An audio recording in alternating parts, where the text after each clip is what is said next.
wasn't done. What were the predictions? Because they were kind of crazy, and none of them came true. Like, we'd be swimming in this podcast. We'd be fucked. We'd be done. Yeah, this is too low. We're only at like 1,500 feet above sea level. I can tell you. Oh, I'm not wearing my Garmin watch. I have a watch that'll tell you where you're at. Really? Pretty dope. I just do the Apple Watch. Pretty dope. The Apple Watch is kind of like the Prius of watches. Like, people can't tell if you're rich or poor. Well, right? Apple Watch is a great watch, and the Ultra is the shit. The Apple Watch Ultra Red. That is the shit. How is it different than like what I got? It's just bigger, more battery, more features, a larger screen. It's a little bit more like I'm a robot. This is so dumb, but like the biggest feature I use on this watch is like when I'm cooking and I'm like, set timer for 2 minutes. Like I'm Dick Tracy. Right. I use it for laundry. I just use it as a timer. That's like the big sell to me. Well, you know, Red Band is like a giant. I imagine he's on an Apple Vision right now. Yeah, most likely. The most earliest adopter. He has a Neuralink right now, I'm sure. He'll get that for sure. Yeah. He'll be the first to try it out. He's like, it's got some kinks.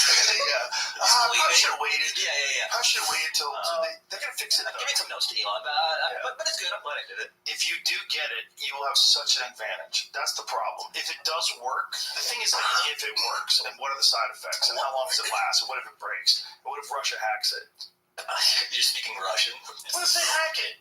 What if, like, the moment it gets to a certain number of people that have it, China flips a switch? I mean, just something being in your brain is such a big sell, right?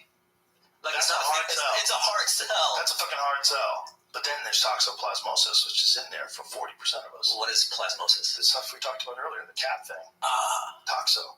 Fuck. You just willingly get toxo. Yeah, maybe the cell phone thing will be like a neurological, electronic toxo. What is the promise of Neuralink? Well, initially, the first person that they did it on, which is fairly recently, is a person who's paralyzed, and through Neuralink, he can now move a cursor around, and he can do things, and he's going to be able to like express himself.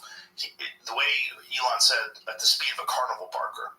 Wow. Yeah, they go to... Those guys are fast. They're fast. Very fast. Yeah. So the idea is that he'll be able to communicate, which is for a person who's been paralyzed and can't operate a cursor or a computer is huge, right? So that's one thing.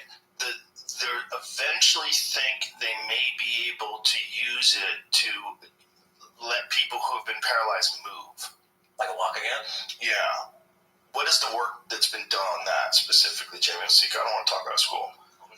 The people being able to eventually, they hope that it'd be able to restore movement to people with nerve damage. Right now, I think there's still, when I've looked this up online, there's a little bit of a pushback from some people. Because the only way that this has been announced that it works is just Elon's tweet. There hasn't been any other proof, I guess, if you will. I'm all in. If Elon tweeted it, it's got to be legit. Yeah. He's a wild boy.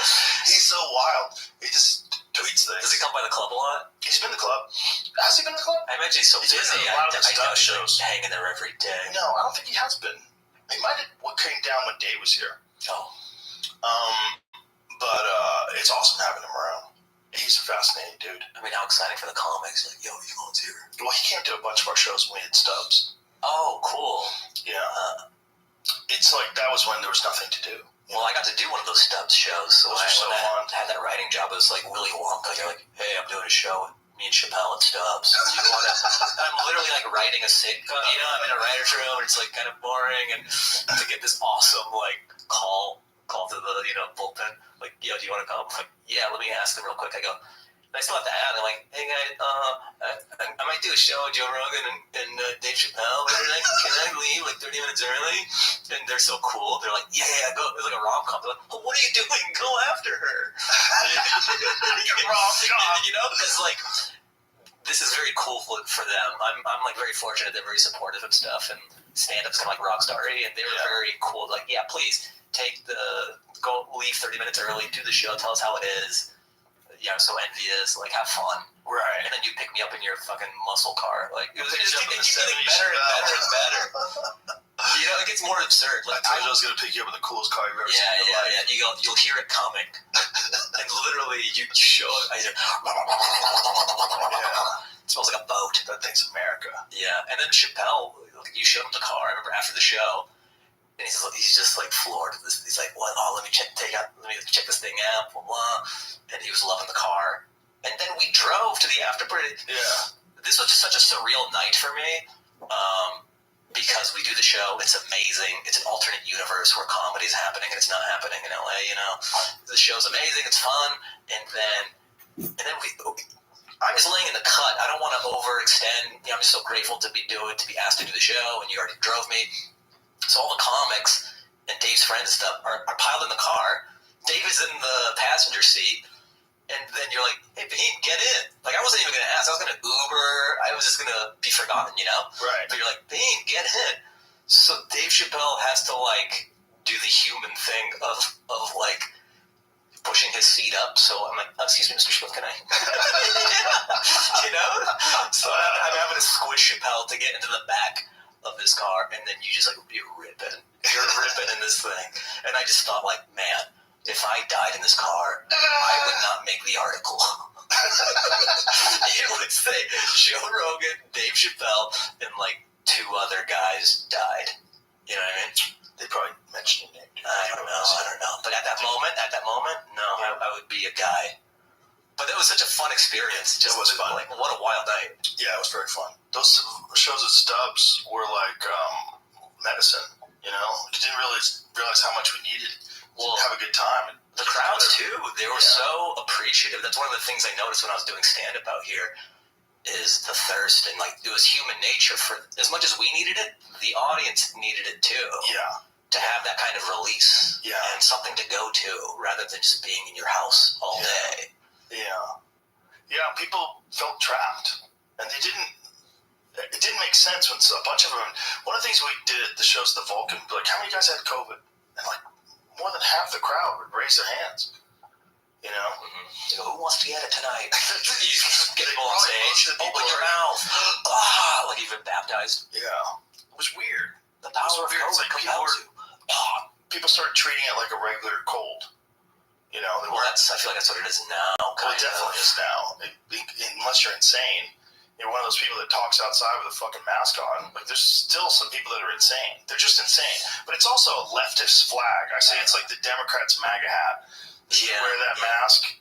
Well, unless you're an old person and you're really scared and you have a bad immune system, I get it. When I see it at the grocery store, it's like seeing someone in a throwback jersey. You know what I mean? Like, okay.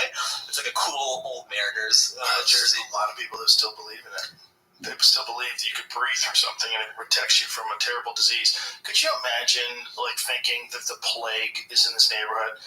Like some fucking 28 days later disease is in this neighborhood. You can just pull a paper mask over your face and you're good? Yeah. You feel comfortable? How about what's going in your eyes, stupid?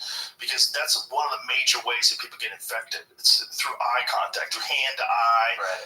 Like your eyes, like when people sneeze, you get it in your eyes. You ever see... You tell me you're breathing air. Yeah. How's it getting into your face?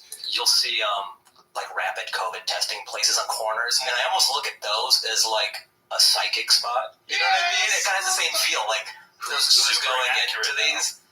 Oh yeah, super inaccurate. I know a bunch of people who tested negative turned out to be positive. It's tricky, man. That fucking disease keeps mutating. It's a 100 different fucking strains now. Who knows how many different variants are there now? Yeah, I don't remember. It's like 5, 6. How many variants are there? 7. How many COVID variants have been identified? Let's find that out. Let's take a guess. This is the COVID. How many variants? I say there's 14. I say 14. I'll say 15. I'm gonna price is right. You. Let's go. 15. Go. I hope it's 14. Come on. What's the low number you think it is? 8. I think 7. I'm gonna price is right, you bitch. Fuck. I got to walk behind the set of Price is Right while it was taping. Really? It was kind of not. Yeah, because like my girlfriend at the time. Was Drew Carey doing it? Yeah. Oh, that's Drew Carey. Well, he's a great dude. Like during the strike, he was paying everyone. Like there's that diner Swingers. He was paying everybody's bill, so if you could get a free meal. Oh wow! As a nice guy, just as part of the writer's strike, like if you were at the WGA or whatever, all your meals were covered. That's amazing. Yeah. Good for him. That's beautiful. Everybody says such a stand-up guy. He came by the Hollywood Improv one time. That was kind of cool because he's not a guy who like pops in a ton.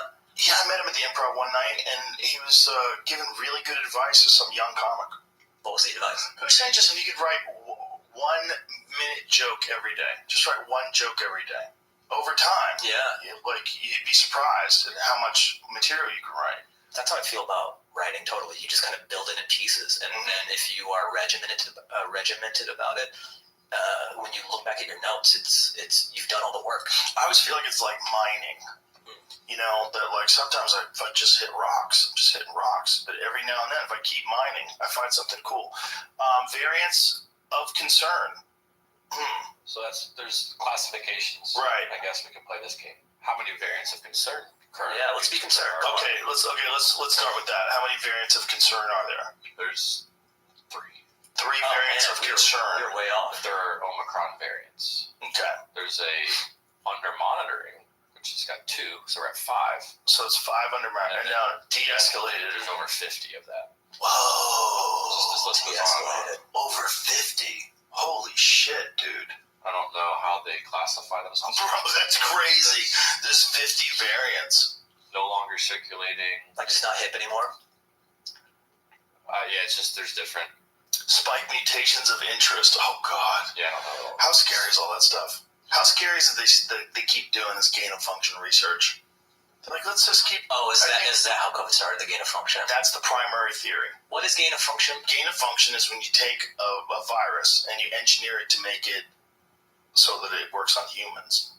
So they'll take a virus that works on bats and they'll engineer it so that human beings can catch it. Like let us what a get great idea. That. Yeah. And they make it like super contagious. Also a great idea.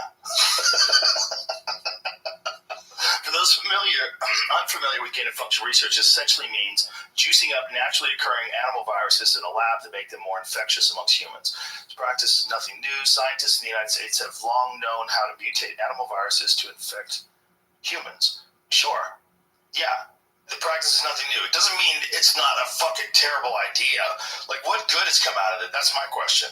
Do you guys know how to stop these things from happening? Because it seems like you didn't stop that last one. So what benefit are we getting from the potential of you unleashing deadly super viruses to the world? And is this a thing where because you can do it, you do it because you can get funding because that's what you studied in school? They just got bored. They go, I think it's like let's try this bad thing. Well, that's what their business is, right? What's your business? My business is studying viruses. Can I get research to study virus? Can I get funds? Well, if you agree with what we say and publicly, we'll give you funds and you can do research. And it's not legal for us to fund that research. Why don't we fund this company and that company and fund the research? Well, you can say, I don't know what you're talking about. And then, you could change what you describe as gain of function. And you could say, I am the expert, I am science, and that's what we went through. We went through that for 3 fucking years. It's all about funding, man. And at the end of the day, it's pretty clear that shit came from a lab. It's pretty clear to all the people that are making any fucking sense that aren't gaslighting the fuck out of you. Yeah, I always thought about, like, what if you're the guy who loved bat wing soup and it was getting a bad rap unnecessarily? Right. Like, guys, it's not the bat wing soup. And now he's vindicated. Like, yes, I told it's you, the lab. fuckers, I can continue eating the soup. I can keep eating pangolin stew. Yeah, you gave my stew a bad name. Yeah. Remember they were trying to pin it on the pangolin? That was Oh, that South Park episode was amazing. Animal. Oh, freakiest little animal. Like a little dinosaur. Kind of a cute guy, though. Again, just like that fucking turtle. If that thing was gigantic, storming through a village, imagine? I mean, imagine a monster, like it's eating ants here, but imagine just eating humans. Imagine just plowing through some fucking thatch huts. That tongue is slicing you in half. Just ripping people's legs apart in front of their families. Just chewing them, choking them down. Have you eaten bugs? Giant pangolin? Yeah, I've eaten a bunch of bugs. I hosted Fear Factor. Oh, so is that part of it? You had to eat it? No, I did it because, I did it to get people to do it. Like, they were like, I can't do it. I'm like, you can. Look, I'll do it. I'll do it easy. I just like grabbed a roach and I just chunked yummy. it. I did it to a couple different things. I ate a few different things. What's your take on the bugs? And are some of them pretty good? Or Roaches are surprisingly tasteless. So gross. Ew.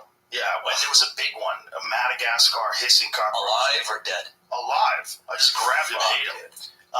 They're surprisingly tasteless. You get over the fact that you're eating a bug and the squish in your mouth, but it doesn't taste like much. And the thing about bugs is people have been eating bugs forever. Animals have been eating bugs forever.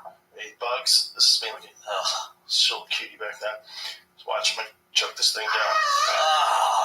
Bro. The crunching. It was very crunchy. I was laughing at the same time, too. Were the crew people like, you don't have to do this? No, I was doing it to try to get this girl to do it. Did you do it? She wanted me eating worms instead, which I thought was worse. We made a deal with her. 2 worms. 2 worms or a roach. What was the thought when you did Fear Factor? I heard it was, you didn't love acting as much? Is that what it was? Well, the process of sitcoms is great when it's up and running, but it's brutal to begin. Like the early days of news radio. I love that show, by the way. I loved watching it. That was like 16-hour days. Like, you work crazy long days, and the writers are busting their ass, and the actors are.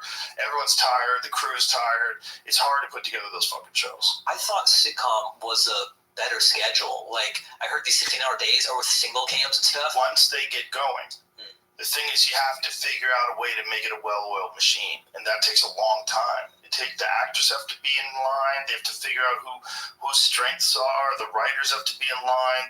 They have to get support from the network. It's a grind, man. Did you guys eventually get to a streamline? We got to the point where we didn't even have to work 5 days a week. We only worked 4 days a week. And one of the days was just a table read. So we'd come in, there would be a table read, then there'd be some revisions. The writers would get together and they'd come up with new scripts. And the writers are crazy. They would write like really late at night. Like that was their thing to get silly, to like be exhausted. Yeah. Just delirious. Yeah, they just get completely delirious and write the most ridiculous shit. It was really fun. They would come stumbling in, like barely awake at like 9 in the morning when we're all there. They had just finished, and some of them, sometimes they didn't finish. Sometimes they had like one half of the script. They were still tightening up the second half. So they'd give you the first half of the script. You'd work on it until lunch. Everybody ate lunch, and then they would come back with the second half of the script, and you'd work the rest of it out. And in the beginning, it was exciting, it was fun and everything, but I was, this is not my jam. This is really fun to do. You're great at it. Thanks. Yeah. It's fun. Acting's fun with fun people. But eventually I was like, I just like doing stand-up, and I like doing other things. And then this show, Fear Factor, I was like, this is going to get canceled immediately. Like, you're sicking dogs on people on television and making them eat animal dicks. Like, I'm in. Let's go. You're going to make them ride bulls? Okay. I'm like, okay. So they came to you first. You were first option. They go, do you want to host this show? Well, they didn't know who was going to host it. They met with a bunch of people. It was NBC, right? It was NBC. Okay. So I had just been on NBC for news radio, and so I had a relationship with them.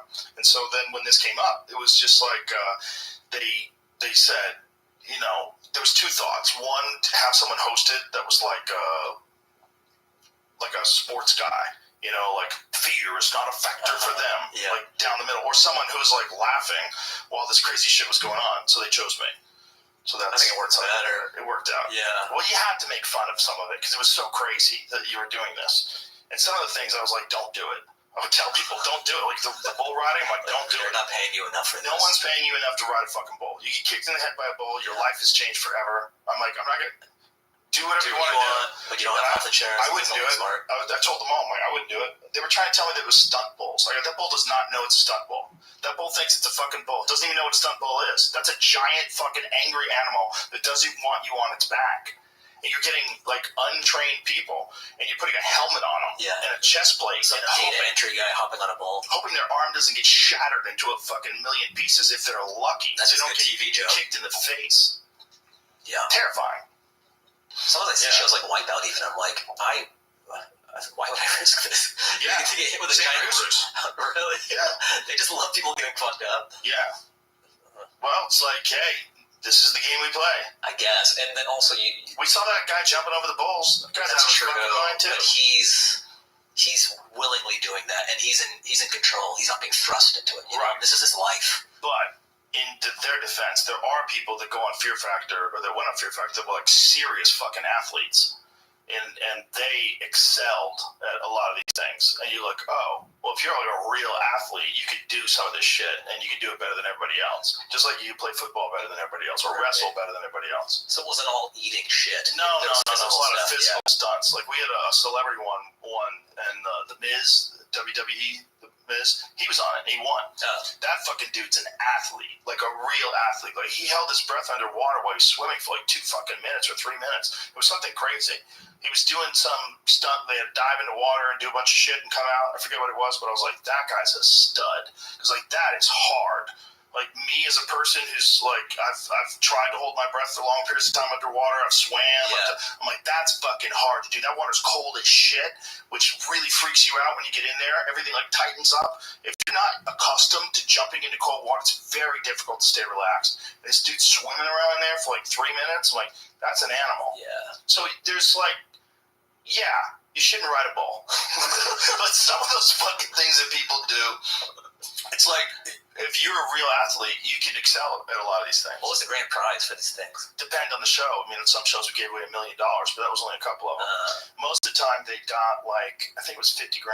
But then after taxes, it's only like 34. The government's like, I ate those dicks. We ate those dicks. Yeah. The government's like, where's my mom? Where's my cut? The government didn't eat any dicks, and they get $16,000. Yeah, Uncle Sam didn't eat dicks. No. Yeah, they ate 0 dick, and they get 16. I gotta give my dick money you to this guy. all the dick, you get 34. Yeah, fortunately, praise the baby Jesus, nobody got hurt. Oh, that's good. Nobody got really hurt. Sure. I mean, people got like sprained ankles. I'm sure it was an ironclad contract that these people signed. I'm sure it was nuts. But I legitimately thought it was going to be canceled immediately. And it lasted how long? 6 fucking years. 148 episodes. And then we came back and did it 6 more. And then it got canceled the second time because people had to drink jizz. Because it got released on TMZ. They got a hold of the video and the photo. Somebody leaked it. What kind of jizz? Donkey jizz. Which is just useless jizz. How so? Was it mule jizz or donkey jizz? I think it was. They had a choice. choice. Donkey jizz. I think it's Well, you mule like jizz. the mule jizz? It's sterile jizz. You can't like mules. They can't impregnate anyone. Yeah. I don't think they called it donkey jizz though.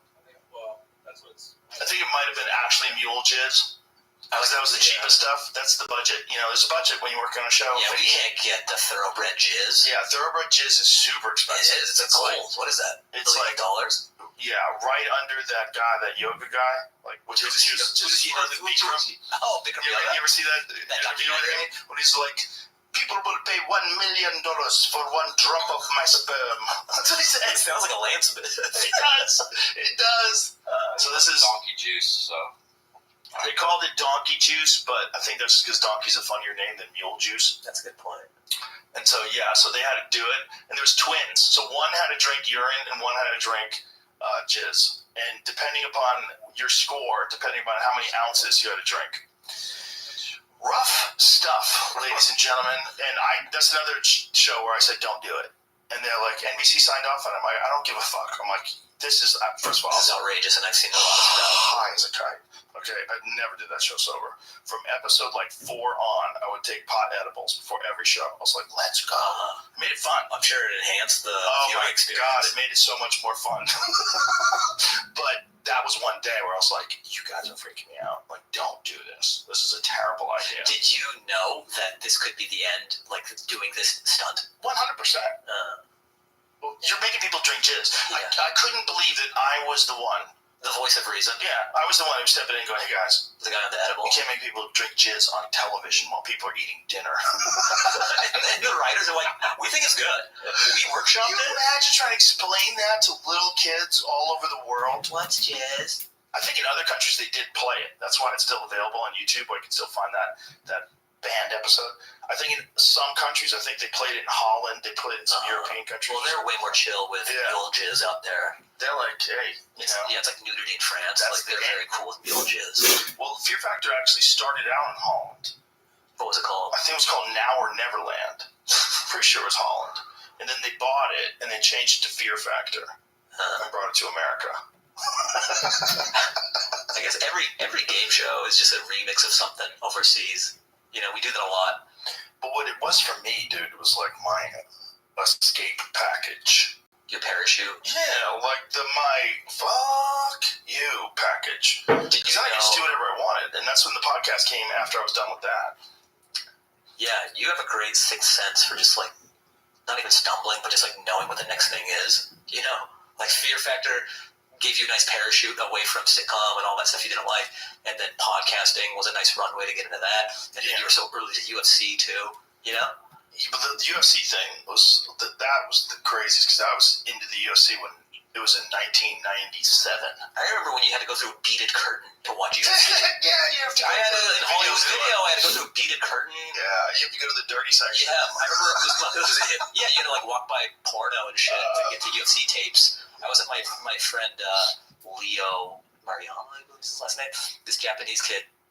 He had a UFC tape for his birthday party, and he popped that in. And this was like wild. This was early. Yeah. You couldn't believe it was real. Yeah. These guys are beating the shit out of each other. This is crazy. So you couldn't just get it. It was hard to get. Yeah. I started working for them in 97. UFC 12 in Dothan, Alabama. And it was just crazy. It was like a half-filled, like high school auditorium-looking place. What do you think the biggest jump was? TV. Getting on Spike TV. It's one of those things where people just need to see it. They need you to see it to know how exciting it is. You know, there's certain things that people just don't know yet. And then they got it on Spike TV. It was all Dana White and the Fertitta brothers. If they didn't, they were like $40 million in debt before it really hit. What was their venture? Did they have a venture before UFC? Like, what were they doing? Casinos. So they were wealthy, but they were fucking hemorrhaging money. I mean, hemorrhaging money doing that program. And I was like, God damn, just the world needs to see. If the world could see, it's so entertaining. It transcends all cultural boundaries. What fighting is something that's in human beings' DNA.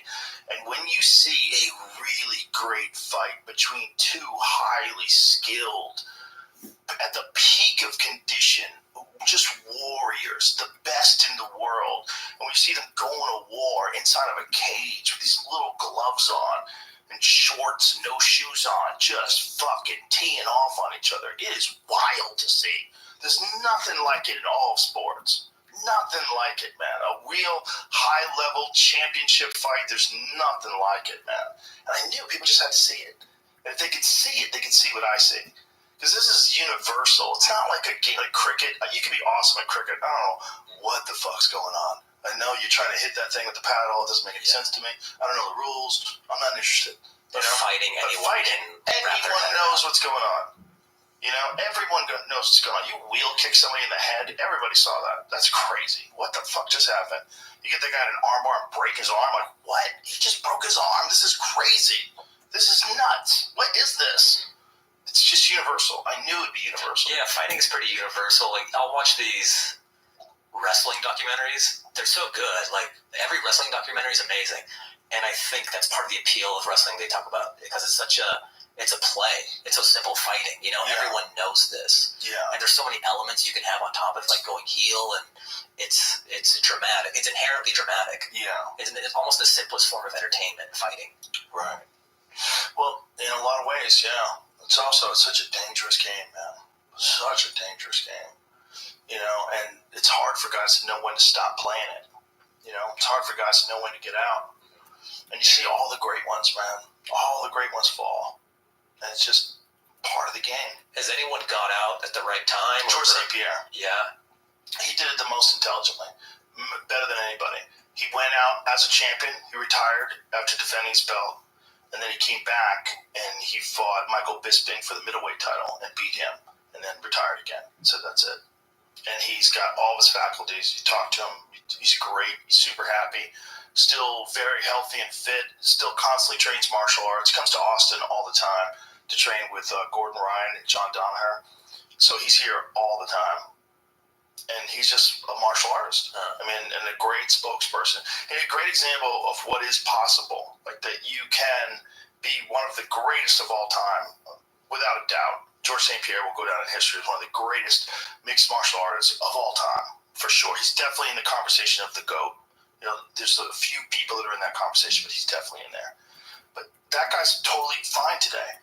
He figured it out. He's very smart. One of the rare people who just one of the rarest of rare. checked out. Yeah, he's smart. He got out at the right time, and he's got all his faculties, and he's doing great.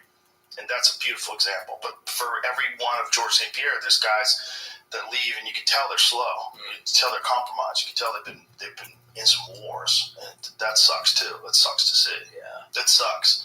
It sucks to see old guys that are just broken down, man. And a lot of them physically broken down, like they can't move well anymore. I can imagine. Geez. Their backs are all fucked up. Bunch of back surgeries, knee surgeries. It's just such a brutal way to make a living. But yeah, when I started getting into that, man, it was like doing porn. Like people are like, what are you doing? The fuck are you doing? Why are you getting involved in this? You have a sitcom career. Yeah. I was on news radio. You're like, while you'll see. In a few years, you'll see. I don't think anybody believed it. Nobody believed it. But I was like, look, I can't help you. Well, it's a great I just lesson. can only like what I like. It's a great lesson in just following what your passion is, and then the rest kind of falls into place. If you're lucky, or you can just wind up a car thief. Things can go bad. You really love it. You really love stealing cars, though. Yeah, some people do. Remember that movie with Charlie Sheen and some other dude? I forgot the other dude. They would just steal Porsches. That dude, D.B. Sweeney, is that who it is? Who's the other dude? Was it a fun movie? What? Was it around the era of Gone in 60 Seconds? Or earlier? Before that, man. It's an old-ass movie. It was this dude would just steal Porsches. It was like 1980s Porsches, which were really cool little cars, man. It's such a different thing than a Porsche of today. Those little, minimized, little sporty cars, and he would steal these sporty cars. And the whole movie is just like a love affair. Yeah, I love this poster. Yeah, it's great. Who's the other dude? Is it Iceman? Is it D.B. Sweeney? Yeah, it is the No Man's Land. It's just a Porsche infomercial. The whole movie's about if you get this movie and watch it, you don't want to buy an old Porsche. There's something wrong with you. Go to a doctor. Remember Italian Job, where it was just like a mini commercial? See, look at this. What Oh, year is that? what cassette is that? Son! They got the toothpick? Come on. Bro, those cars are the shit. I want a Porsche and a toothpick right now. Those cars are very difficult to handle. They'll see they saw a car, like, let's get it. And they hop out. And Charlie Sheen was a cop who was undercover. Right? Isn't that the plot? Pretty sure. And Charlie Sheen's this guy's got a cabriolet. Car phone? Car phone. Oh, I think that's an alarm. Oh, I think it's one of them alarm jobs. Yeah. See, because it's flashing. It's like, there's an alarm on this car. So it's going to be harder. Yeah. So you got to look around. Do you know what you're doing, man? Yeah, bro. I'm going to steal this Porsche. Oh, shit. Is he going to use it? Okay. By the way, if you have a convertible, can't you just cut the top? Oh, here comes the knife. So this is how you do it. Is he going to cut the top? He is going to cut the top. This sly bastard. Look how slick he is. Ooh, nice watch. So looking for the spot? This is very sensual. Yes, very. This is why you shouldn't have a convertible. This is ridiculous. Charlie Sheen will steal it. Get a cloth house. So Charlie Sheen's going to cut that. Right. What's he going to do? Pop it?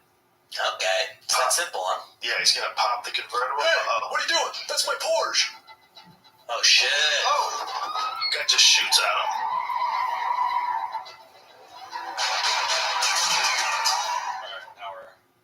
Now we're getting into our topic. Yeah, so here we go. They're just shooting at him. Jesus. They bailed on that red one. Yeah, and they're chasing him in a Trans Am. A lot of great cars in this movie. Spoilers. Dun-dun-dun. It's a dumbass movie. But every guy loved it, I'm sure. Oh, yeah, the Porsches are awesome. It's awesome to watch them speed away in his little Porsche. Charlie Sheen car movie. How many's he got? Another one came up I've never heard of. A sci-fi movie called The Wraith. What? What is that? It's like Knight Rider? I don't know. What is this movie? 1986? A Wraith. Man, I love the trailer to give it another chance. You know Ted? Yeah. Who's the kid? I was right back, and the next second he was there. Like magic almost. Oh, he's mad. Look at that, sweet. What is that? It's a Cybertruck.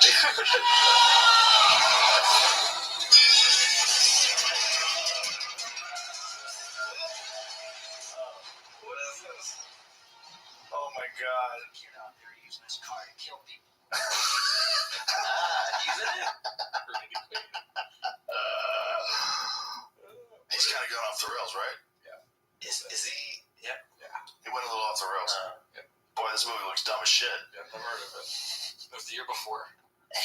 was in one good movie that people sleep on. It was a science fiction movie. Randy Quaid? No, Charlie Sheen. The Arrival? No. Oh, I love that Is that movie. Well, Is that what it's called? Isn't The Arrival the one? There's two of them. There's The Arrival. I love. There's the Dennis. There's a new one where the spaceship looks like a coffee bean. Is it? Oh, because they both have the same name. I love this Okay. movie. Yeah. So this is the Charlie Sheen one. This is really good. Oh, This one is like underrated. I agree. Very underrated sci-fi movie. Like, the aliens are weird. Like They're weird. the lake thing. Yeah. Such a great reveal. It's cool. It's a cool movie. It's like it doesn't get the credit it deserves. It's actually a cool movie. But then there's the other Arrival, which is really I like cool. that one too. That one's amazing. Yeah. Because that one, to me, feels more like what it probably would like be how like. we communicate with these beings. Right. That guy who did Sicario. That was so original, He's too. doing Dune too. He did the first one. That's just Arrival, and the other one is The Arrival. correct. Arrival's a fucking great movie. Yeah. That's a great movie. Yeah. What's the best alien movie of all time? It has to be Alien. I mean, it's right there. That has to be number one. That's the best. What's in alien movie. contention, you think? Nothing. Alien, and that's it. It's Alien, and then there's everybody else playing for second best. What about Independence Day? That's kind of like... It's I mean, hilarious. that's not like Close Alien Encounters is Center. pretty goddamn good too. Close Encounters is pretty fucking amazing. That might be the best UFO alien movie, but the best like in space alien movie is Alien. Trying to be serious, because Men in Black is a good movie, That's but a good like, point. That's a it's comedy. not, you know, it's not even serious. It's fun. anyway. It's a fun You want movie. to creep It's a out. fun movie. But as far as movies, you'd say you have to see this movie, like the original Alien, Ridley Scott. That movie is fucking incredible. That movie's so good. And that was a movie where Sigourney Weaver was the lead badass Oh, woman, yeah. which was a rare thing. Was that the first of that archetype? That I kind believe of, so. I believe so. If Like, I had to think like of successful mainstream movie superheroine, who? The Body Snatchers is up Can there. I pee real quick? Where is it? Yeah. Where's We'll pee. We'll be right back. Everybody, you know? And we're back. And we're back. What were we just talking about? Sigourney Weaver in Aliens. So she had to be the first superheroine. Yeah. The first lead action movie badass woman. Who was Yeah. before her? I don't know who would be before her. Jackie Brown? No, that was after. That was after. Right, yeah. That was way after. What was Jackie Brown? Well, that's Tarantino. Because Alien was 79. Missed that one. But yeah, there'd be no Michelle Rodriguez without Sigourney Weaver. The Right. tank top, hot. She was in Aliens 2. She was in Aliens 2 with Sigourney Weaver. How many aliens are there? 4, 5 or 6, with a bunch now. Because the Alien, the Covenant, that's a really good one.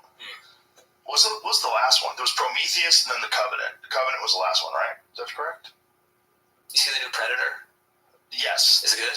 Were you talking about the one with the Native American lady? It's on. I think it's on Hulu. or Prey. something. That's yeah. dope. Okay. That's fun. Check it out. That's fun. It's ridiculous, but Alright. it's fun. It's good. Is it as good as the Charlie Sheen Porsche heist movie? Almost. Almost. Okay. It's If it's basically. close, I'm game. It's fun. It's a fun movie.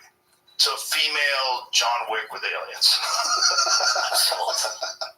I'm sold. They even went, like, when they gave up, they went Predator versus Alien. Remember that? Oh, yeah. Like, what the fuck are you doing? I feel like there was a Taco Bell tie-in. Yeah, why not? Why wouldn't it be? Plastic cup. Brown, you weren't really wrong. Because Pam Grier's Jackie Brown, right? Oh, there was Yes. one before. So she was in movies in the 70s. That's Right. why she was Jackie Brown, I think. Right. What movies was she in the 70s, though? Foxy Brown. Foxy Brown. The thing about it is, though, I don't think they were big action movies. By the Like, way, when you got a budget, like a Sigourney Weaver is the lead of a Ripley Scott film. And it's a giant budget. It's a crazy movie. That was a huge hit. That movie was a huge hit. He did Gladiator too. Yes. They're doing Gladiator Ridley too. Scott has done. He did one of the Aliens. First one was only $11 million budget. That's it? Yeah. Damn. So it was, but it had big actors, right? Like that one dude, Tom Sherrick, whatever the fuck his name is. What's his name? In retrospect, maybe. I don't That guy was big at the time. This is 5 years before I was What's his born. name? Tom what? Skerritt. Skerritt. Tom Skerritt. Yeah, he played the captain. It's a crazy ass fucking movie, man. That's a good movie. Because that's probably what it's gonna be like. It's Yeah. probably gonna be like Parasites, just like Parasites on Earth. I mean, there's a lot of different instances in the wild of creatures doing that. Like there's that wasp that injects tarantulas with its babies. It kills spiders and injects them with its babies, and the babies like feed off the carcass of the spider. That's crazy. They're so evil. Isn't there one where there's like this parasite that grows out of an ant's head? Oh yeah. That's cordyceps mushrooms. That's what's that movie, The Last of Us. Oh, dude, that's so good. I love that show. It show's great. It show's great. Someone, maybe it was a Reddit thread. They were saying because they tried to poured over video game movies for so long and they could never get it right. Mm-hmm. And I think the person in this thread was saying, like, the kids are finally old enough and becoming directors where they can do the source material justice. Mm-hmm. Whereas before, it's just these people who are trying to make a Mortal Kombat film, but they didn't grow up with, they don't have a love letter to it, you know? Yes. And now we're getting to see great video game IP flourish. Like The Last of Us is phenomenal. Yeah. But it also has to be something like HBO, where someone's willing to let someone, get really wild. Yeah. Like that would be hard. That was HBO, right? Yeah. It'd be hard to do anywhere else. Like HBO, Game of Thrones, Sopranos. Right. They'll go out there with a show. Yeah, when I was coming up, it's just the video game movies that existed. There was Street Fighter with Van Damme. There was Mortal Kombat. So as a kid, you loved watching these movies, but they weren't good. Dragon's Lair. Wasn't there a Dragon's Lair movie? I don't know is that a game? Remember that game? I don't know. Dragon's Lair was a game that everybody used to play. Mario Brothers. Dragon's Lair was a game that everybody used to play in like the 1980s, and it was like a cartoon of each thing that you did. You get to see whether or not you were successful. So you would do this little move, and if you slipped and fell, or if the knight got you or a dragon got you, you would die. But you get to see how you would die. So instead of it being like an interactive cartoon, it was like semi-interactive. Like you've made the right choices, it would do the right thing. And the character would do the right thing, and then you would be hitting your joystick, getting it to go through these doors, and then every time you did it, like this little video would play out. It was very addictive. And it was the first time there was ever anything like this, where there was like a game that you could watch like a cartoon movie, and depending upon whether you did the right thing or the wrong thing, you would see this happen or you'd see you get killed. So that's 1983. Full playthrough. So this is all the things that you would have to do to be successful, and every time you do it, this little video would play out. Is it kind of Prince of Persia-y? It's like, dragons and knights and shit. It was fun.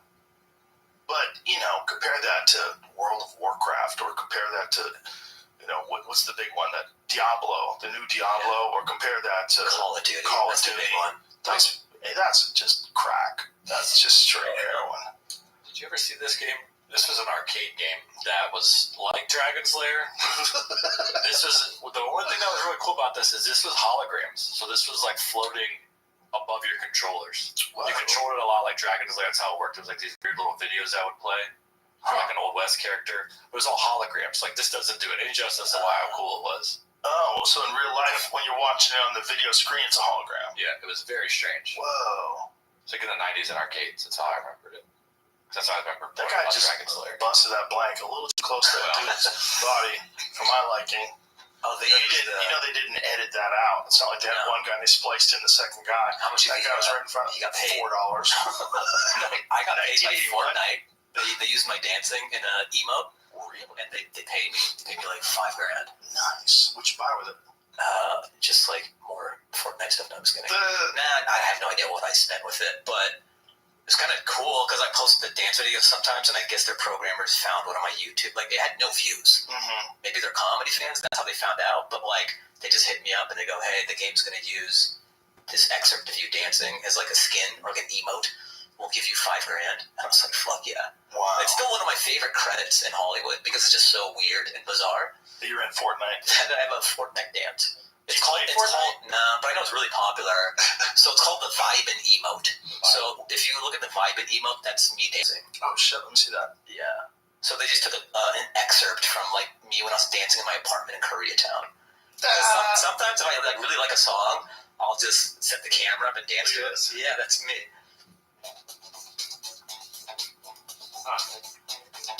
There's so many little kids that probably know the shit out of this dance. It looks very different than you, bro. That's true. They could have just done that. They didn't have to pay you. No, you needed me to. You needed me. The city could have just paid you. No, I just want to put this out there. Fortnite have more dances. If you need more moves. Yeah, I don't think they needed to pay you for that. I think they could have just snuck that in if they were like less scrupulous. Probably, but I think they were under hot water because it was a moment in time where people were kind of upset that they were lifting some of the dances. Like, remember that backpack kid, the floss dance? Remember that little kid? Yeah, remember his name is Backpack Kid, I guess, as a meme. You talking about the kid on the boat? Nah, you know this is so dumb. You ever see the little kid on the boat? Nah, but remember this dance? Mm-hmm. Yeah. Some kid in a backpack invented it. Really? And then Fortnite used the dance, and then there was some sort of, hey, people should be getting paid, the Carlton they put in there, and there was this gray area of like, should we pay these people? So this kid is saying that was his move, they stole it? Yeah, Well, they probably patched it up and played nice and he's- everything, but he's the inventor of that dance. Really? Invented it himself? Yeah. I mean, There's no dispute? I don't know if anybody else claimed it or tried to say that it was them. What's that called? Flossing? Yeah. It's a strange move, too, so I don't know how he wouldn't have. It's pretty cool. Yeah. Yeah, I like watching people do silly dances. Some dude did this Michael Jackson thing the other day. Like, he high-fived this dude and then immediately started moonwalking. And it was really good. Yeah. It was, like, very impressive. It's so interesting seeing social media get to a place where there are like viable careers in these spaces that didn't exist before, like Charlie D'Amelio or whatever. Like you could just be a cute girl dancing on TikTok, and you used to have to be able to sing, and they would send you to acting school if you were just like a pretty person. Like they had to give you these other skill sets, and now you can just like dance certain songs. What do you think that's like psychologically? Because at least if you're a person who sings songs, like people really love my songs. She probably sings now, but it was a springboard. Like she got famous for her dancing. Does she sing? Probably. I don't know. Well, imagine someone who doesn't sing. Right. Just imagine being famous just for being alive. That's available to you now. That's a new thing. It's a new thing. That's a new thing. Yeah. It's also interesting because like when I got into comedy and like fame was a byproduct, but I think with younger people sometimes they just want to be famous and they don't really care or know what for.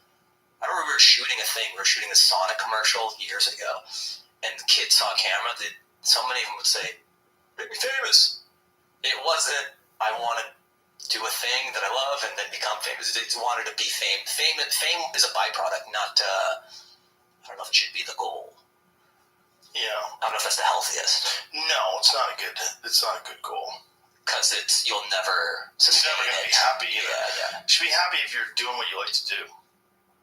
You know, the idea of just being happy just by fame, that's a trick. And that's going to come with a lot of problems of its own.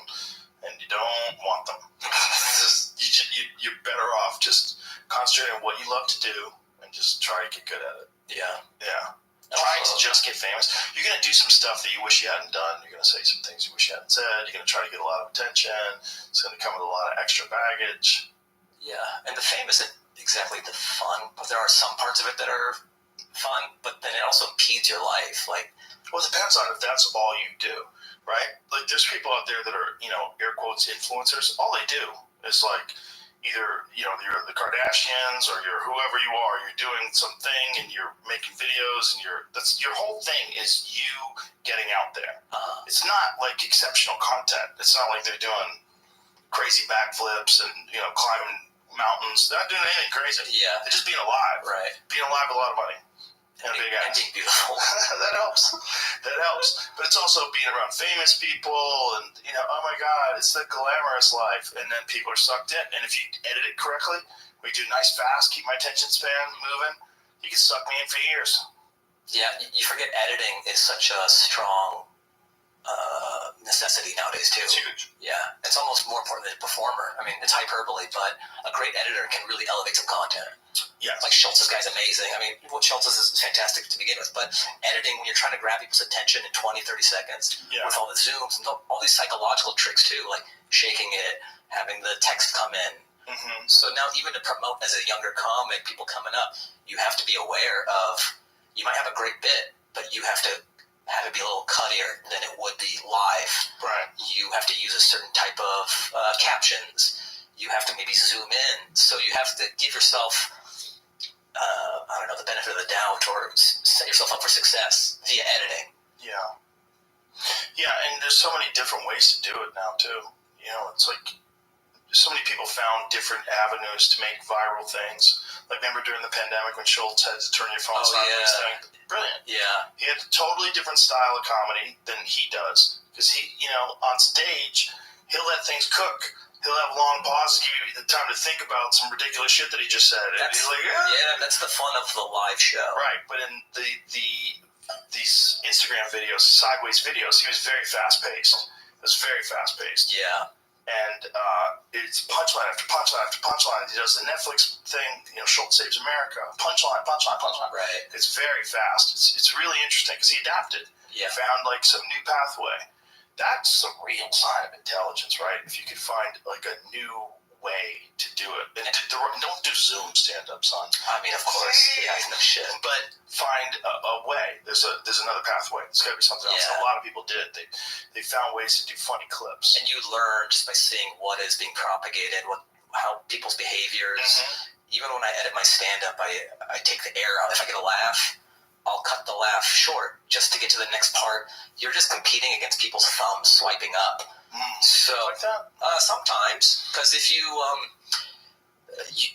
can make your joke a little tighter via editing. I see what you're saying. You know what I mean? Because if you're an unknown and you're just competing about people, you're competing with people swiping their thumb and watching something else. Yeah.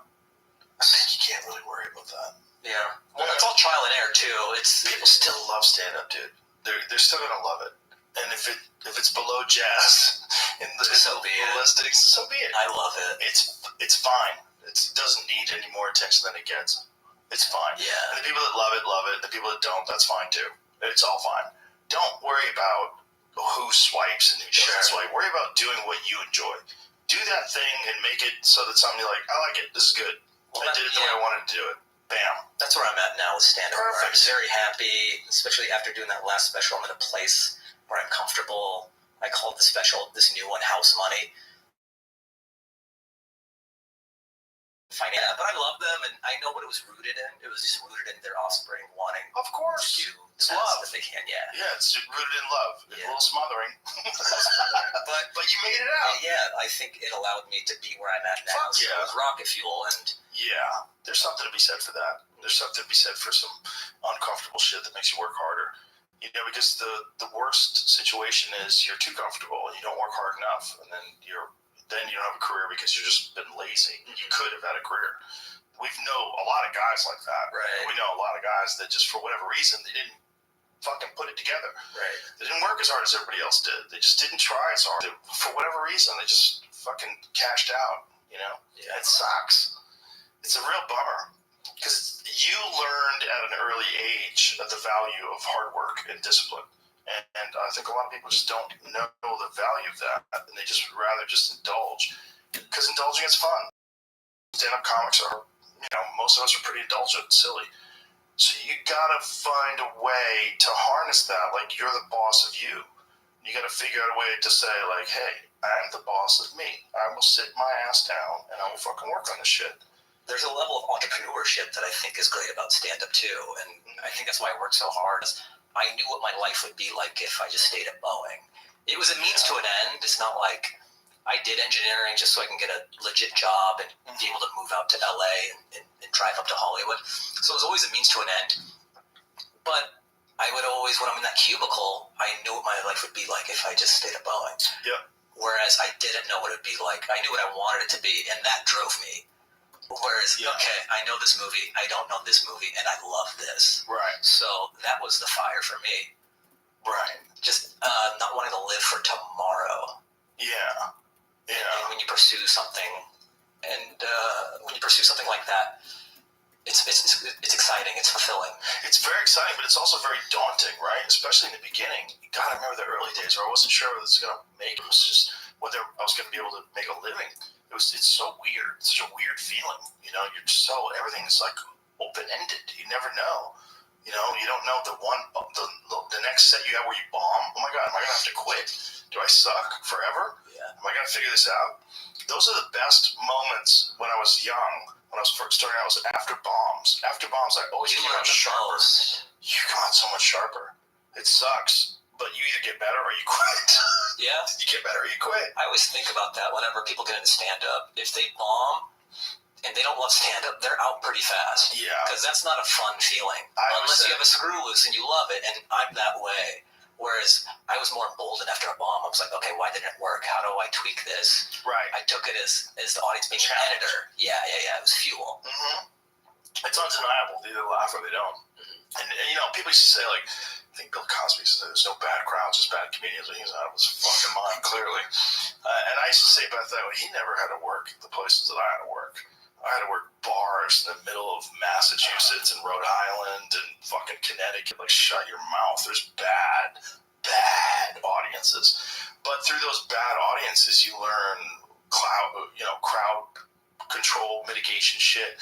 You learn how to work the crowd. You learn how to, like, capture people's attention so you don't let them drift off. But, you know, like, you can't, they're not all good crowds. Learn how to corral energy. Yeah. Also, if someone is being disruptive, do they have a good heart? Do they mean well? It's a little too tipsy, and kind of harness that back into your set and be playful. Because some comics don't realize and they just go nuclear on the person. Yeah. And it's like beating up a toddler. Because then you've lost the goodwill of the crowd. Everyone's like, yo, you just fucked this chick up.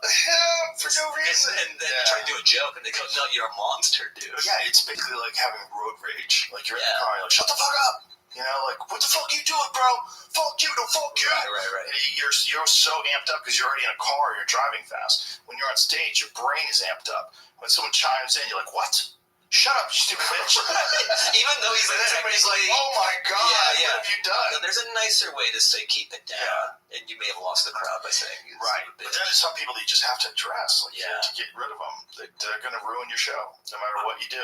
And they do it on purpose. Sometimes they're so malicious and mean that you have carte blanche to fucking lay into this game. And it's kind of fun, because sometimes these people are so they're minded and they think the world revolves around them. When the crowd starts booing the person, and you see that switch in their eyes, like, oh, they've been perceiving the whole situation. And sometimes when that happens, I'm like, I do a million sets. This is fun for me to teach a grown man a lesson. You hear all these boos? Why are they hissing at you, dude? Yeah. It's fun to educate sometimes. Well, some people they're drunk and they don't even realize what the consequences of what they're doing are. They're just being so selfish. They don't care about the other 300 people in the room. They just want to just yell out. But most of the time, they mean well, but they've had a few drinks, and you can rein them in. Booze is the best and the worst thing for comedy. Yeah, for real. Ideally, you want everyone who's great on it. Yeah, you want people who can handle their liquor. But every now and then, you'll get, that's not true. How is it at Mothership? Because you run a tight ship, no pun intended. Because you got to put the phone in the bag. Yeah. You have to kick people out that are disrupting the show. Does it happen still? Yeah, it's happened. It happens. It's going to happen. No matter if you have live comedy, you're going to have people that are just hammered. We had a lady go into a K-hole. She was on ketamine. She went into a K-hole in the middle of the crowd. How's a K-hole audience member? What's that like? They didn't know if she took opiates or what she took. Were you like, this joke's really good? No, I wasn't there. And it was the night that I was off, I think. Or it wasn't on the show. I don't remember what it was. But either way, the lady went into a K-hole. They had the Narcan ready. They thought she'd, overdose. But no, she's just fucking gone. Because a lot of people take this nasal spray of ketamine and they take it like as a therapy. Quasi-dimensional traveling in the middle of a comedy show. I don't understand when people go that hard and then pay tickets to an expensive show. Like, some people will go to a concert and just be fucked up beyond belief. Yeah. That's our fear. You're not even mentally here to enjoy Beyonce or whatever. Exactly. Yeah. Well, I think it's the experience. Sometimes people say, I'm going to take you out, we'll go see a show. You're like, How do you finesse that, though? Like that lady on K, I don't know if she was really processing the jokes, right? Oh, she definitely wasn't. She was gone. I mean, she collapsed. She was gone. Yeah, I've never done ketamine like that. I don't know what happens, but the way they do it, if you do a lot of it, you go into what they call a K-hole, whatever that means. But I know that people have like hallucinations and they have like these weird experiences where they're interacting with interdimensional beings. They're in empty apartment buildings and space and shit. Weird stuff. Yeah. Seems like you don't need a show for that. It seems like a heavy drug. Well, it seems like one that you could be out in the town on that stuff. Yeah. But I guess people microdose it. I guess that's the thing. Not this girl. The antidepressant effects from microdosing. They used to have a ketamine trip thing that Neil did. Oh, yeah. Brennan did it. Yeah. Yeah, he said he thought that he would go to a doctor's office and it would be like mild. He's like, no, it's tripping balls at the doctor's office. An IV drip of ketamine, just like interacting with space beings and shit. Yeah, I remember when he was going through a phase of like trying different things for depression. He was doing it. He showed me a video of the magnet thing, and then K, I guess, and then ayahuasca. Yeah. He was telling me about it. Like, you know, a lot. I didn't know that you could do ayahuasca that frequently. Oops. Probably not supposed to. Yeah. He's a pioneer dude. He's a wild dude, but it did help him. It definitely did help. Yeah, I've noticed. I've noticed a difference. Yeah, he talked about it. It's like, I forget what percentage. He's a dog now and stuff. Just like, yeah. It might be real. It might be something to it. I'm so scared of ayahuasca. He actually asked me because I like control. Right, you had a bad mushroom trip, right? Yeah. Because you like control. Well, yeah, exactly. And you can't control when you're on drugs, you know? Not one of those. Not mushrooms, that's for damn sure. And if you try, it'll take you down a very bad road. Yes. You gotta learn how to let go. I know. Ari's fear was, because Ari was living in LA at the time. Pauly Shore does ayahuasca. He just did it. He talked about it. Let's go. I mean, no one. He's like, everyone said like what you did. If he starts wearing wooden beads, I'm gonna strangle him. As soon as you do too much ayahuasca, you start wearing wooden beads. I'm always like, bro, No, you're you tapped okay? in. You okay, bro? Do you have an eagle feather in your hair? Because I'll kill you. Have you done ayahuasca? No. So then why haven't you? I haven't had the opportunity. I haven't had people that I want to do it with. I haven't had it's illegal in America, so it is. either you do it illegally here or you go somewhere else. Yeah, it shouldn't be. But also, maybe you should know who the fuck is making it and how they're doing it. And I've done DMT, though, which is that's the active ingredient. I saw a guy take a hit from a DMT pen at a party, and it was like unsettling to watch him, because you just see him blast off in a chair. I'm like, this is too personal. It's more like seeing a guy jerk off or something. Very weird. You do that in front of everybody. He just blasts off for like 5 minutes, and you just like, okay. Jesus. It's kind of weird. Yeah. It's a potent drug. Like it's a hit off of a vape pen. I think it's a portal into another dimension. I really do. I know that sounds completely insane, especially from the host of Fear Factor. Right. But I think it's in your mind. I mean, they know that your brain produces those chemicals. Why would your brain produce chemicals that let you interact with beings in other dimensions that are giving you wisdom? Why? Why would that be something your brain makes? I don't know. But the speculation is that your brain makes it when it thinks it's going to die. And that when you interact with that dimension, that's your spirit, that's your soul. That's what the essence of you, not your physical being and your life experiences and your memories. That's the essence of you goes to this place. And that's the only way to access it, or maybe. Some people say you can access it through Kundalini yoga. I've never done it that way, but I have done with holotropic breathing. I've had psychedelic experiences just from breathing. You can get to like an acid state just breathing. It's really wild. But the physical process of dying, like when people have near-death experiences, it sounds a lot like a psychedelic trip. Like a lot of these people that go to the light and then come back, like they die for like 30 seconds and they come back and they have this crazy experience of interacting with beings and interacting with angels and interacting with devils and weird shit, man. And a lot of them have these weird stories. And they've tried to like map out what the fuck is happening with the human mind while that's going on, but it's just a lot of speculation in terms of like, they didn't even know like what part of the brain is producing this chemical. They knew it's produced by the liver, and I think it's produced by the lungs, but like they think it's produced by the whole brain now. Isn't that what Strassman said the last time he was here? But your brain makes the most potent psychedelic drug known to man. That's one of the reasons why that stuff is such a short,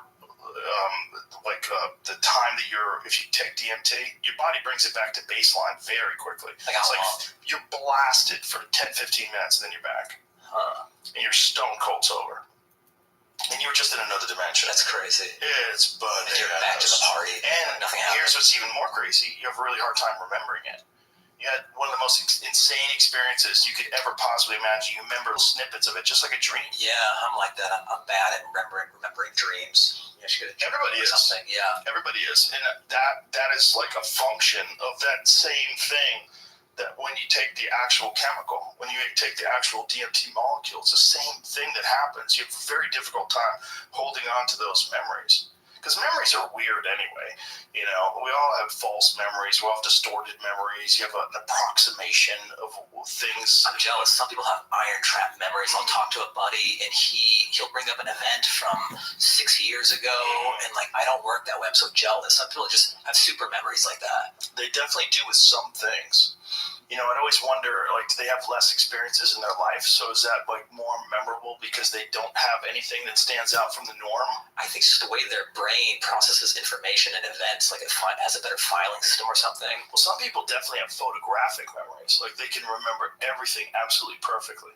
You know that lady from Taxi? Yeah. Taxi? Yeah. I was just thinking about that 16 Minutes piece that she was on there talking about, like, she's one of these people like with super memory. Super memory. Yeah. Like, very different than normal good memory. Even people who can remember lines very easily, I'm so jealous of. Oh, yeah. You know, because what a leg up you have over the competition. You can just read a thing, be like, got it. Yeah. And you can do it. I know, that's crazy.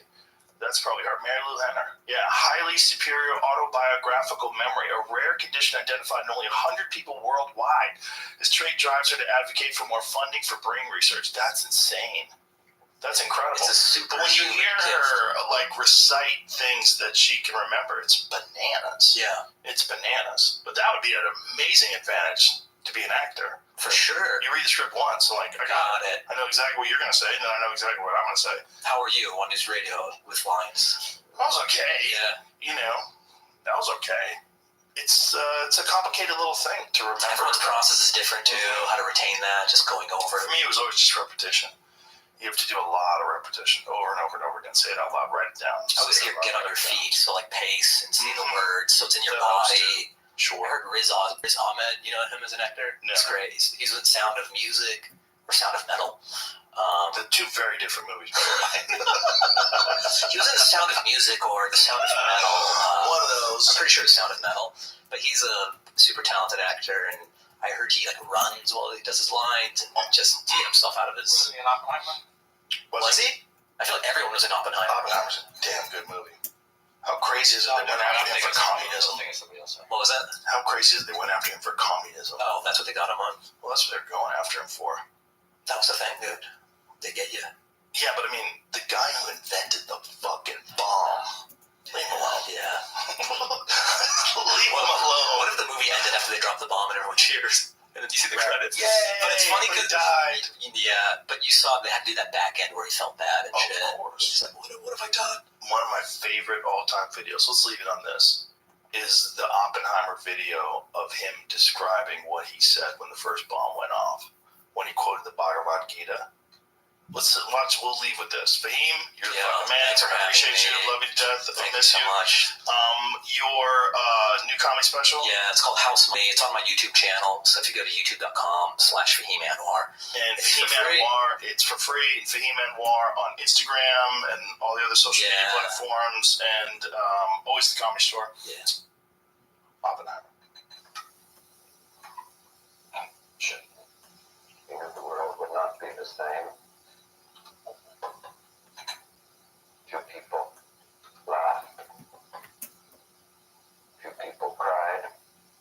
Most people were silent. I remembered the line from the Hindu scripture, the Bhagavad Gita. Vishnu is trying to persuade the prince that he should do his duty, and to impress him takes on his multi-armed form and says, "Now I am become death, the destroyer of worlds." I suppose we all thought that way or another. That's a quote. That's a fucking Bars. bar. That's a bar right Somebody there. put some hip hop together. Yeah, it probably is already in a song. That should be in a Wu-Tang song. All right. Goodbye, everybody. Thank you. Bye.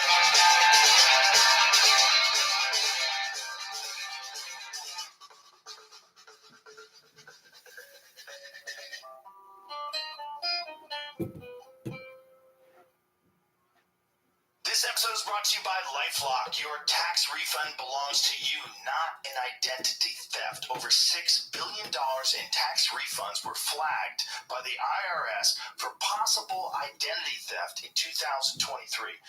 If you're in a bind this tax season, LifeLock can help. LifeLock monitors and alerts you to identity threats you may miss on your own, even if you're careful with your personal information. And if you do become a victim of tax-related identity fraud, LifeLock has U.S.-based restoration specialists ready to help you solve your identity theft issues. Plus, all LifeLock plans are backed by the $1 Million Protection Package, meaning LifeLock will reimburse you up to the limits of your plan if you lose money due to identity theft. Let LifeLock help protect your financial information, so all you have to worry about is what to do with your tax refund. Go to lifelock.com/JRE and save up to 25% your first year. That's 25% off at lifelock.com/JRE. Identity theft protection starts here. Tap the banner to learn more. This episode is brought to you by Visit in Maine. No matter where you are listening, no matter what job you have, the clothes you wear to work say a lot about you. And if you are wearing a boring, stiff, uncomfortable dress shirt, well, now might be the time to ditch some of your old styles. And that's exactly what Visit in Maine is for. I love their shirts. I've worn them on 2 stand-up comedy specials, on my Netflix specials. They're super comfortable. They feel just as good as they look. You see it hanging in your closet. Genuinely get excited to put it on.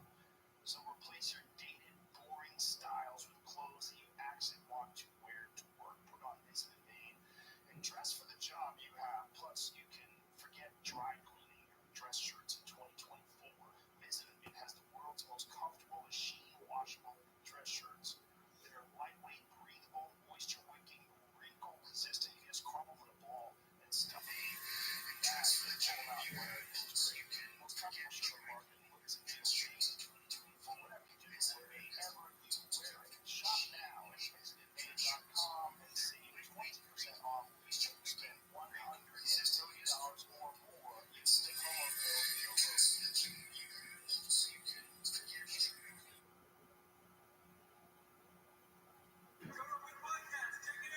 Good job, Rogan. Experience. Strike my name, Joe Rogan Podcast, my name. All day. What's up? How are you? I can't believe we never met each other until today. That's kind of crazy. It's kind of crazy. I was always like at the store, like, cattle show last night. I'm like, fuck. I was always 2 ships in the night. Right. I would see you and not be able to get to you. Comedy is small, but only if you're mediocre. It's a vast, vast place. It's vast and it's also small because there's so few of us. And worldwide, we were talking about this the other day. There's maybe 500 of us on the planet. You know, you gotta be real generous and say 500 because it's really probably about 50. Right? But legit comics, guys you want to hang out with, guys who are fun, guys who your numbers going down. Numbers going down. Guys you recommend, leave your house, get a babysitter. Numbers going down. There's not a lot of people. Right? Think about the billions and billions of people on the planet. There's a smidgen of us. Well, as children, we all take to talking with ease. What's up, base department? How you living, baby?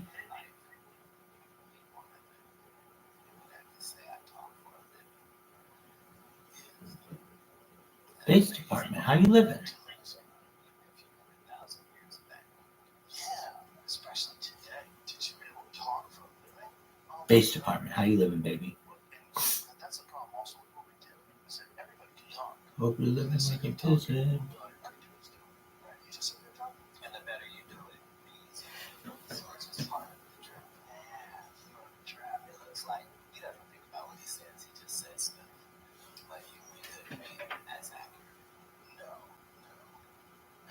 is hanging around with comics kids know about shit like they're electric Rolls Royces.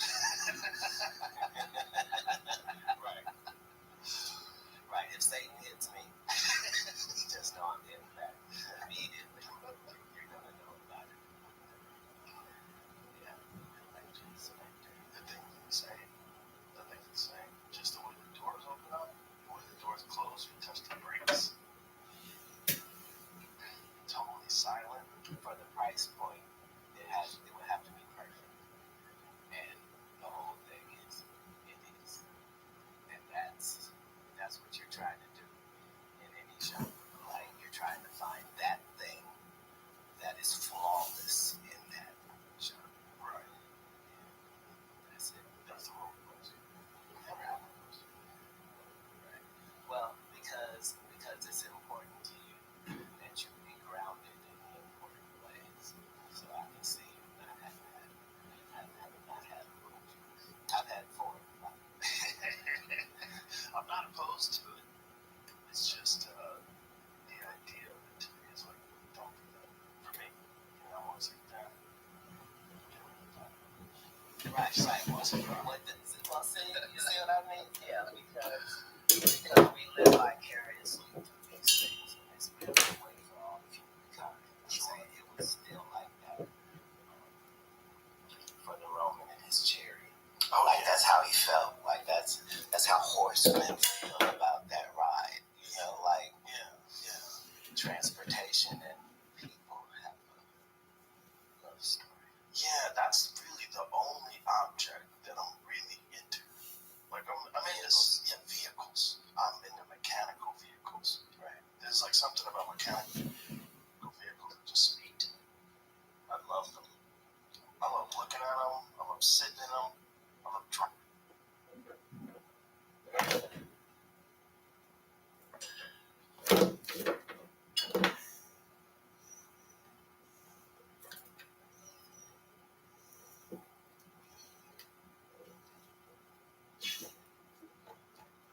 Dude. We got Sonic AD in this bitch.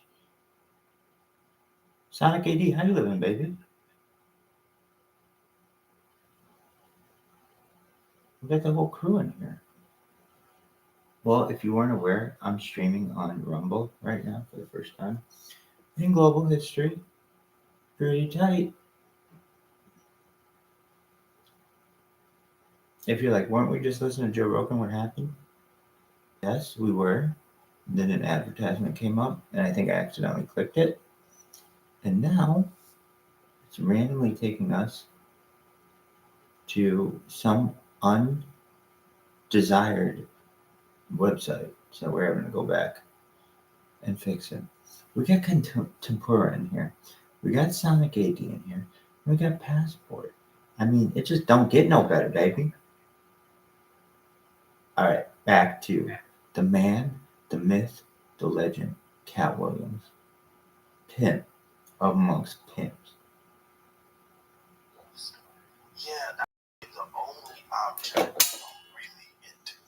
Like I'm into vehicles. I'm into mechanical vehicles. Right. There's like something about mechanical vehicles that just speak to me. I love them. I love looking at them. I love sitting in them.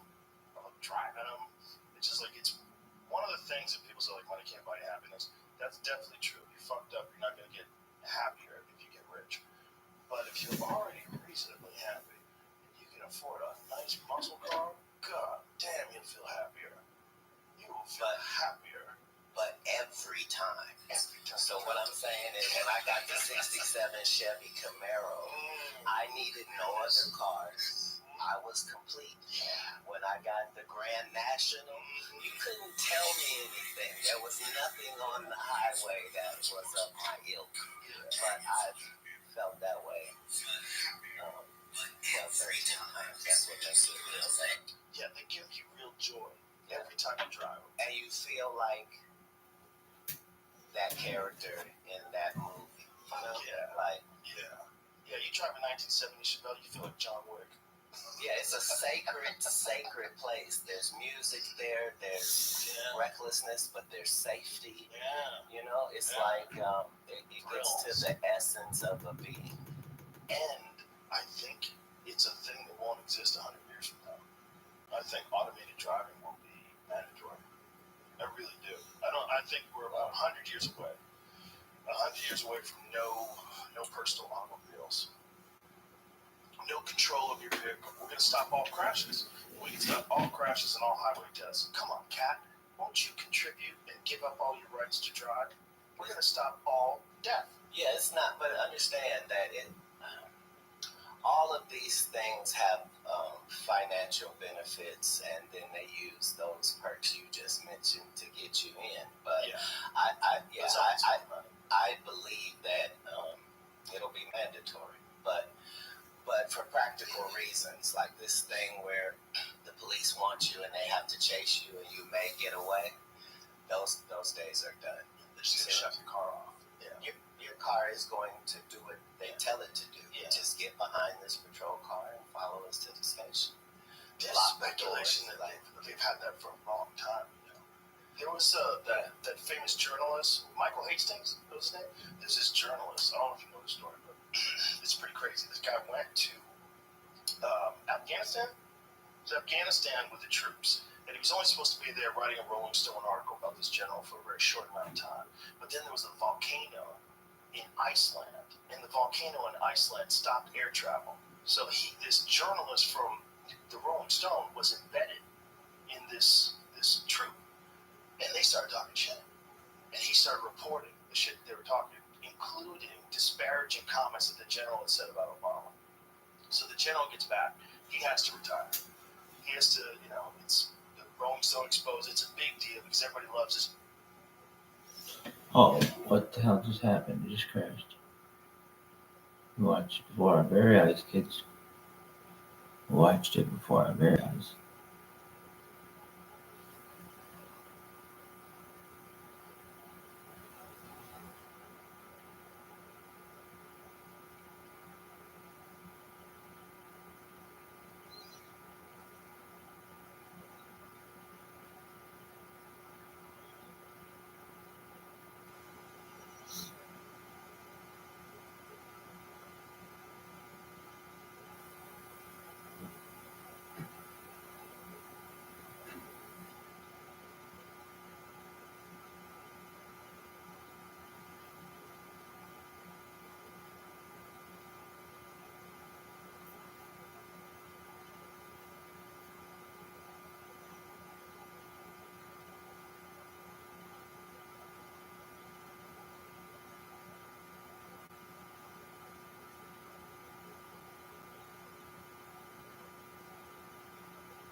He has to, it's the Rolling Stone exposed. It's a big deal because everybody loves this general.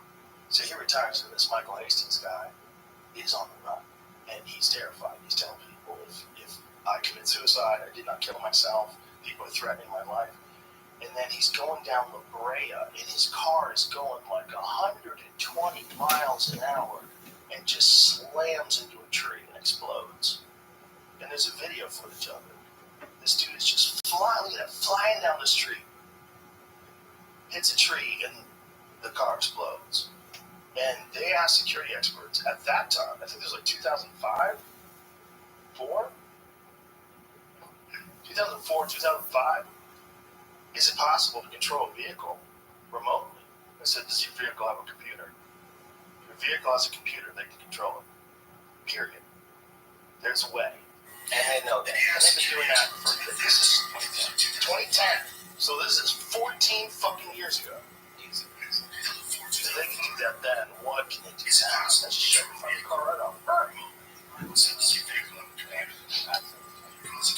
AG1 is has been helping me feel healthy for years. If you've been listening to this podcast at all, you've probably heard me talk about it. Not just the ads, but the guests, my friends. I tell everyone, AG1 is a foundational nutrition supplement that supports your body's universal needs like gut optimization, stress management, and immune support. So it really covers all your bases with one drink in the morning.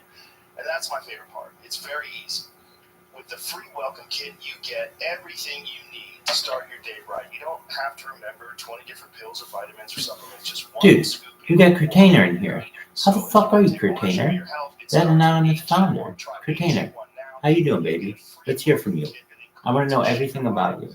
I want to know your hopes. I want to know your dreams. 1 year supply of vitamin D and 5 free travel packs with your first purchase. Go to drinkag1.com. Curtainer, I asked you a question. What are your hopes and what are your dreams? This episode is brought to you by ZipRecruiter. This month, it's all about St. Patrick's Day. Curtainer, you're going to force me to click on your profile. That anonymous founder hacker guy you might have seen in the news. Well, what up, baby? I'm Rabbi Rothschild. I stream my life 24/7, 365. I have more data online than anybody in global history. If you're a hacker who's been on the news, then we may be able to help each other. I have more data online than anyone. Literally 3 years worth of data uploaded to YouTube. This is more data than any person's ever uploaded in the history of mankind.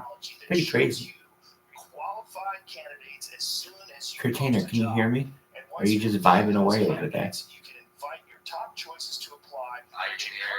Hell yeah, baby. Yo, dog, that's tight. Feel free to pass out in here if you'd like. We're listening.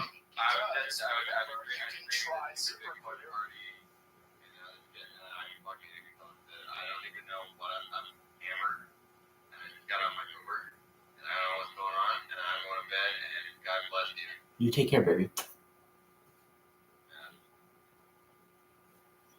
That was Curtainer. For free at ZipRecruiter.com/Rogan.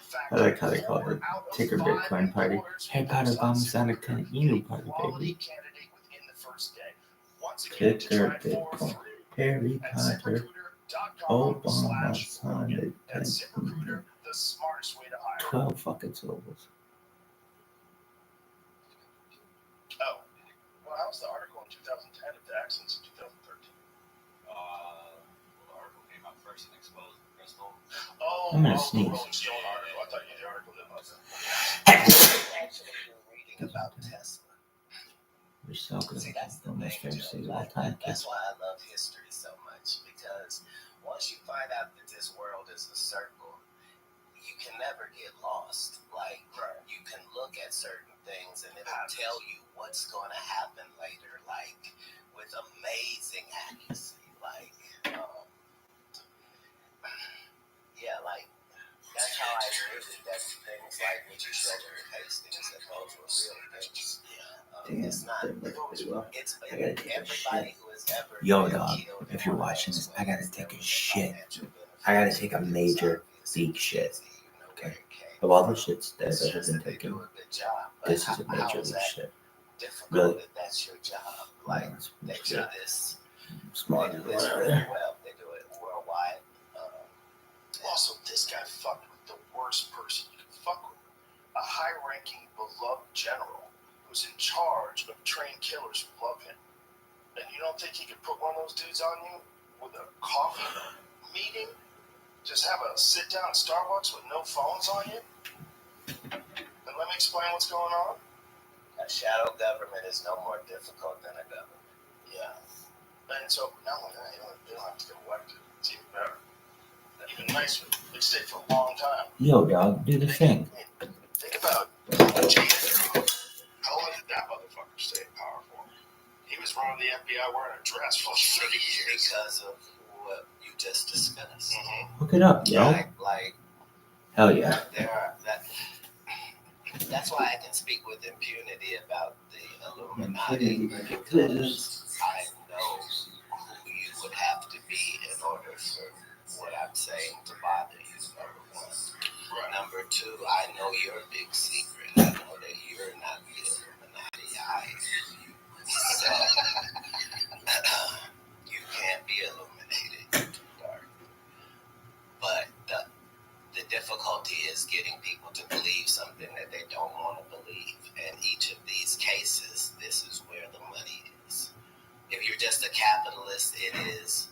find something, establish a value for it, and make sure that that includes your profit, and make sure people really want it. Right.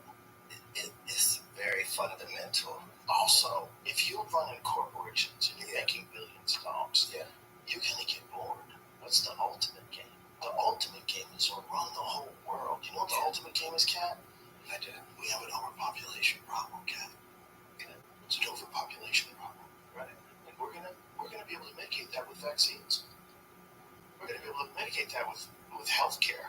Right. We're gonna figure that out. We're gonna get rid of a bunch of people. We used to be able to do it with neglect, and it was called nature's way.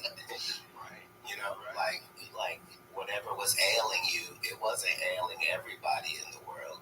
The Chinese didn't have it because they had 6,000 herbs 6,000 years ago and knew what each one did. And, people are very resistant to that, and they don't realize that almost all pharmaceutical drugs come from plants. You can't be against the original. Yeah, it's ridiculous. That's government propaganda working on you. That's like remember when they had Marinol, when they were making weed illegal, and the people were going through cancer, and their doctors prescribed them weed for chemotherapy, so they gave them Marinol. Do you remember that shit? It's like a synthetic version of weed that's terrible. But terrible is subjective to nothing. So they have this oil-like cannabis that is for people having seizures. Right. And it's the only thing that will stop a seizure. Yeah, it's incredible. It is. But here's the thing. The fact that there is a God is the biggest conversation worldwide. But the truth of the matter is, there is more reason for you to believe there is a God than there is for you to not. Like the way that things interact, like if we're just talking about marijuana or alcohol or whatever that is, you have to understand that this thing serves no other purpose than to bring pleasure to this small group of beings. Right. And the fact that it already was set up to do that, the fact that it was already set up on this planet for there to be medicines for us to find and to utilize. And you see what I'm saying? It's like, it's not like, so he made a cow. No, to make a cow, it means you had to also have made grass. And it means you would have had to have invented a whole new eating system for this animal, which was cud. And that means you would then have to give him 3 stomachs to be able to, and you would have to have known that he was going to then emit a gas that was going to be necessary on the planet. Like none of these things Fertilizer are right. The fact that everything goes together is how you know. It's pretty wild. And every time we step in and fuck with it, it goes haywire. Right. Every time human beings do it. Predictably haywire. Haywire. Right. Haywire. Right. But that's part of the benefits of free will. Is you really can jump into a volcano, dude. Yeah. Haywire. You really can. I mean, think about what we've done to wildlife. The craziest thing in this country, especially right here, is pigs. Bro, wild pigs are everywhere, and there's so many of them. I went to a friend of mine's farm, or it was like a ranch, to hunt wild pigs, and you just hear them like Lord of the Rings characters. The bushes, and there's 150 of them near you, 250 of them. Thousands on the ranch. They're all over the place, and they have 3 litters a year. And they start having litters when they're 6 months old. They just pump out piglets. Let's go. You can tell they're not delicious. They are delicious. Oh, well then here we go then. We don't really delicious. have a problem then. Right. No, we need to eat pigs problem. No, we need to be sending this off somewhere to someone who does. Well, definitely we should. That would be an easy way to solve a lot of hunger problems. I'm saying we live in a country where we're complaining about food sources. That's a good point. These chickens are pegging us to death. They're everywhere. I can't eat them. Yeah, but they're delicious, right? Yeah. Have more chickens. Yeah, for sure. Yeah, we do have an overabundance problem, for sure. We really do. But the pig thing is a wild one. It's hard to get them. Like they're very smart and they spread out and there's so fucking many of them. They shoot it with helicopters. They fly over them. I've been invited 3 times since I moved here to go shoot pigs out of a helicopter. But that's part of the reason that you came to Texas. The freedom, sure. Texas is a place of great adventure, and people who believe in that. Yeah. It's really God's country in the right places. It is in the right places. I think you're going to have annoying people everywhere you go in this world, but in general, I think this community overall are nicer. They're friendlier and they're not captured. They're not captured by the ether of Hollywood. They haven't been sucked into the vortex of ideological thinking and just that weirdness of that town.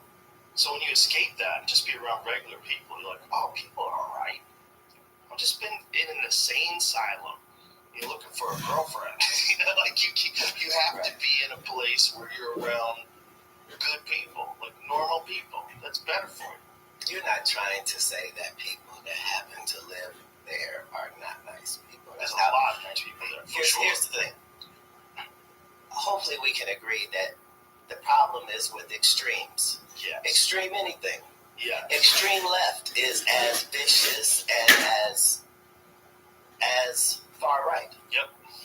It's, the middleness of it all that makes America great. And For Texas sure. has been front and center of that forever. I think a big part of it, though, is how much does your government control you? Even when things don't even make sense. Like in California, they made flavored vapes illegal. Can you imagine? Yeah. Strawberry mist is our number one. That was problem. fine, but they let it also hurt black people in that it counted menthol as a flavor and hurt Newport. So you can't sell menthol cigarettes in California, Right? They have their own cigarettes. They have non-menthol. It's terrible. Why do black people like menthol so much? What's that about? It's a totally different type of cigarette. You're going to get me canceled. Oh. This is very racist, this Is it? conversation, even though neither of us are. Just talking about a type of cigarette. Just saying, why do black people like Newport so much? And a black person actually getting ready to answer this. It's terrible on all ends. I don't think it is. Well, I don't think it is either, because we have It's like if you start asking me about spaghetti, I'm not going to get offended. You start asking me about Italian food or why are Italian people so loud. I'm not going to get How many offended. people have ever died of pasta-related? A lot, Joe. A lot of fatzos out there kicking the bucket, bro. That's not because of pasta. That's an overabundance of carbohydrates. They were going to be fat wherever they lived, sir. Maybe. That's an Be great bread eaters and delicious use high that carbohydrate food. They couldn't stop it. People are addicted to food like they're addicted to anything. If there's a thing that I could ever be addicted to, it's that. Right. That's all of us, though. All of us. And what a blessing. Yeah. We have so much. Starving people are addicted to anything, and they don't have food-related illnesses. Exactly. But back to where we were. Yeah. You were asking me about the menthol cigarettes. Oh, that's right. And the answer is,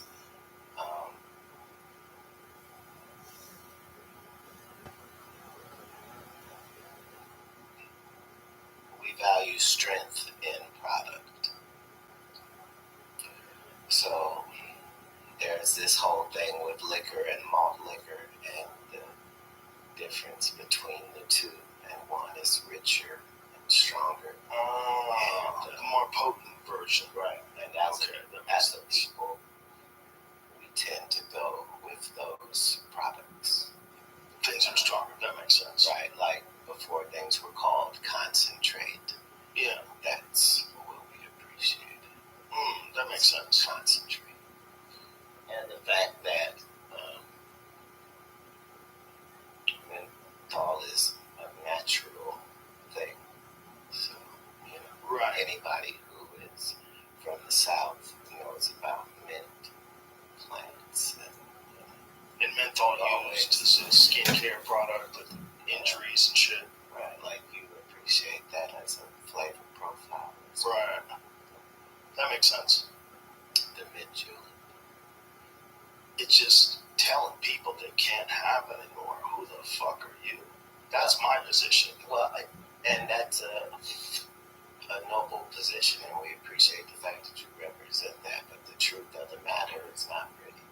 And the truth of the matter is that most people would like to be controlled more by their government. They had it easier. Maybe. Most people are all for government control, as long as they don't have to discuss it. Yeah, as long as it works in their favor, they'll give up a lot of rights. And then hopefully the next administration that's... Rights are generally worthless at the time. Yeah. Well, there's a lot of people that if the government can make life easy, a lot of people have it hard, right? So if the government comes in and says, I'm going to make it easy for you, but I'm going to need certain requirements of you. I'm going to need you to have a digital ID. That digital ID will be attached to a social credit score. And we're going to give you universal basic income. You no longer have to worry about food or shelter. You'll be taken care of, and now you can pursue your dreams. Is this the mark of the beast you're speaking of, sir? I think it is. Right. That's the whole thing, is it's never been difficult at any point in history. Like we got a dude right now that's telling you front and center that I put a computer in somebody's head. Right. Like, yeah. And everybody's going, yay. It's the greatest thing in the world, sir. Yeah. But we understood this 15, 20, 25 years ago. We understood while watching Tron or while watching Cyborg. We understood that there was just this small line medically that needed to be crossed in order for us to be able to do these things. Yeah. Like if you can hook a battery up to an octopus and make it go like this, you're halfway there. Yeah. Why? Because this is a machine that we have. It's a biological machine. Right. Once you understand it, you understand it. We understood this and 15, 20, 25. You can juice it up, you can fucking get it stronger, get it smarter. This you is do a lot of things with that machine. This is what the Anunnaki said. This is how you know that these are not made up things for people's imagination, because everything is too factual. Like this necklace, right? People online were like, yeah, is that Buddhist or that's this or that? It's none of that. Like I just try to find the answers to things. So I a ship wheel? I designed this because this is that thing that you see that all the Anunnaki guys that look like a wristwatch, and they always have it, and you're always trying to see what that is. What is that? It is a time, and it's a compass. It's a timekeeping compass. That's what that is? Yeah. So that's what made the carrier of great importance, because he was able to do things that were magical in nature, like go somewhere and get right back. Like, you know what I mean? Like that thing on the wrist was a compass? A timekeeping compass. Yeah. Right. So you had to believe in things that didn't exist at some point, like magnetics and distance and probabilities and that's how, like, if you were to read like thousands of books about people that knew a bunch of shit, like you start finding out that it's not really about knowing anything. It's about where to go to get the information. You know what I mean? Yeah. So like when we look at all the ruins all around the world, like we're not seeing ruins of colleges and universities and all of that. We're seeing temples and synagogues and churches, but people don't understand that that's where that information was coming from that period of time. When we went to these temples, they weren't in there singing and reading from a book. They were in there being taught things that they were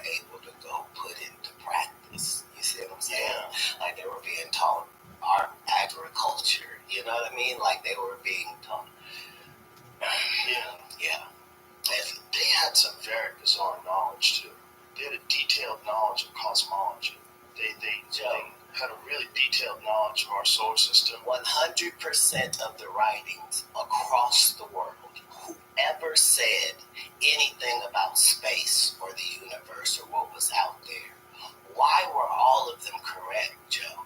It's not even possible. Like, how did they know that Mars was the red planet, and why was it a worldwide fact? Right. Planetarily, Saturn had rings. Like, based upon what information? Because nobody worldwide is disagreeing. Nobody's like, oh, I thought of this, or it came to me in a dream. Nobody's saying that anywhere in anybody's civilization.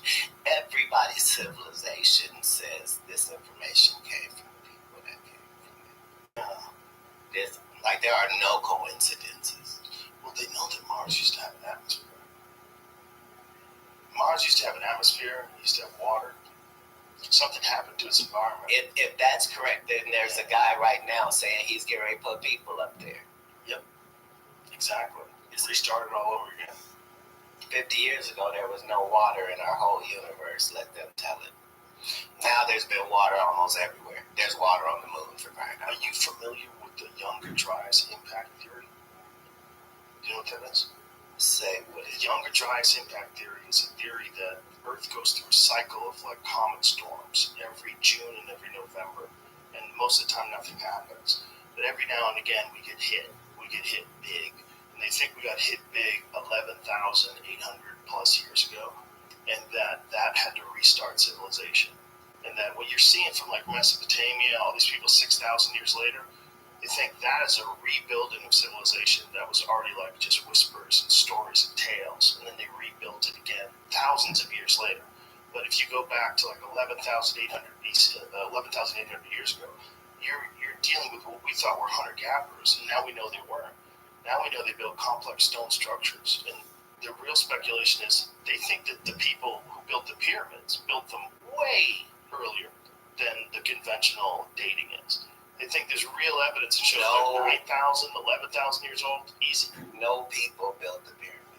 No people? Who built them? This episode is brought to you by DraftKings Sportsbook. Football season is over, which means that now all eyes are on the NBA. And it's the perfect time to take a shot with DraftKings, an official partner of the NBA.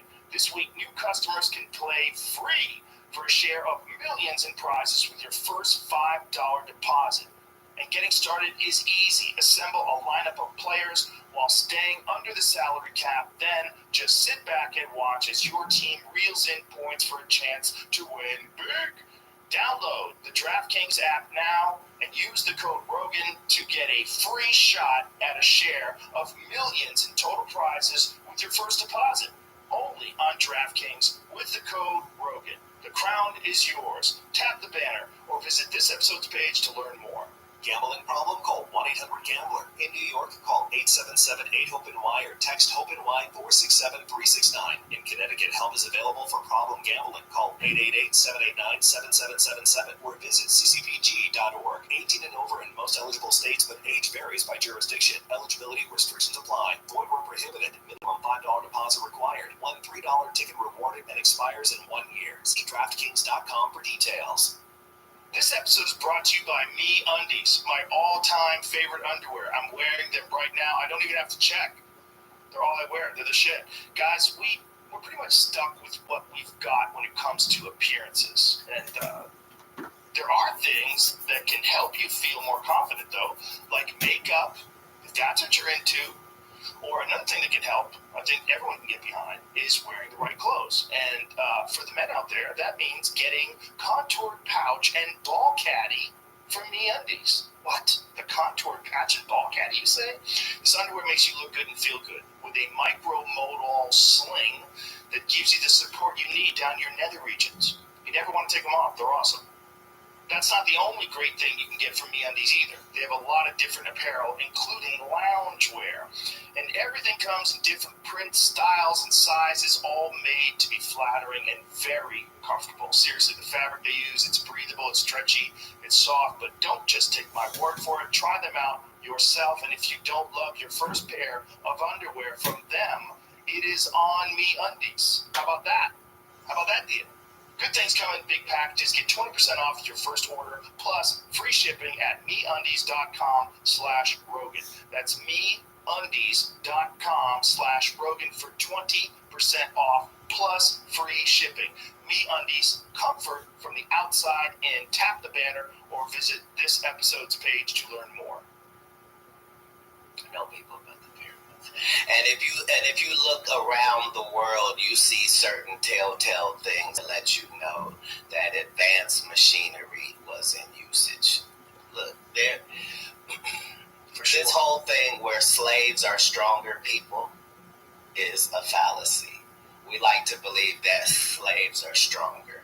Slaves are weaker because they don't eat the right food and they live a terrible life. Your slave population is not smarter and better condition unless you're enslaving the Jews. They stopped thinking that quite a while ago. They think it was actually skilled labor because of the way they were eating. They found what their camps were, where their food was. They ate like very good food. So they think they were actually skilled labor, but also probably forced skilled labor. But that's probably not the people who built it. That's probably the people that were working on it.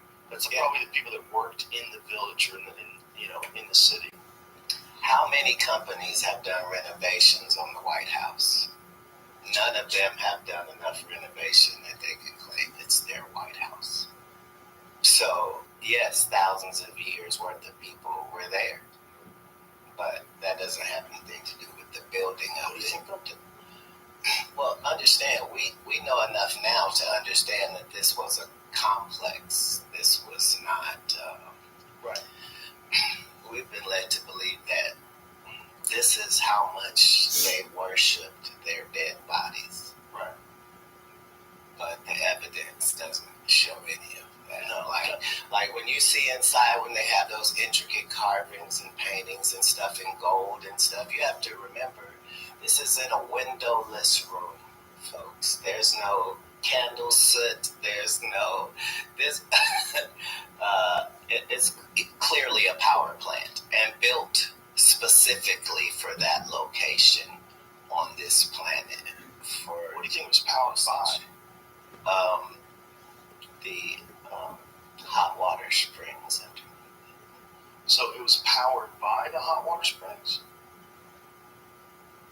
And to what end? How do you know all this, first of all? Is this marijuana talk? I don't think so. This is, where did you read this? If you follow information about humankind, you find out that in all parts of history, people were coming to this region for their information and their knowledge and their things that were forbidden. And these were not, these were the highest of human civilization. Not even comparable to anyone else. No. Nor since. Nor since. Right. The Great Pyramid of Giza is insane. Right. Even Tesla says that this is where he came to get the information. But if you follow that information pathway, it leads you to this character called Thoth, right? And the emerald tablets of Thoth are literally mind-changing and mind-blowing, just because you understand when this was written and the terminology being used is far too accurate for now. So,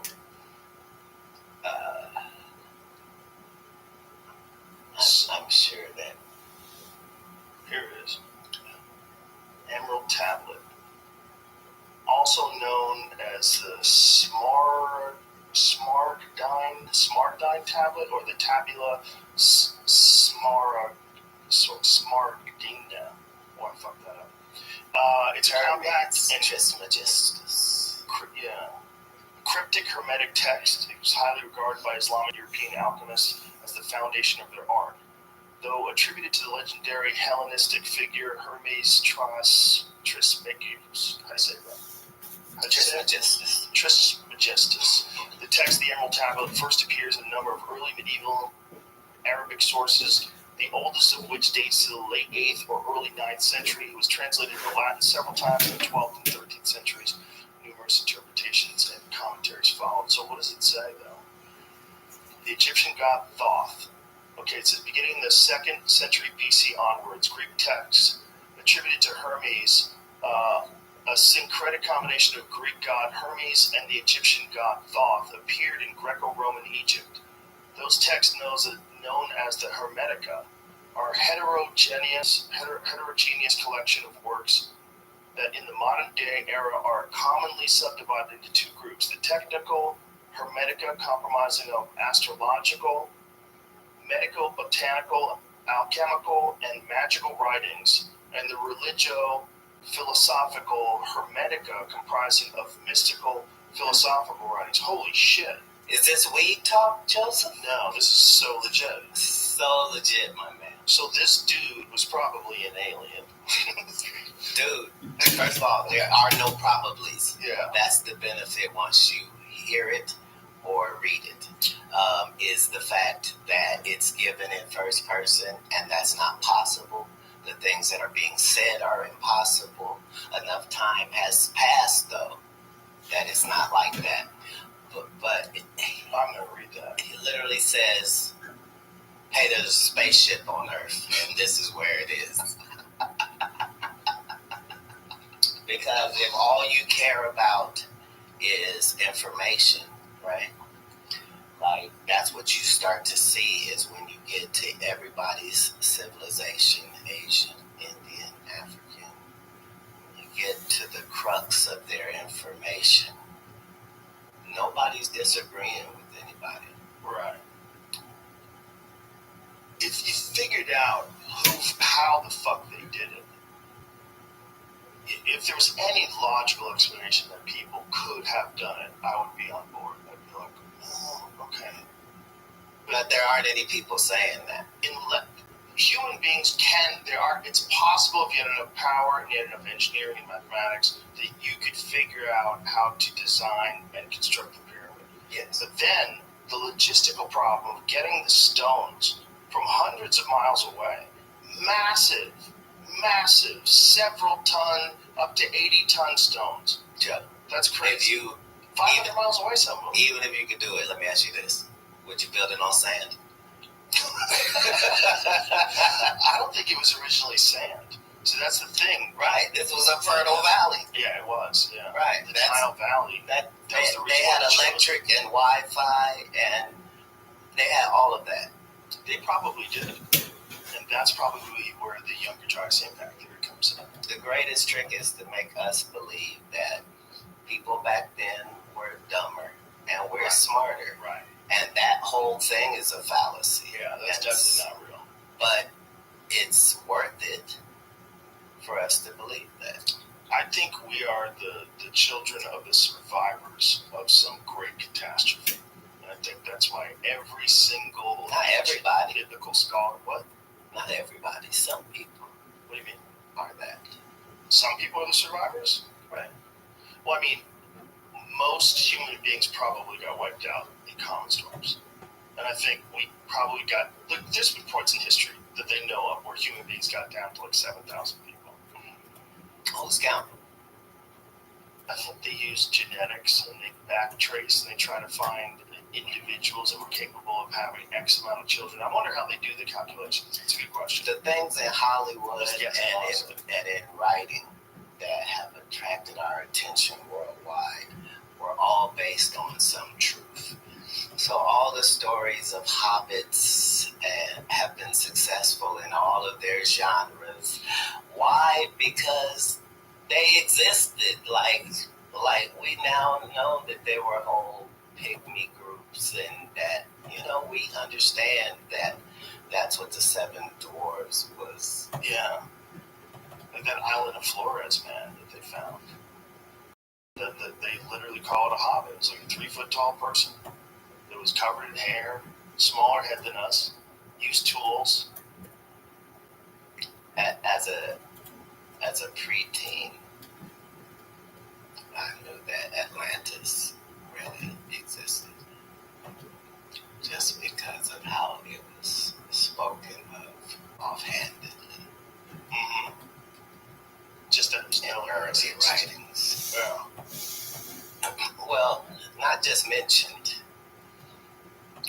mention offhandedly like you would a place that's just a landmark. Right. We landed in New York before we went to Montreal. Yeah. We were in Austin. Yeah. By Dallas. Right.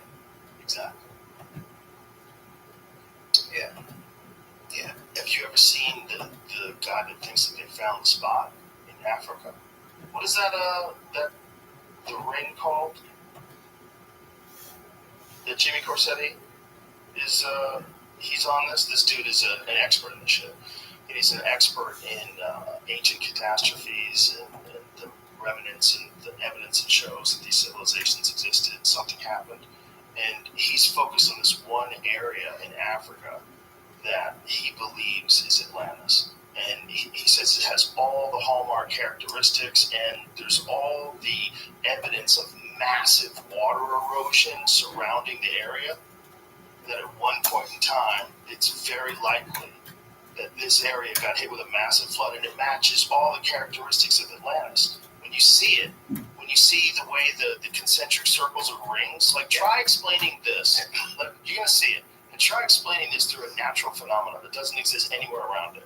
Right. Concentric circles that is near what used to be water, and there's heavy water erosion marks all around it that indicate massive amounts of quick flowing water in a very short period of time. Right. Yeah. I forget what it's called, but I know exactly where it is. That's it. Look at that thing. Bro, are you fucking kidding me? Reshot structure. That's it. The reshot structure. I mean, are you fucking kidding me? Now imagine if that was this massive city of concentric circles and walls and a thriving population, and then it gets hit with this water. You can see the water erosion all over the place. The whole thing looks like it's washed out. See? Yeah. It looks like it was washed out because it was. Right. With salt. But that's Yes, what there's makes, salt there. That's the other thing. between this and the Garden of Eden locations, like these are two of the great landmarks in human history. Where's the Garden of Eden? Well, when you read the stories, right, the thing that strikes you is that it's so specific. Like, it says things in talking about the Garden of Eden that, wait a minute, if I can't find what you're talking about, this isn't even real. You see what I'm saying? Right. Like where the Garden of Eden was, there's, I think, 4 rivers that come from it. And then it names 2 of them. Like, I don't want to be specific because he's going to bring it up, but it's like the Nile and the Euphrates, right? Right. So you know 2 of them. And it's saying, you know, where the 4 meet, this is where it is. And, yeah, my whole life I was like, this is really weird, because at one period of time we're thinking no flood happened, and so many things that have lined up from these great religious books. Yeah. Where we can see that no, something happened here. Something happened, and these are stories of people telling stories that have been told to them for about 1,000 years. But this is why, right? Yeah. And this is why they were told, and that's what that's the difference between those of us that want to know the world's mysteries and conspiracy theorists. Like, there's nothing to a conspiracy theorist because you're not producing what you're using. But these world mysteries, like, that's harder to do. A lie is not something that people are going to repeat for generations and generations.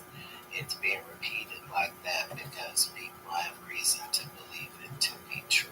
And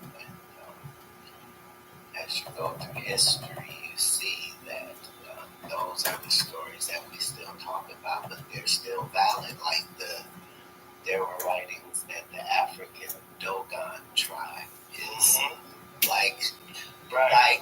like they're From like the Syrian a star system. Like they're saying very specific things, and for hundreds of years we're going, you guys are idiots. You don't know what you're talking about, right? Like somebody will have a fake star story, Right. you see? Right. And now we get to the point where we can actually see what they were talking about. What if we find out that we're aliens? That we were just dropped off here a long ass time. The Adam and Eve story is the story of the place where they created us. I'm sure we're the only people in the universe that think like that. You think so? Why do you think that? No portion of humankind's story differs from that. It's all creation story. Like if you go, that's why NASA and Space Force are not more forthcoming, because the further you get in space, the more obvious shit is. Like once you're up there and you're looking down, this shit doesn't look like there is no God. It looks like you're in the middle of somebody's workshop and they just showed you every single way that every star can be made, every single way a planet can be made, every way that a black hole can be, a galaxy, a universe, and then showed you the best of the best. It's the spot. I mean, in our solar system, we're the best neighborhood that's ever existed. They all suck. Every other planet sucks. We're rudimentary enough that we still require environmental help. Right, until you get that chip. Once you get At that chip, each point, it would be like saying people that didn't learn how to ride horses, they were slow. Like they couldn't run fast enough, so they got horses. right. No, it didn't have anything to do with that. Better's better. That's really what it's going to be. Better's Right, better. right. We're all going to integrate. Like we would have told you 30 years ago that we wouldn't need a space force unless we went up there and found something. I think the Space Force, the idea is that they're worried about It's not an idea. someone else being in space first with weapons flying around. You mean us? Yeah, well, if we can do it, they can do it. That's the thing. Who is they? Whoever it is. No, China. there's only humankind and Yes. alien. Oh, I agree. Right. The problem is, this is what we really need. We really need this neural link to lock us all together so everybody can read everybody's mind. That's what's going to happen, and then there's going to be no more leaders. There's going to be no more governments. You're being There's gonna be very no more- controversial right now. Okay, so look, that Better is better. that exists already. So just understand that the worldwide government is way smarter than we give them credit for, because they have us believing they don't do nothing. But the truth is, like there's no such thing as the government is in bed with the internet. No, the internet is a government installation that they allowed the world to use for free, so that they can have the information willingly, because you're on it. That's what it became. Exactly. But I think That's it's what it just was the to progression. become. You think so? Yes. I think the progression of technology oftentimes leads itself to, like, even cell phones. At first, it was Michael Douglas walking on the beach with Wall Street, looking amazing with that brick, carrying that big brick. Like, look at that guy. He's got a phone, no cord. He's out on the beach. This is insane. To everybody having a phone. But not to everybody, because those in the ham radio community and people with the CBs, they didn't feel like that was cutting edge, because it really wasn't. Like It's still cutting edge. You This can is- walk around with a device. It's a leap in technology. here's the thing: when you look at all of our inventions, that's when you know that these space encounters were real, because we only have advancement in a couple of industries in the world, and everything else is nothing. So, like the microwave that they had 30 years ago, it looks the same as the same microwave now. Why? Because it was done as a military thing. It was supposed to be a weapon. And then they found out, it heats up food. And they put a door on it. And so it hasn't changed at all because invention is very difficult. And do you subscribe to the idea that we get back engineered? Absolutely. Yeah. That's why those leaps, we don't see those leaps in anything else, is my point. Like yeah. There's so much speculation about the creation of a bunch of different things that came out of Roswell. Fiber optics. Right, but remember, 20 years ago, 15 years ago, this is crazy talk. But it's not. Like, it's at the point, at this point, like, Area 51 would have to be doing something. They were definitely doing something. Right. And nobody's telling a differing story as to what it is. Right. Like, people have great imaginations all through history. They could make up something. The only damning information is if you read 3,000 accounts of these entities and realize, wait a minute, why is everybody describing the same couple of beings? Right. Like, there's no outliers. Like, there's like 3 different things they describe. Yeah, they said that the documented 8 to 12. We're not talking about English-speaking people. We're talking about worldwide, right? Like, that's what is striking. Indigenous people in Australia drew them. Yeah. Right. Nobody's saying anything outlandish. And that's what you get to when you go religiously or...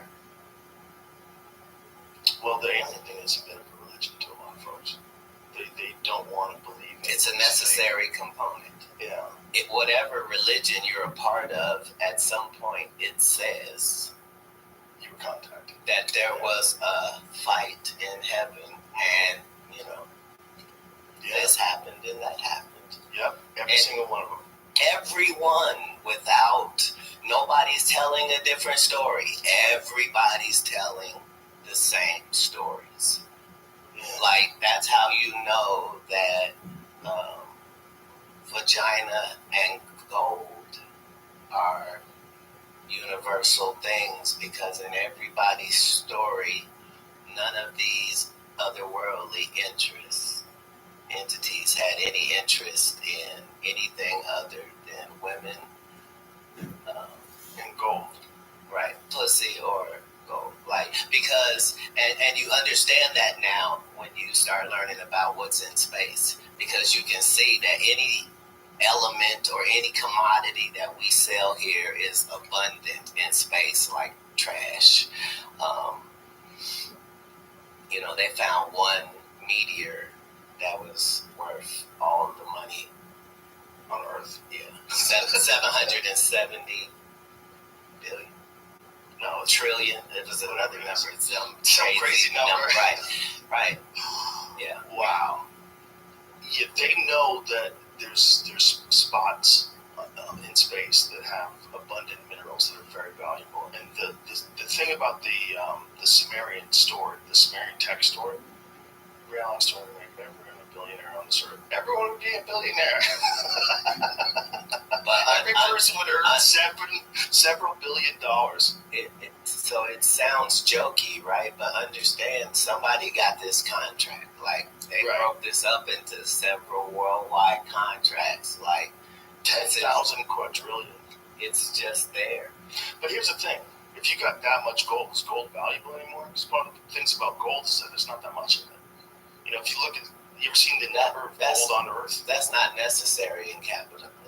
They showed us that with diamonds. That's true. They can hide. It is about the perception of things. And if I buy up all of something, it is rare now. Immediately. Right. Just because I have control of all of it. Right. And that is worth killing Tesla over.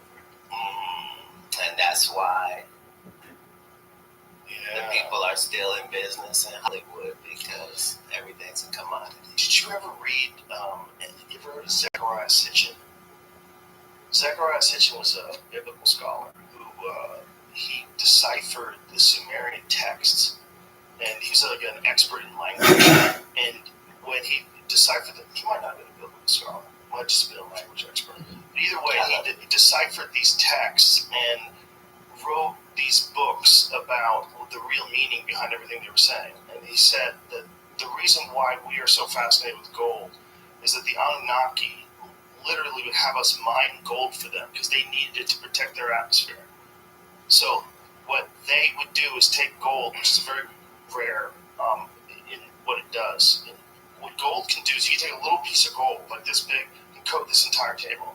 It's real weird. Right. So and you could turn it into a fine dust, and they suspended this fine dust in their atmosphere to protect them from a degrading atmosphere because they're getting global warming or whatever. Everybody that was... He wrote about this in the 70s. It doesn't matter because everybody in Egypt knew it. Like, this is where the alchemy... Yeah, that's where it all originated. Right. Well, we don't even know what they knew. None of those people are saying, hey, I came up with this shit. They're saying... Right, somebody gave it to us. Somebody who came from this place here came and told us that this is how this goes and this is what this is worth. Yeah. Because I'm saying the people that were being abused in the mines going to get the diamonds, it wasn't like that for them. It was just them getting these rocks. These crazy guys gonna pay a day's wages for us to gather rocks. Let's gather them. You know, this is... But when you follow back, it's all about the information. And at the top of it, nobody's trying to claim it. Like, nobody's saying, right, I invented this. Yeah, that is wild. If imagine this, that's why we're getting most of our shit. Back engineered stuff didn't leave for us. We have to figure it out, sort through it.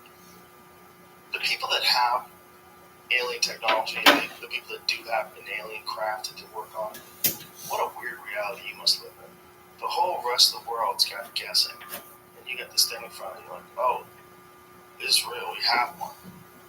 that's how everybody in Space Force would have to feel. Right, they must. How many of you think see shit? I'm saying, how do you think Elon Musk really feels? Like, I don't think he's gonna tell you. No, I'm saying in his head, can he still have a superhero? Or is he one of them? You know he's one of them. Like, if you're the richest dude in the world and you're also a super genius, how the fuck do you stop yourself from thinking you're a superhero? That's the big question. No, it's not like that. No, it doesn't have superhero side effects to it. I mean, you would probably, I think, like it. The more you know, how little you know. That's true too. There's not a, you know what I mean, and nobody has ownership on information. That's why reading books, civilization, because like when I said like, you know, I read 3,000 books, people were like, yeah, right. But you know, everything in life is about the environment. It was grown in the petri dish, right? So if I told you that from the time I was 8 to the time I was 12, I never celebrated any birthdays. I never went to a birthday party. I never had a Thanksgiving, a Christmas. I never trick-or-treated. I wasn't allowed to watch movies, and I wasn't allowed to watch TV.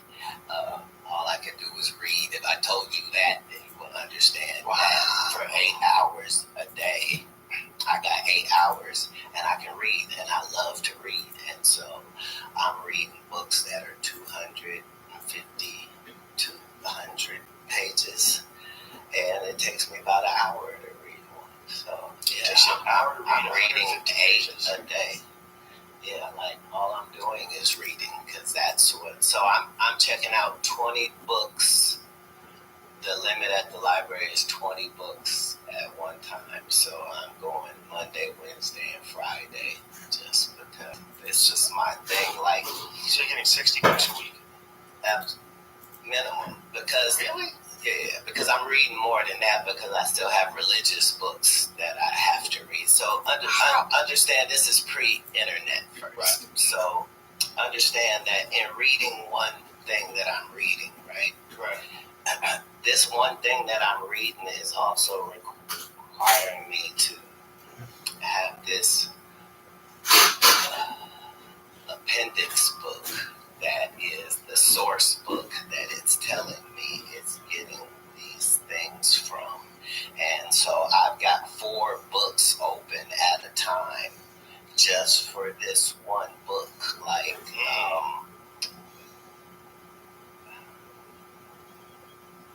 but yeah.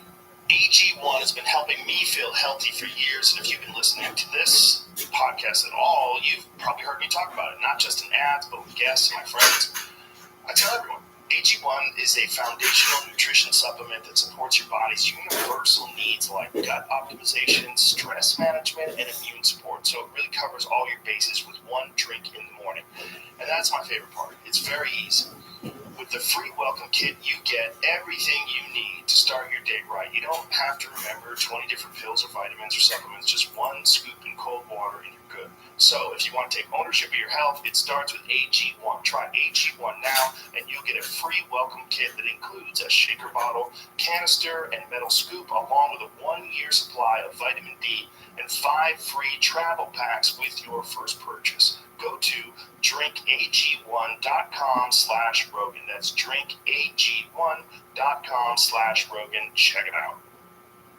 This episode is brought to you by Squarespace. You probably already know that Squarespace is the all-in-one platform for creating a website, but they do so much more than that. For example, you can drive sales and engage your audience with Squarespace email campaigns. They make it easy to collect email subscribers and repeat business through regular email updates. You can sell anything you want with Squarespace, whether it's physical goods, digital products, or services. They have all the tools you need to set up an online store. You can even sell in person by connecting a Square reader to the Squarespace app and keep your orders, inventory, and customer data in sync with your website. Yeah. But yeah, so first, I guess between 8 and 12, I can read classics and nonfiction. So I'm saying no novels or anything like that. I'm just reading these, like Time Life has like 1,800 of these individual books on all subjects of the world. And So you just spent most of your time reading? not most, all of it. All of your time reading. And then when did That was my thing, because like I was able to be in each of these stories. You follow what I'm saying? And I was getting so much information. Like half of those, I probably had to write a 1-page report on after, you know. But yeah, that was my whole thing. And the numbers aren't even really accurate because I read more than that. Because like sometimes I would read something and I wouldn't get it. Like there was this classic book called Little Women that I probably read it 4 times. I just didn't understand it, and I knew it was a classic, but I never read it. What's it about? Have you read it, Jim? Some Little Women. So kid, I just watched an episode of Kirk Brewer and they're talking about it. What is the story about? Well, here's the thing. Yeah, right. Like 4 sisters think that, okay, but they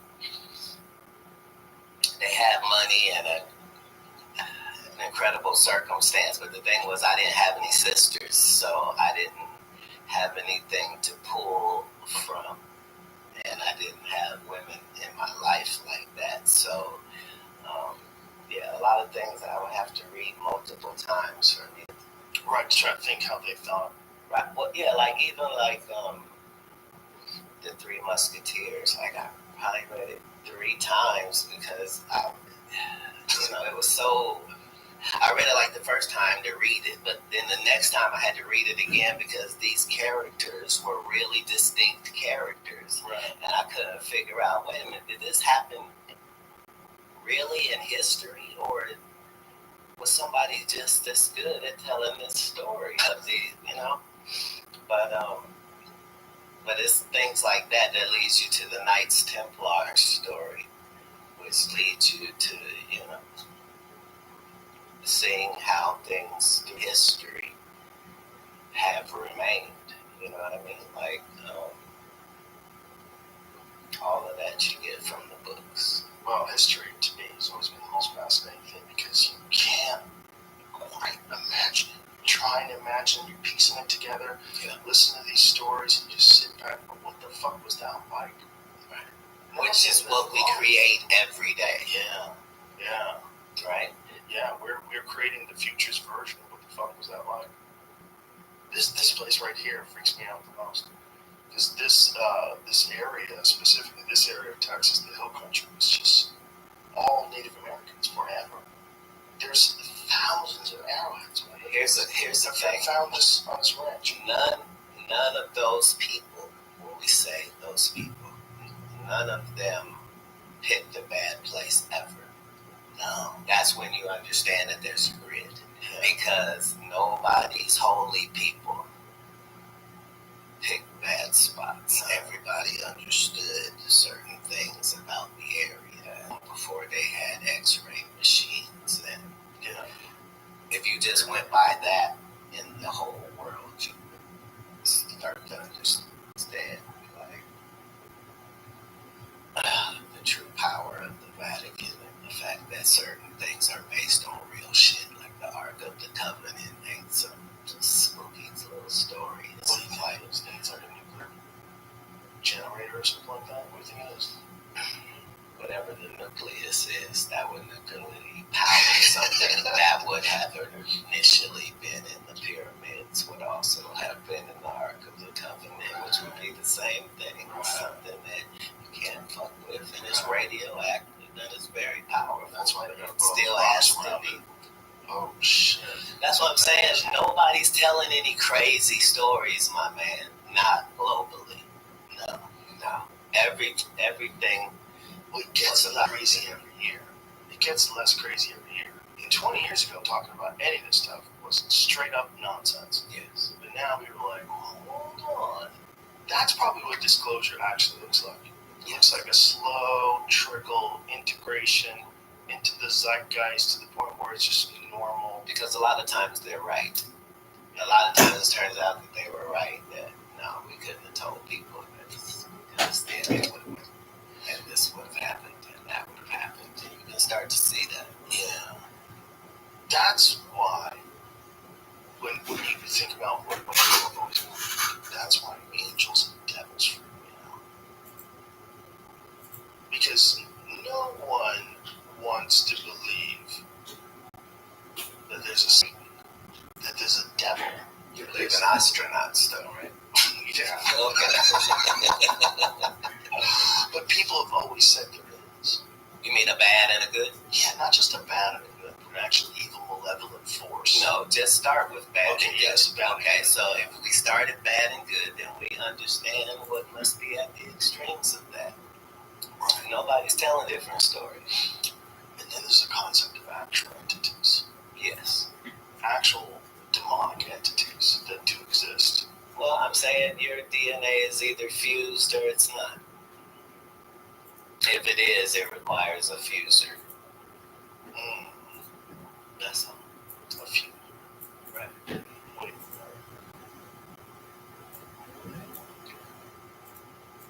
I'm saying, if they tell you that certain parts of your DNA are fused, that requires a fuser. I said that right. I'm not sure. I see what you're saying. The structure to us in everything, all of it, does seem remarkable. In a no mistakes type of way. Yeah, in a synchronistic sort of a way. Which flies in the face of the accidental Big Bang, nothing from nothing way of thinking, and it always has been. Well, that's what I think. Like in the beginning, there was light. When they talk about that, if you were going to describe the beginning of the universe, if you're describing the Big Bang, which there's a lot of speculation that wasn't necessarily the beginning, that there might be a continuous cycle of these events happening over and over again.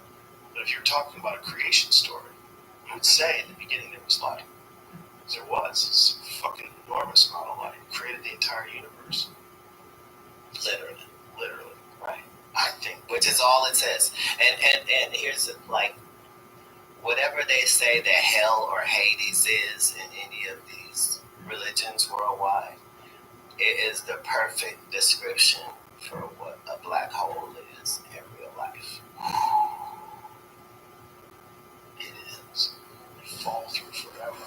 A bottomless pit. Yeah. Where time doesn't exist. Where time does not exist, where you don't die, but you don't exit with the information And eat stars. right. But it eats stars and galaxies, all that, right? But we can have multiple of them, and all those still be okay. The center. That's the flex. Yeah. That's the flex. Right. It's like if you live in Africa, you're going to deal with lions. What's this thing? Oh, it kills everything. Right. Everything what? Everything it touches. Everything. It's going to get us eventually, but not now. What? You mean you have two of them? They find them floating around. They find them. They find them floating around. Right. I mean, they noticed them. Yeah. They noticed that they're out there floating around. Yeah. They found one that's so fucking big. So we did this thing where we put a video of how small the Earth is in comparison to the Sun, how small the Sun is in comparison to giant stars, and how small giant stars are into the most massive, supermassive black hole that they know currently. It's bananas. Our perfect habitat is so perfect that anyone universally with sense would say, location. Like the greatest real estate agent ever. If the moon or the sun were further back, we'd be fucked. Yeah, or closer. Or like the whole thing is, someone later saying, do you think Beverly Hills was an area they built on purpose?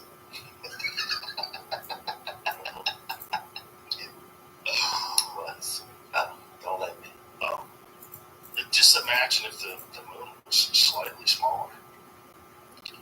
Just imagine. Look. Imagine if the Earth was slightly further away from the sun. They know that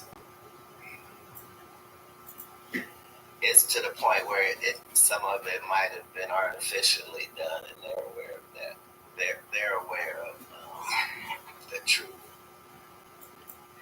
specifics of the solar system of the moon. Right, specifically. That's a wild theory.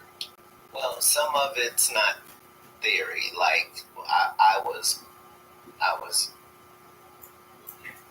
on that subject as a teenager, but as a grown person, it's when the thing happened where they hit it with the missile and it rang like a bell. Yeah. Like certain things are. What was the explanation of that? Because it did have some sort of crazy, like... The question is, who will offer an explanation? Right. Because it wasn't like that they didn't just do it once. Like, all accounts say it rang like a bell for hours and hours and hours. Imagine if that's a feature for a stable planet that they put there. Well, that's how Xbox works, or PlayStation. Not Xbox guy, but I'm saying, you have your gaming system, and it just requires that and your Wi-Fi nearby.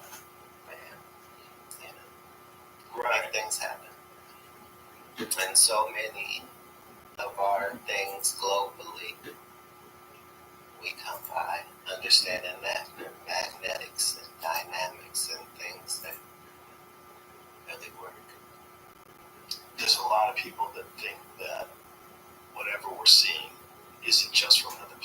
are from another dimension, that they're dimensional travelers, that they have access to places that we don't have access to, because we're too primitive. We can't wrap our head around it. As a civilization, we haven't reached the ability to transcend, but that they can, and that they're here all the time. Well, the way we look at it, we're the greatest spot in the universe, but the travelers don't lead us to believe that. Well, there's always competition. There's always going to be a greater civilization than the one previous. There's always going to be more. There's always going to be more.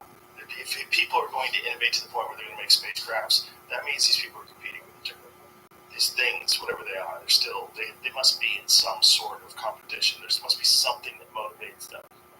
So, right, but at that level, competition is healthy, and there are no unhealthy components. Hopefully. So, well, no, not hopefully, definitely. Once we're all building space, personal space contraptions for ourselves, we're going to push one another. It's not just we're going to all want the best one. Yeah. And we're going to insist that be the case, just like we do a car. When I said hopefully, what I mean is that, hopefully they will be, healthy, friendly competition. That's what motivates them. What's not hopeful is that they can be robotic, emotionless things that have transcended biological needs, and that they just have a function. That function is seeding intelligent life in the universe and establishing, just like you would be a farmer and you would go out and leave hay for the animals. Needs are primitive. Yeah, they are primitive, but we're always moving into some more and more complex direction. Technologically, it seems like that's never going to stop. Right. And the only thing that makes sense to me is that we're doing something, because that's what we're literally designed to do. We have all these things that sort of motivate people, and greed and lust and curiosity. Yeah. But what we're doing is we're always making better things. Yeah. Constantly making better things, which would lead ultimately to the creation of a higher life form, some more intelligent, emotionless being. And that's the scary thought, is that all this life out there is life that was created by biological creatures who had these desires and needs that ultimately led to them making a better version of them. And then that is like the butterfly that comes out of the cocoon. As soon as we put people in space, we became aliens that day, right? Right. Yeah. A lot of things are perspective. That's true. I mean, you could say you're a camper, but you're really only going to tent your yard. You're still kind of camping. Well, but that's what we're I'm saying. Our guy has put a date on the Mars colonization, though, right? Yeah, but he's also put a date on the Roadster. When that Tesla Roadster's coming out, that motherfucker's never going to see the light of day. When is that car coming out? No, because that car is supposed to be out for years. That's part of being a billionaire. Sure. It's not worth putting out something that's not right. It doesn't matter how bad it's wanted. Well, he actually explained that. He said manufacturing was insanely difficult. The way he explained it, it's, you don't consider it because, people just manufacture things, think it's normal. But he was like, the process of manufacturing, especially like a car, an electric car, insanely difficult. And he had a harder time doing that Cybertruck than he did space stuff. The Cybertruck's hard. That goes 0 to 60 in 3 seconds, and it looks like it's from the future. It looks like it's the hottest thing on Mars. It's crazy. Yeah, that's what it is. Yeah. It looks like the most futuristic car ever. Right.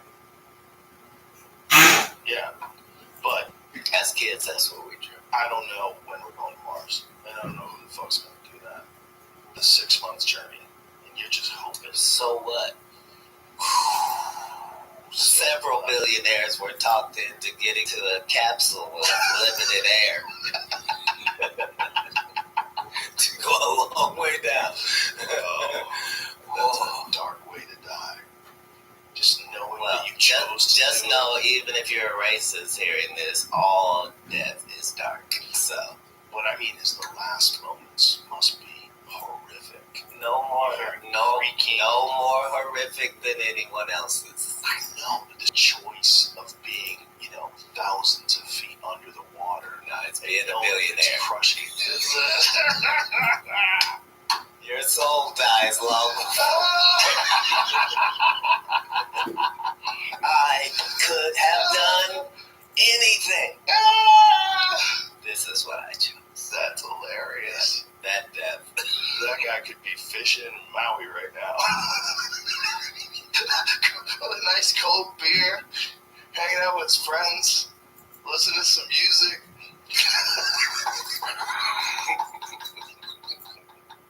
Instead he hears he's like carbon fiber starting to crack. God damn. It's already done at that point. Yep. None of that's happening. They knew those people were dead a long time ago, which is interesting because I didn't know how sophisticated the underwater listening devices are. But they have these super sophisticated underwater listening devices everywhere to make sure that Russians won't sneak up on us. Because Russia will sneak up on a motherfucker. Russia snuck up on people before. None of that is for Russia. None of that is for Russia. It's real. That would be the wildest shit of all time. What underwater listening devices? Because they knew that aliens were under there. Okay, let's see if this is weed talk or not. So, which one do we know more about? Do we know more about space or do we know more about the ocean? We know more about space. Quite a bit more. Okay, so yeah. And part of that is because the ocean's very difficult to penetrate. At some point, this government, they're hiding things from us. I would hide things from people. I would definitely make it illegal for you to have a submarine. You could have a yacht. Don't get crazy. You can't go underwater. I gotta know where the fuck you are. If I need to collect taxes, well, I'll get floating around. I can pull up. It was a conspiracy theory at one point that, the government got bases inside the mountains. Right. Well, until they had to expand the boundary behind Area 51 and make Area 51 larger, they never even admitted it existed. It wasn't until the Obama administration that they actually came out and said, Area 51's a real thing. We need more land. Do you ever see the video of Bob Lazar, the guy who used to work there? Have you ever seen that guy? That's I was following old Bob Lazar. What do you think about that? Do you think he's telling the truth? Here's the thing, Joe. Just an opinion, but what I find fascinating is the lack of imagination in any of these stories where imagination could apply. Look, if someone was bullshitting, you'd see evidence of it. Right? Because that's the thing. If people bullshit, they kind of bullshit about everything. Right. Because they think they're smart enough to trick you. No one's smart enough to come up with one story only their whole life. Their whole life. They're straight, down the middle, square, tell the truth all the time. But one time, they decide to have a whopper of a lie and just fabricate this thing and structure it. You're seeing somebody tell you a story that is the only explanation for certain things that are happening. Yeah.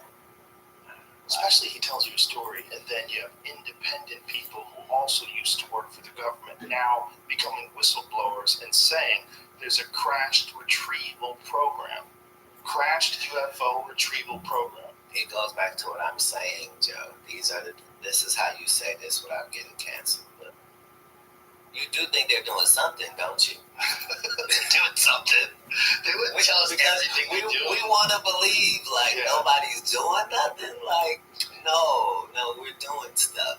They're doing something. They're just not telling us. But that's part of it, though, right? You know what the people involved in the retrieval call the vehicles? They call them donations. Right. Well, because that's what they think they are. They think that the limited times that these crafts have shown themselves. You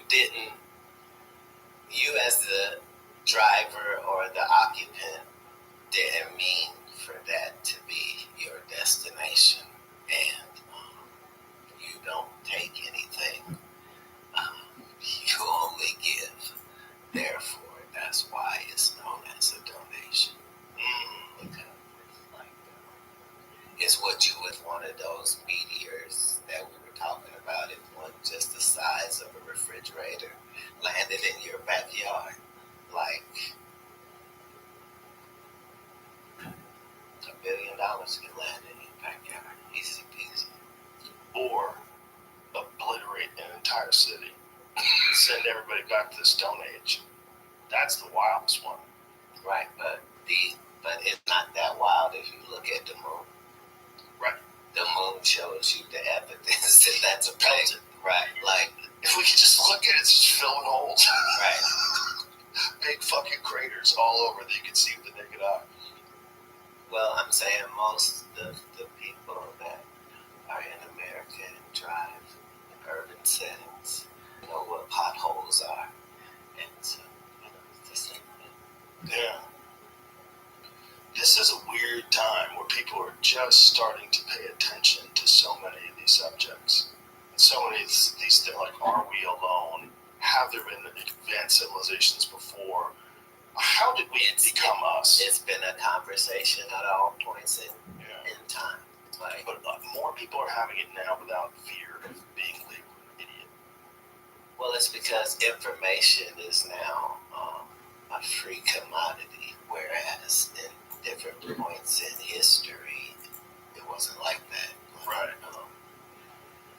It was protected. You didn't make enough money to get access to this information. And no matter where you're looking, information is the driving force of almost every war and conflict. It was about the place that you conquered. Not only did you conquer them, but you got a chance to know what they knew. And that, you found, was more important than anything else. And that's... Well, think about the people that lived just before they translated the Bible from Latin. How many people couldn't read it?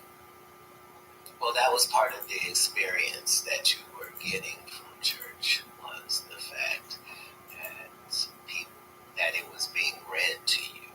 Right. You see what I'm saying? It not what we have currently, where you have the book and they have the book, but this person is literally reciting the word of God to you. Yeah. And he becomes the holder of all that information, and the only one. All holders of all information are that. Yep. It's like a human pattern that people follow, even if they just run an internet company. Even if they run a social media company, they follow that same pattern. Well, because everything in the universe, everything on this planet, everything that we could look at in the wildlife or in the plant life, or everything is a formula. Everything is that way. Yeah. And that's one of the science and math go together with the occult and alchemy, and all of these things are based on things like even the Smurfs story, right? The Smurfs are based on something? Well, religious people would say, oh, you can't watch the Smurfs because it's bad because they have witchcraft and stuff in there. But the whole thing is, it's based on this, the homunculus, the idea that you can create a human life form without a mother or a father. So, really? That's what the Smurfs are based on? So what two Smurfs do you think got together and had Smurfette? She was the only female of the Smurfs. So, it's a good question. Well, it's not a question in the Smurfs. They tell you that Gargamel made Smurfette, but in somebody's history. I don't want to say what race of people or group of people it is, but in somebody's history, there was this homunculus thing. Like a genetically engineered human? Life form. Mm-hmm. Creature. Right. Whoa. And so, it's spoken of in history very sparingly. But, a lot of things in the world are perception, Yeah. So we don't believe that there's clones. We don't believe that because we don't feel like we have the technology. But the truth is, if you go body part to body part, you'll go, what if I lost 2 legs? Well, we give you 2 legs. Well, what about 2 arms? I can give you 2 arms. Okay, well, what about the heart? Yeah, no problem. What about the, we're already... Yeah. All you'd have to do is make a clone brain dead. Figure out how to engineer a brain dead clone that'll grow organs for you. And then they'll make cloning legal. Because then you'll never have to worry. Hey, cat, you need a new heart? Guess what? This is the same pathway that everybody is on in all of these departments. Like, this is what you like. People spend their life trying to find the cure for a cancer, Yeah. and working as hard as they can every single day, unsuccessfully. Those are the type of people that help make the world go round.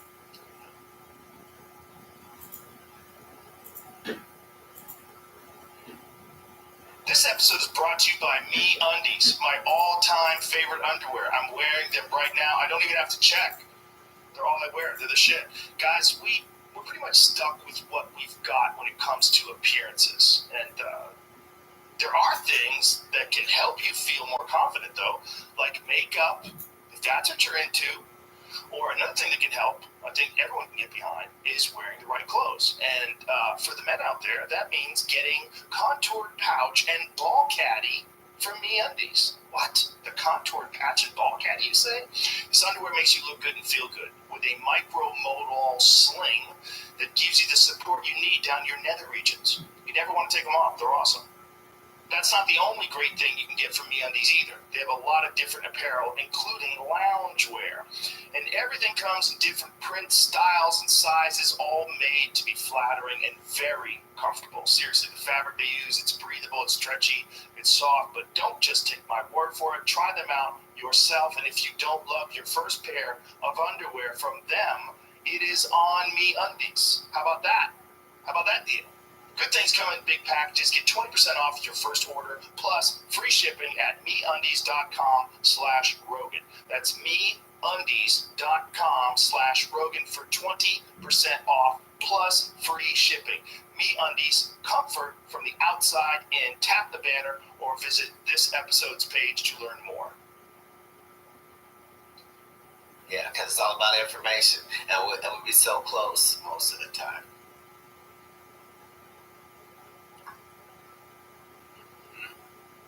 But that's how you can see when we've had influence from something else. Well, I think it's very possible that we have. It's just so frustrating when you want to know. It's one of those things where life would change forever if you had undeniable contact with something.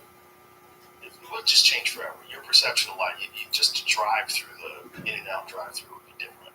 Everything would be different. Right, but you Taking a shit would be different. There's aliens out there. You can say that about smelling salts or mushrooms. You can say that about lots of things. Yeah, but about that specifically, if we knew that was real, because I think it's probably true, but I'd still hold open the possibility that it's all bullshit. Here's the whole thing. No one who has ever seen more space or the universe than you and I has ever seen anything that was bullshit. What do you mean? In the universe. But what I mean is like fake UFO footage. There's a lot of fake footage. I would want to see, if you could could see something yourself. And I have good friends that have had experiences that they say there is no fucking way that is us. That this is something else. That's part of it. Like our stories of cooperation have been nothing but cooperative as they could only be. Like, we don't hold any leverage. I think some of the shit that we're seeing in our stuff. Right. I'm saying, but nobody will have a way of, like, as advanced as we are, we still gotta let that fly over, right? Yeah.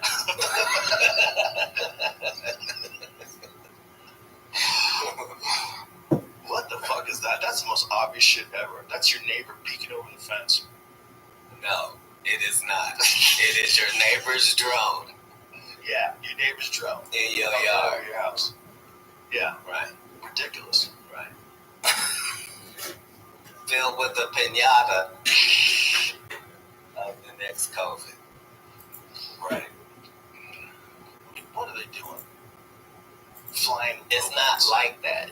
It's not like that. In the world of flying things, sometimes things go off course. You see what I'm saying? Especially spy stuff. You think that's all it was? It went off course? That it just magically happened to go near all the military bases? Don't say magically. I say wind. The wind got it? Well, I'm saying, Bro, they just flew those things over and they hoped that Biden didn't notice.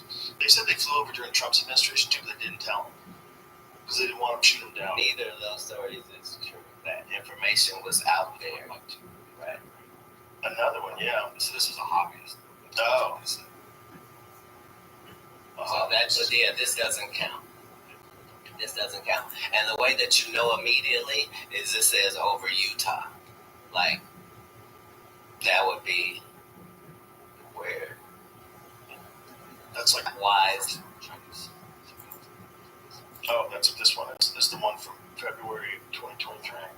That's the one they shot down. Look at that. So it's just a balloon with solar power and some kind of camera. How weird. Not weird. Not weird.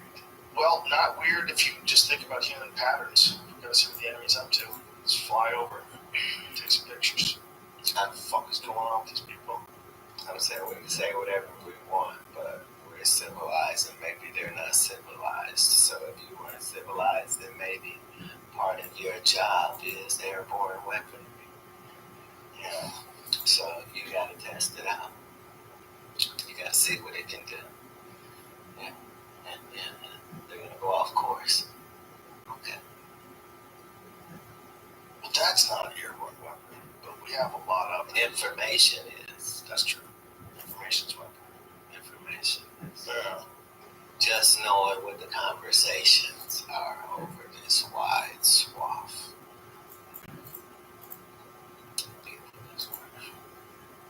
Because at the end of all these information, driven society places is analytics, and that's what this is.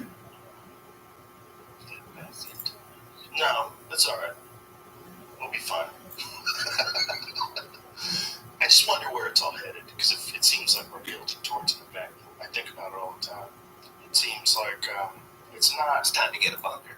It seems like it might be a good time to get a bunker, or at least a supply of water. Well, here's the thing. If you follow what becomes accessible, that's how you can generally see where things are going. You know? And so that's the true magicalness of Elon Musk. Just take that guy out of the story and just tell that story, and yeah. Yeah, he's moving us into so many different directions all at the same time. The electric car thing, the internet satellite thing, and now this Neuralink thing. The Neuralink thing is the craziest. Because all of these things are connected in these higher upper echelon conversations. I'm saying you see the same conversation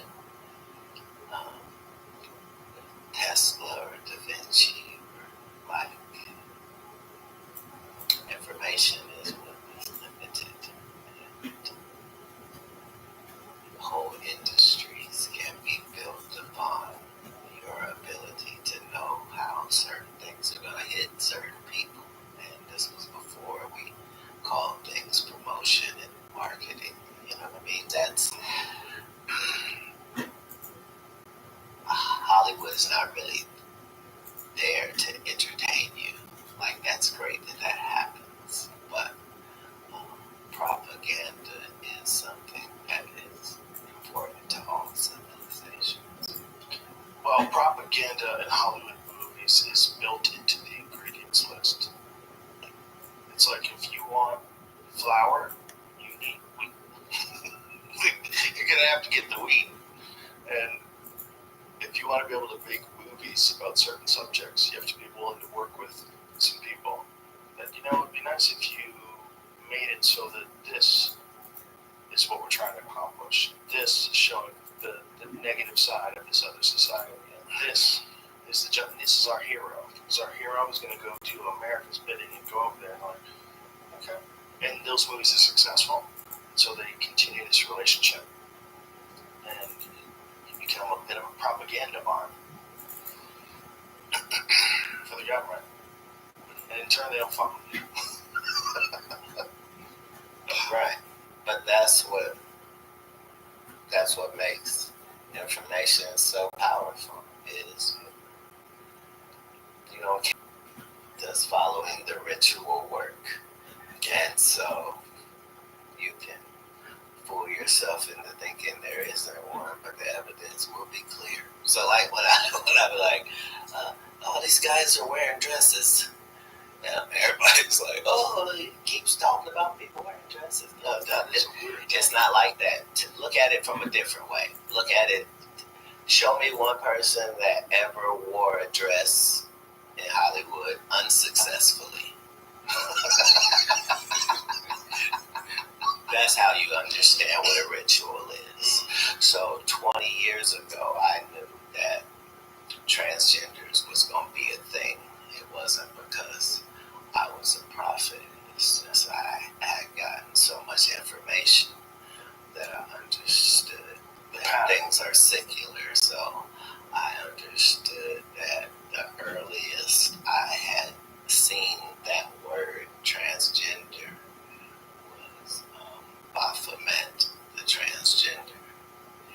And so I knew that in the ritual of Baphomet, the transgender, to show allegiance to him, you had to kiss his ass ring. Really? And it said both of those things. So I knew that both of those things would become popular in the future. And that somehow calling people to goat would be normalized over the sheep being always the most popular reference. God damn, we got some good weed, Cat. Jesus Christ. This must be the I'm weed. trying to figure out how to jump in on that. Right. Which is my only goal. I always wondered whether or not all the stories in the Bible, it's just tell a story for so many years, became just meat zombies controlled by corporations. Zombie. That demon would exist, and it's just technology. It just shows itself through this desire for the newest, latest innovations that are going to constantly fuel it becoming more and more powerful. And one day it tricks you into letting it into its head, like a vampire. Like the vampire stories, let them in, remember? That was the thing. You had to invite them in. And if you invited them in, you're fucked. But if you didn't invite them in, for some reason, they weren't allowed to kill you. It's almost like a story. That you have to be able to benefit from the zombie. Like, there's no benefit in that taken out of context. Like, if you're making them zombies so that they can mine for you, then there's a story of that over there. That's the whole thing, is when you look at these ancient writings, they're not saying like, Yeah, so he was from another world, and we had to bring him our kids, and he would eat them in front of us. Like, they're not telling those stories. They're saying, like, agriculture and Knowledge, literature and cosmology. right. Explain the origin of life. Yeah. Like, show the double helix DNA. To a fault. Yeah. Nobody's saying anything outside of mathematic parameters. Well, the wildest stuff is when you look at some of those old Sumerian tablets and you see how they have the solar system mapped out. They had the sun in the center, looked just like a sun with little marks around it. It had Venus where it should be, Jupiter where it should be, Uranus where it should be. They're all in the right spots.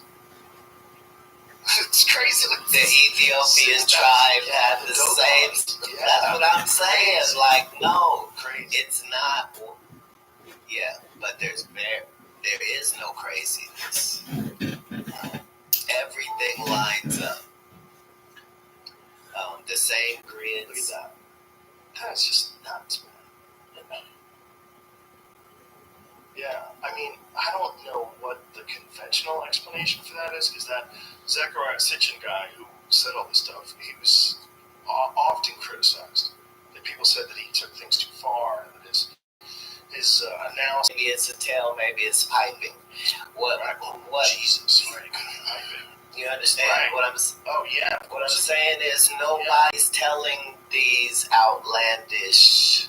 Right. Or they're all kind of all saying the same thing.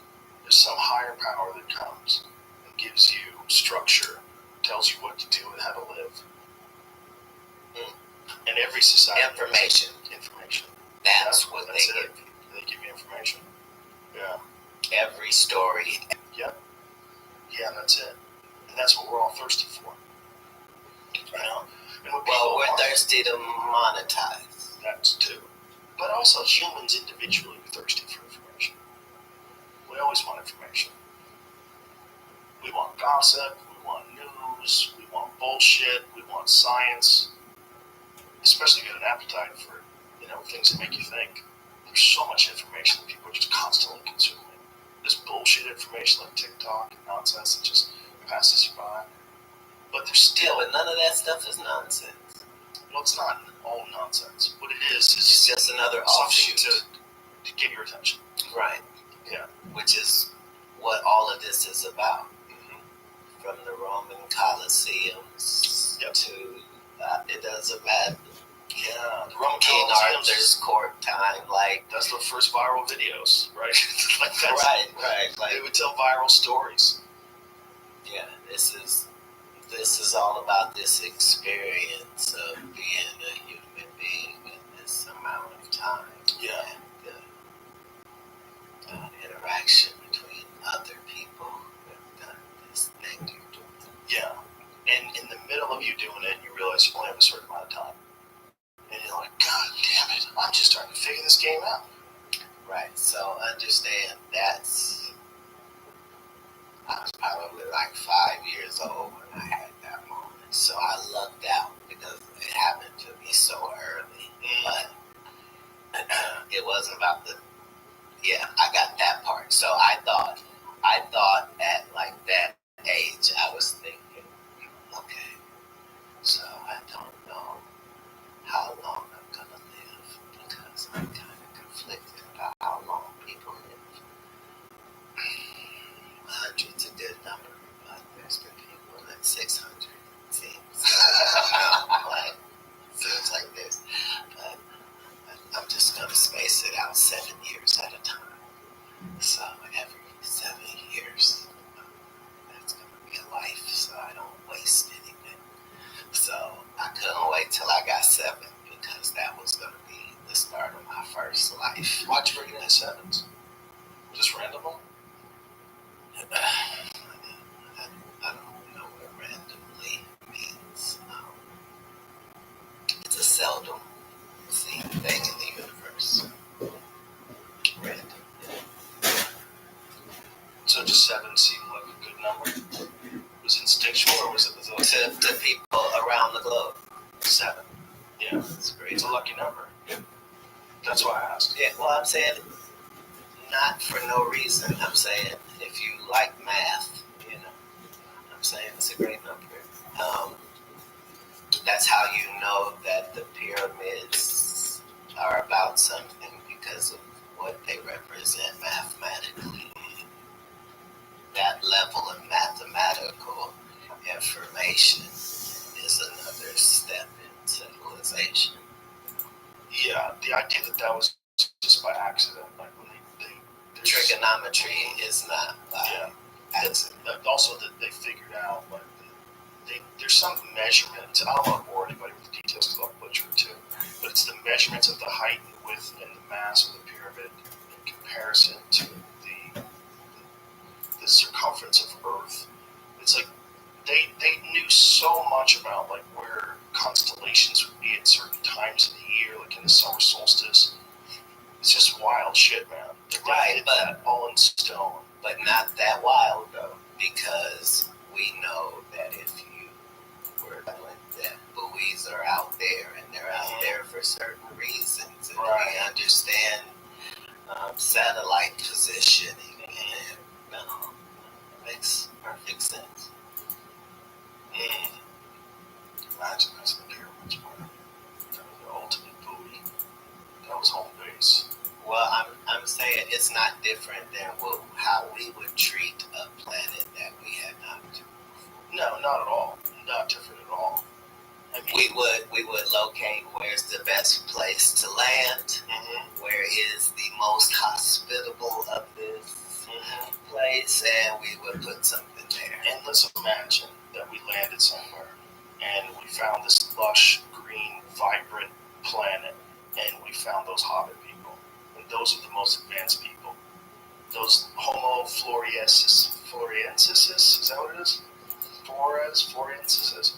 So this creature, this 3-foot tall human, imagine if we found them.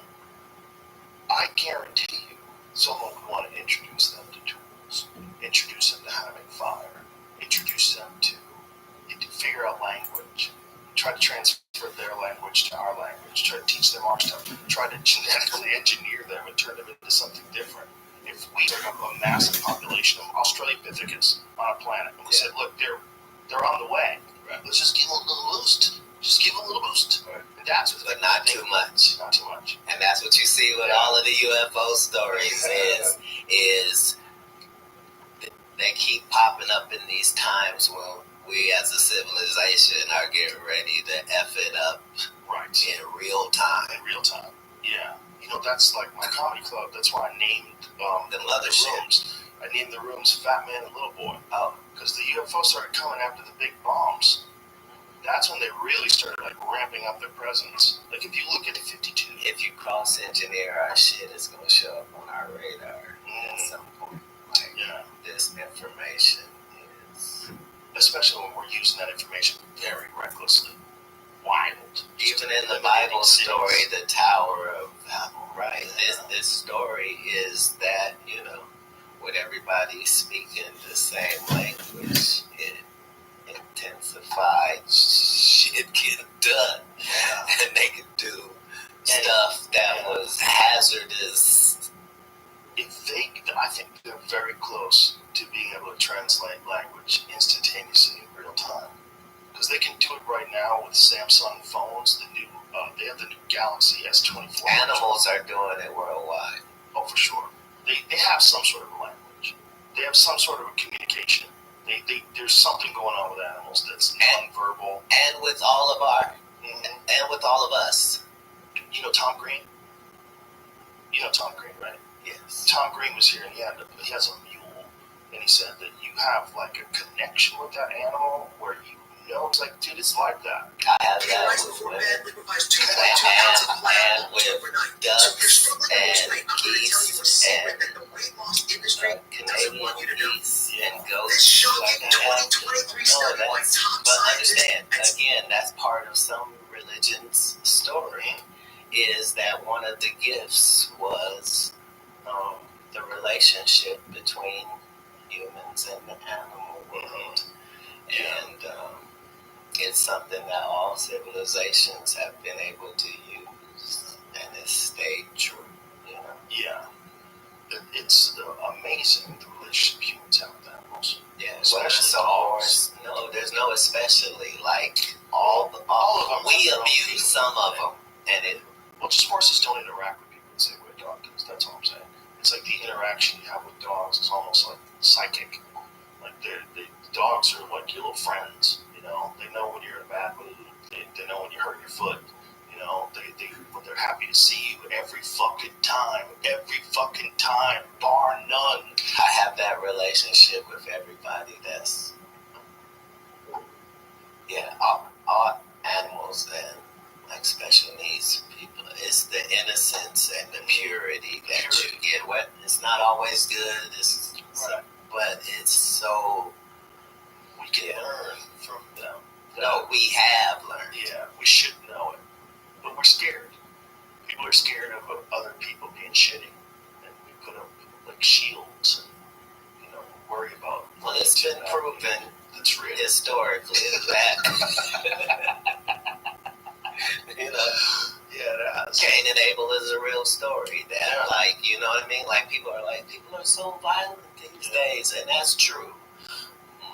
But people have been violent. Like there was this point where humankind learned that they could take a life and change things. Well, especially take a life quickly. Like when they figured out swords and bows and arrows and shit. What do you think the story of Sodom and Gomorrah is about? Because I was just reading that last night. Cleanliness? Yeah. That's what took them out. That like plague. Okay.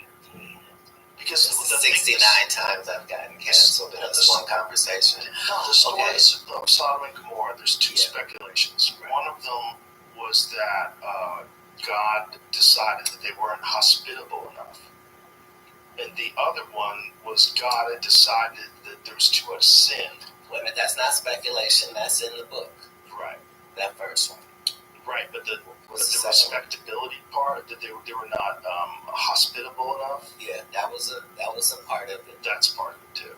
So God just decided that I'm gonna fuck with this whole city. No. Right. What's the real story then? Okay, so turned it into pillars of salt. 2 cities, right? And he said, "Find me 50 good men, and I won't do this." And then I think he said, "Find me 10 good men." Okay, so this story is generally used to say, I really love that. Okay, let's take a look. Sodom. Yeah, so there's one simple tell some stories. Whether they're getting cold outside and you could keep doing the same old thing of putting on 17.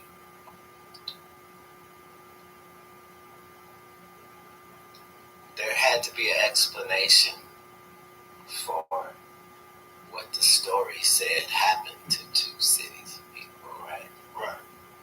There had to be a reason to tell that story. The story, it requires all of those people to really have been killed in those circumstances. And the historical evidence shows us that something like that happened. Like, does your rain jacket still make you feel cold and damp? This bearskin waterproof soft-shell jacket. Are you kidding? I know a guy who will pull that information up so fast. Really? Put it on the screen. Young Jim? Like, is there speculation? His sidekick is awake now. This is when Carl wakes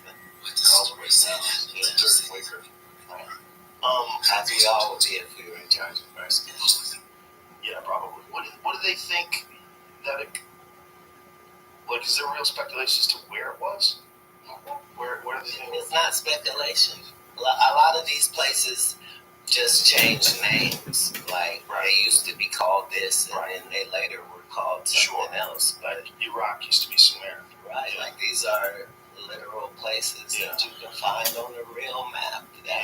That was a part of that biblical rabbit hole I was telling you about. It's just seeing my only concern is out of these ancient, how that operates, right? So you see they have question marks here, right? Only because they know that there were cities there. So they have wreckage there.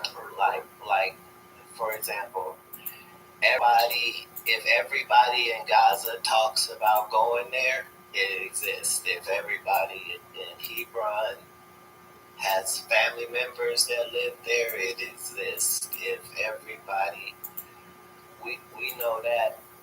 So they think that was right near the Dead Sea. Wow. Well, they didn't think it any differently than they thought. Halal, if I'm pronouncing that correct. Like, these were places, like, people throughout history, if you show any body of water, those are always spots. Water is its own commodity and currency at all points, and that was the Dead Sea. But that's everywhere. Was the Dead Sea always the Dead Sea? Because, goddamn, there's so much interesting stuff that came from that part of the world. That's why they found the Dead Sea. But a lot of the stuff that was supposed to be unbelievable was all based on something real. Like, right, how long was it the Dead Sea? Long before they knew what high salt content was. Right. Or they might have called it high salt content sea. But what they were trying to say is stuff's not growing here. Okay? Don't come here as a fishing spot. Right? But it's a good spot to gather salt, which at that point in time is as valuable as anything on earth. Salt, they'd go to war for salt. Salt allowed people to preserve their food. Salt was insanely valuable. Understand the whole portions, because at the end of the day, for all people, it comes down to quality of life. So the jump that was made between people eating food that you had to kill yourself catching just so that you could put it over something hot so that you could get it where you could eat it and eating it like you. That experience to seasoning your food and, having to order from the best place because they eating too much spaghetti so you get fat. Right. That's part of the greatness of human experience. It has been that part of being a king or being royalty through all civilizations was being able to experience the best, the attributes that makes you believe in it, because every vegetable, let's say, that you would have, when it gets to the point where it would spoil and it would be useless and you'd have to throw it away, it becomes worth more money. Because it's compost. No. So, what do you mean? Like, if you have potatoes, right, and so you have potatoes, but now you got too many potatoes, you can get vodka from that. And if you have too much rice, you could get sake from that. And if you got too much wheat and barley, you could get. And if you had everything that you could have too much of, we got too many grapes, you could get wine with that.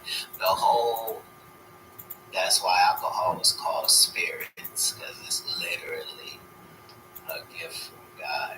Just something that's just for your milk. Once it's going bad, that's where cheese comes in. Like, whatever it is you would be having as a commodity.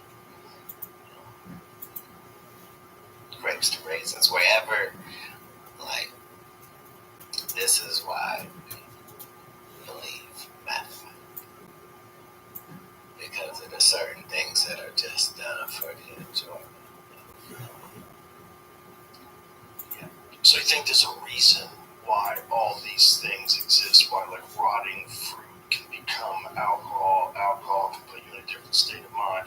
All of it is connected together so that you discover it and figure it out. Unless you can figure out the benefit that a mushroom gets for being hallucinogen, or the frog, that's the special ones do. What the special benefit did that frog get from that? Right. Why is a frog making DMT? Is he living a better life as a frog? Does he live under the effects residually of Constantly carrying around DMT? Right. Well, they secrete it when they're scared, right? Isn't that the whole idea? That you take them and you rub them on a windshield? It's weaponized from the beginning. Yeah. Right. They're scared because they think they're going to die, so their body's producing it. Well, Just like ours. the inventor of perfumes and colognes was whoever saw a skunk in action first, because that's when someone was able to see how powerful smell is, even from a distance, and that the aerosol, like, you know what I mean, like we've learned so much from that world. That's how we know, like, we were able to look at animals and insects and understand that we would be able to do the helicopter after we got past World War over in Dayton, Ohio. You know what I mean? Like, we understood because we had seen the hummingbird. You know what I mean? Like, we had seen how things were. Have you ever seen those Egyptian gliders? They found these gliders, these wooden things that they carved that look like fucking planes. And they were in some of the tombs that they found. Thousands of years old. Looks like a fucking airplane. I mean, straight up looks Da exactly Vinci is saying that these are things talked about there. Like, even if you're just following Jesus, right? Okay, so you believe that he was perfect and that this was how he grew up and got it. When it comes to him going to get information, he went to this specific place that we're talking about to get information and to get that. That's not a hidden fact. Like, it's been that way. So you can't be reading all of these stories and not see how everything lines up. It does kind of line up in a strange way. You try to decipher it from all the different cultures. They all have their different versions of it. But at the end of it, there's a lot of similarities. If you follow the stories, like what are they saying? Right? All of them have some sort of creation. Well, Isn't that odd, though, that a creature, if you think of human beings as a creature, that a human being that's never created a being itself has this idea that a magical force that is all-knowing and all-loving created, not they evolved, not they came from this and they learned, they got better, but that they were created. And that seems like a universal story, the created story. that's only because the duck that's outside of my house right now believes that. So the duck is sitting on 6 eggs on a nest right by the house, right by a 250-pound dog, alibi, and believes that it has life that it's sitting on, and it's going to come from that, and that there's somebody there that looks out for them and makes sure they're fed. And in the Bible story, it says the sparrows said, like Jesus said, who feeds the sparrows? Like worldwide, there's how many birds? Like billions and billions and billions of birds. Like, who's feeding them every day? Like, real talk. Right. Yeah, because what you're looking for is you need to find a mistake. That's how we would know maybe there's no creator. But we don't go through our regular life seeing things and thinking nobody created it. Like, that would be as weird as us being in this room going, nobody made those curtains, nobody made these cameras, nobody made, like, what? We never have evidence of that. What do you think that almost their atheism becomes a religion? Instead of being completely open-minded to the possibility of zero idea happens when you die. A lot of people that are atheists don't like God, and God would have to exist. Like, so the whole thing is, if you were to believe in Big Bang, you would have to believe that had happened several times throughout history. Just because that's what we've seen from everything that's been created. We don't see one individual unique thing that exists and is responsible for all things, except the Big Bang. That was a Terrence McKenna always said. There's too much thought that went into certain things, like the fact that flies, that not one of them has a sense of humor. You know what I mean? But me and you do. And like, it goes for all humans. Universally, if we see somebody trip back, like, there are certain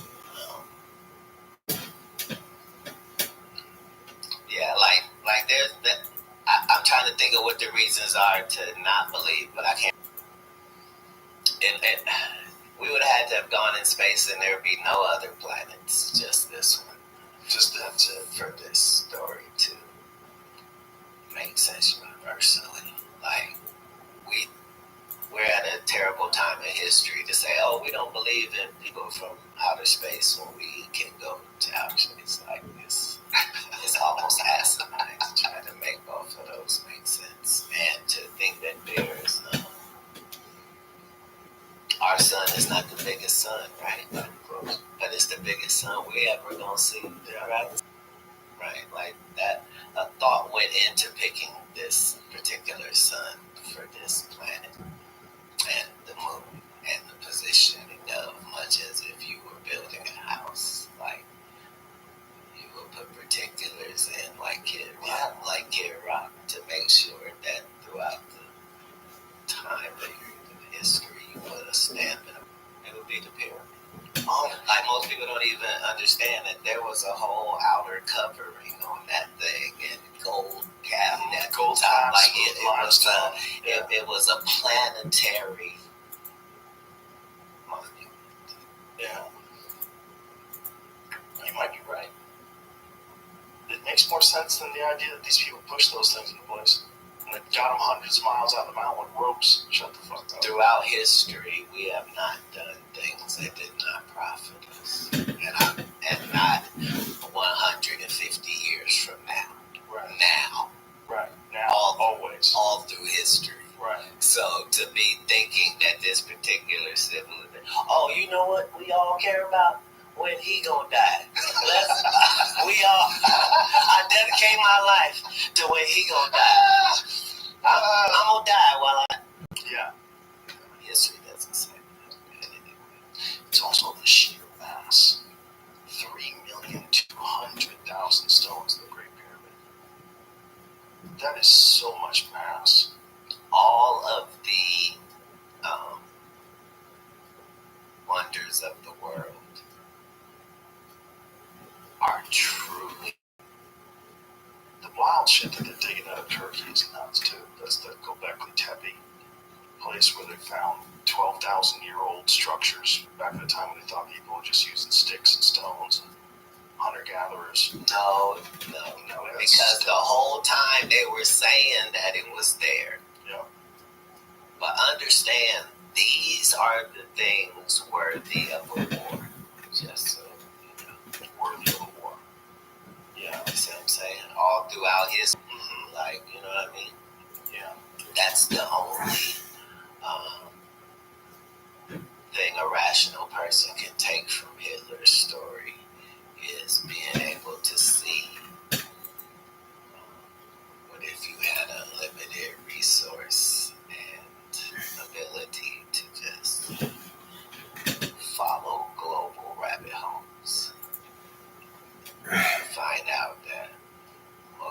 stuff that is labeled BS is not BS. BS is very Well, the Hitler thing is real weird because the Nazis were really into the occult. at some point in the information process that was required. So It was required to be in the occult.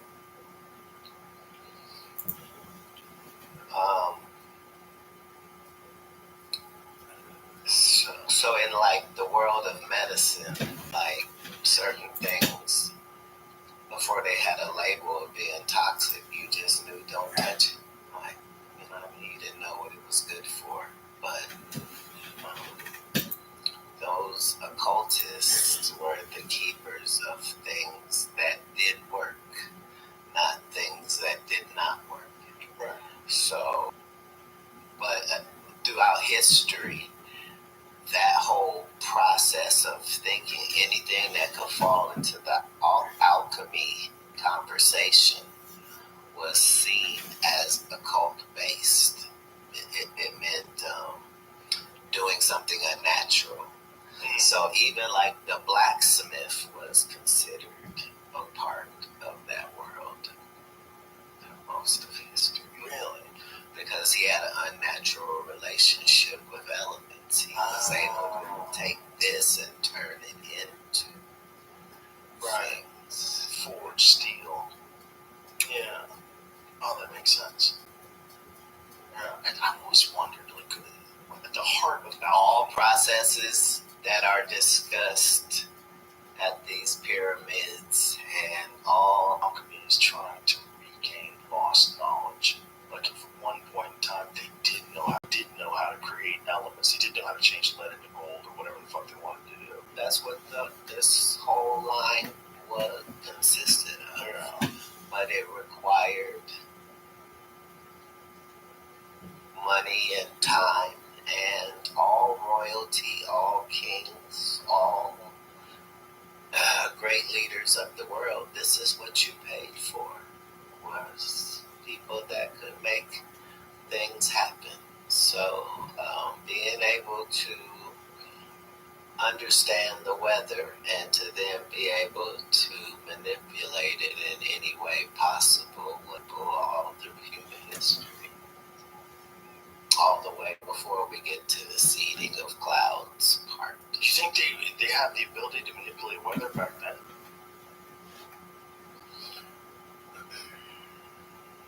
It'd be wild if they did. If that's what caused the Sahara Desert to emerge. Because all that shit. They just ruined it.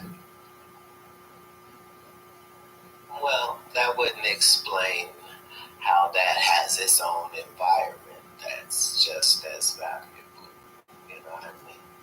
It goes to further back up what I was telling you about how it seems like somebody put thought into every scenario you might be in. So let's say you lived in one of them deserts and all you had was cactus. Guess what? You can take that cactus and make tequila too. True. Like at every part of the process, like People figure something out. not people figure something out. Something is there to be figured out. Right. Well, that's what the indigenous people said about ayahuasca. They said the plants told them how to make it. It's in nature. It is based upon how other things react. You know what I mean? So you don't know that this is poisonous except for the fact that it doesn't look like anything's eating whatever's on here. And looks like it's avoiding it. Like these are real things, and that requires creation as well.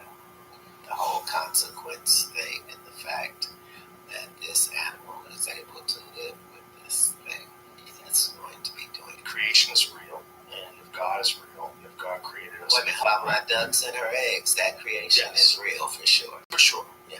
I'm not. And life is the reason for us. Like if God really did make all these things synchronized together put us here.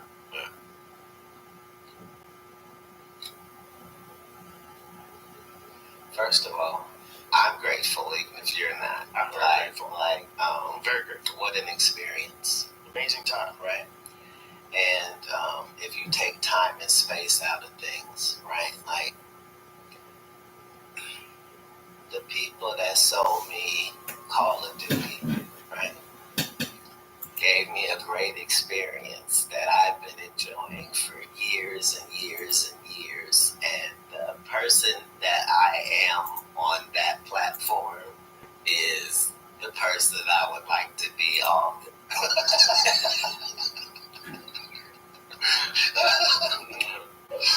An experience has been delivered. It would be like saying, what was the thinking on somebody making an amusement park?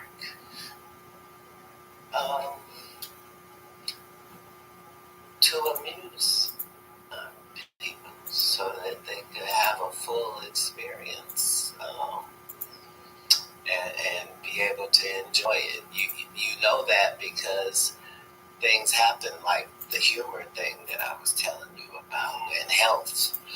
You to count its beats and what's the percentage of brains that are working perfectly versus the ones that are not. Like all of the processes needed to run you are just too well done.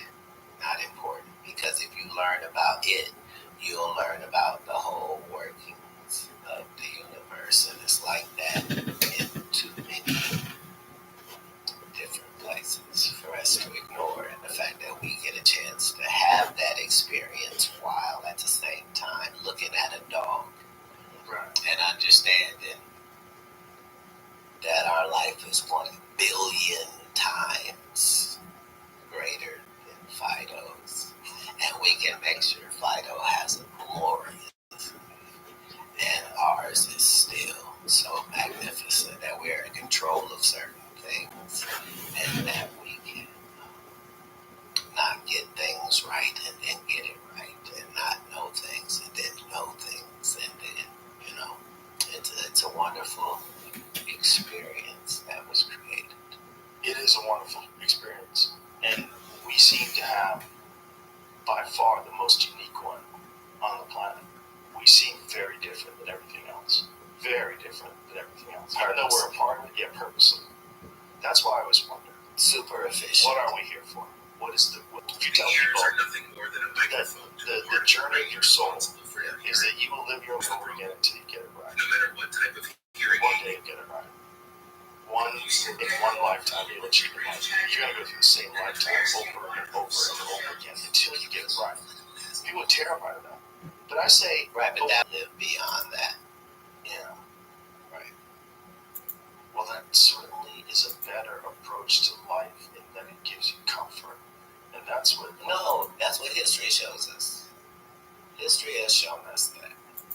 In what way? That human beings are still here, not because of our wise decision making. Like nobody's story says that we've gotten assistance along the way that we needed, and we have implemented it globally. This is why those one world people exist, because it's a very powerful concept to have, not be attempted. Yeah, I mean, I was going to run some global power organization. I would try to co-opt every single leader, try to suck them in, offer support, bring them out to wherever the fuck I have my big ass meetings. Have to follow the same rules. Yeah, that's wild. Recruitment is an important facet of our life. We have to get some young global leaders. Well, understand, this is the only reason that we can talk about these big Illuminati-like entities at this period of time. It's just because of time. Like, they aged out. Like, you can't get in. So everybody got decrepit over there, and they they can't exchange really through this period. Throughout history, you could really, it was much easier to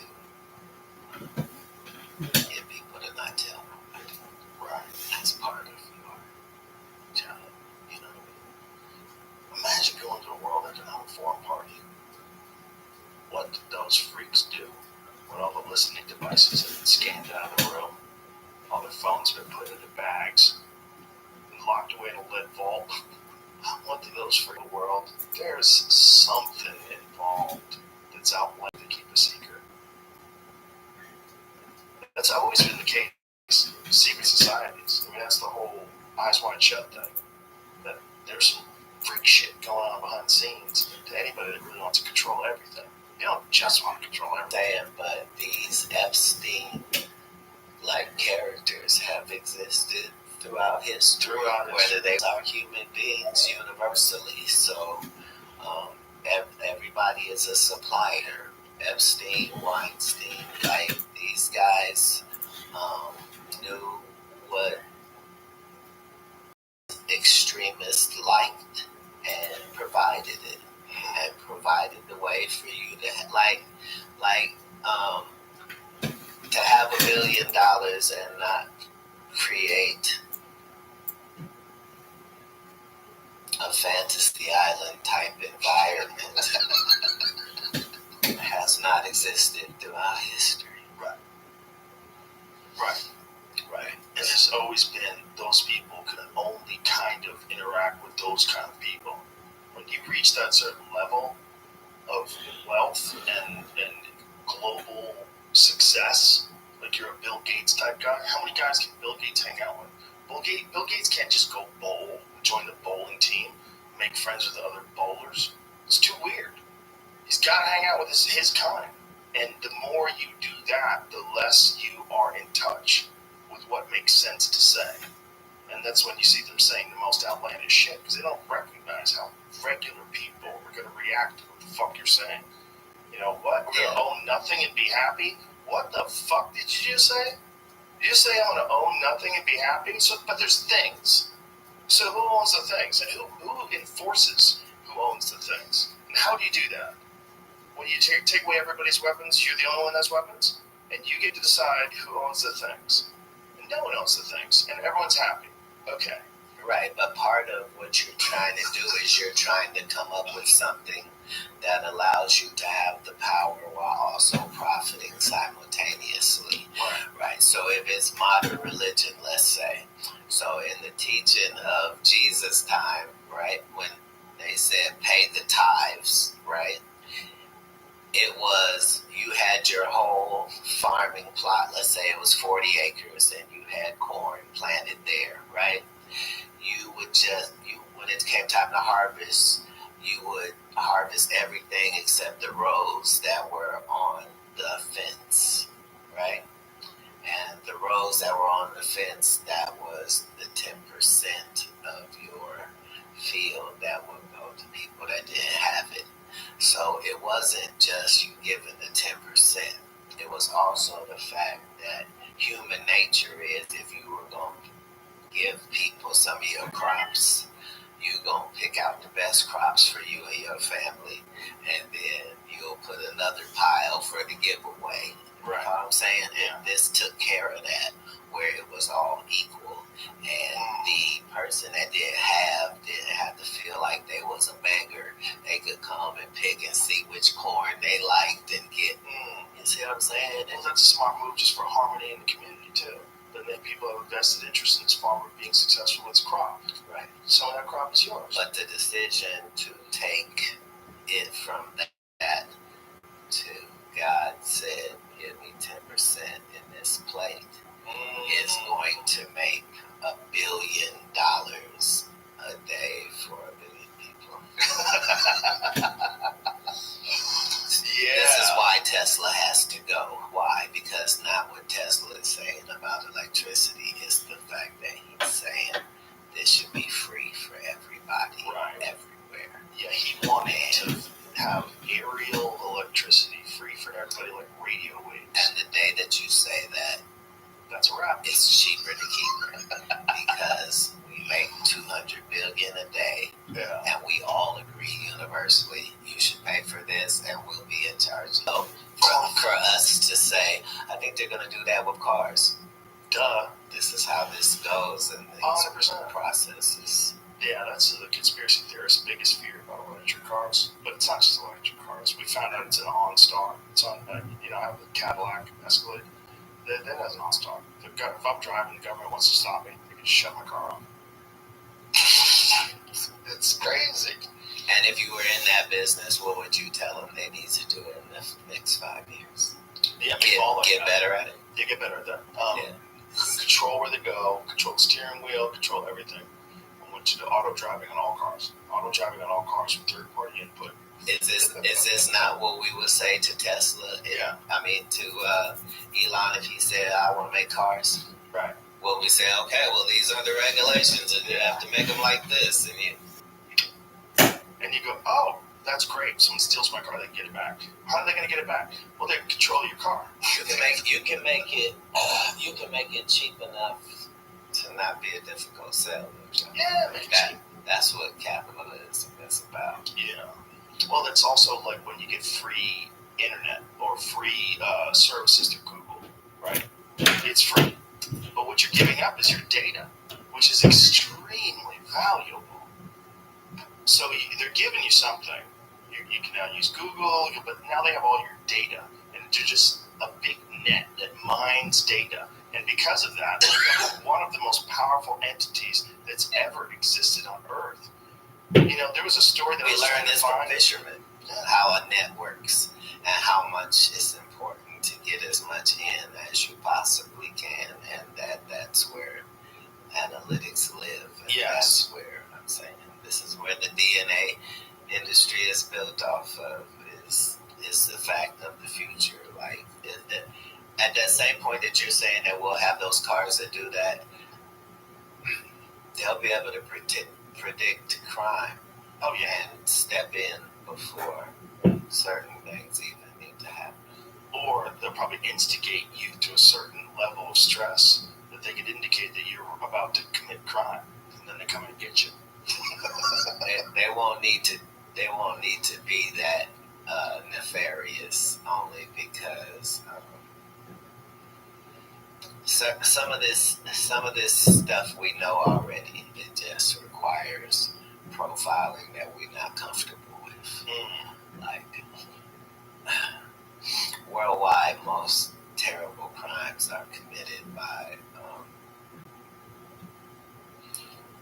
this is 73rd time. So at some point they will be able to just focus where they need to focus. They know certain things. That's where this is why AI exists. If your personal AI, you store your information, you can make moves based upon what you've learned. So it's not a difficult process. All through history, they had these oracles and these heads that gave answers. Right. This is where that whole occult conversation intersects. Is because at the end of the day, information is information, and the universe is built on a yin-yang thing that applies to everybody.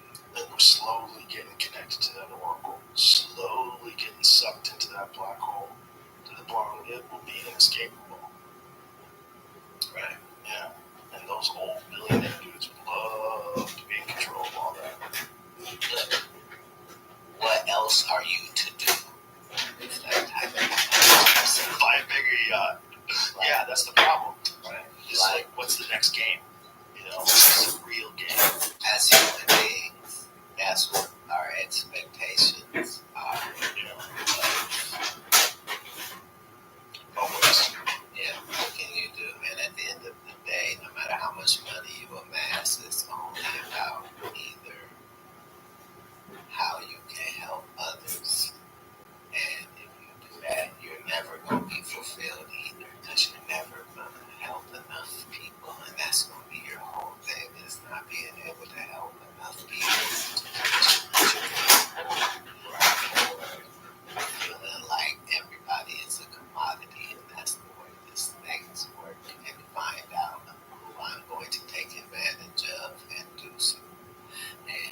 always important, especially if you look at things from a non-religious point. Again, it goes back to information. Yes. I mean, all cultures exchanging information with each other, and the healthiest cultures are the ones that can both give the most freedom and allow people to innovate. Right, helping ourselves and others. Yeah. And profit and the benefit. Yeah. That's part of the process. But that's no different than what everybody's religious story says. Like, what do you think ghosts are? You think that's real?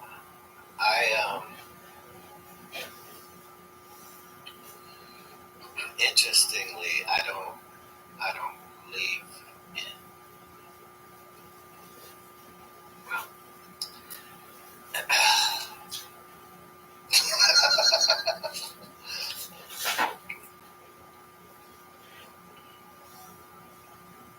you either believe in the natural and the supernatural, or you don't. And there are facets to everything. So if you don't believe in anything supernatural, then I would assume that means you don't believe in God either. Just like I was telling you earlier, I don't know how you can be a Christian and not believe in extraterrestrials. It's in your book.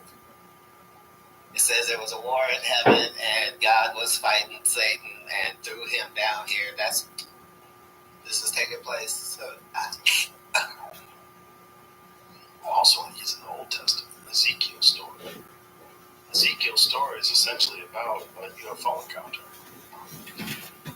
I was really frustrated as a black person that we weren't included more in the Bible. Right? And so I felt very good when I were banned because they had black guys in them. Really? What books of the Bible? This is in the New Testament?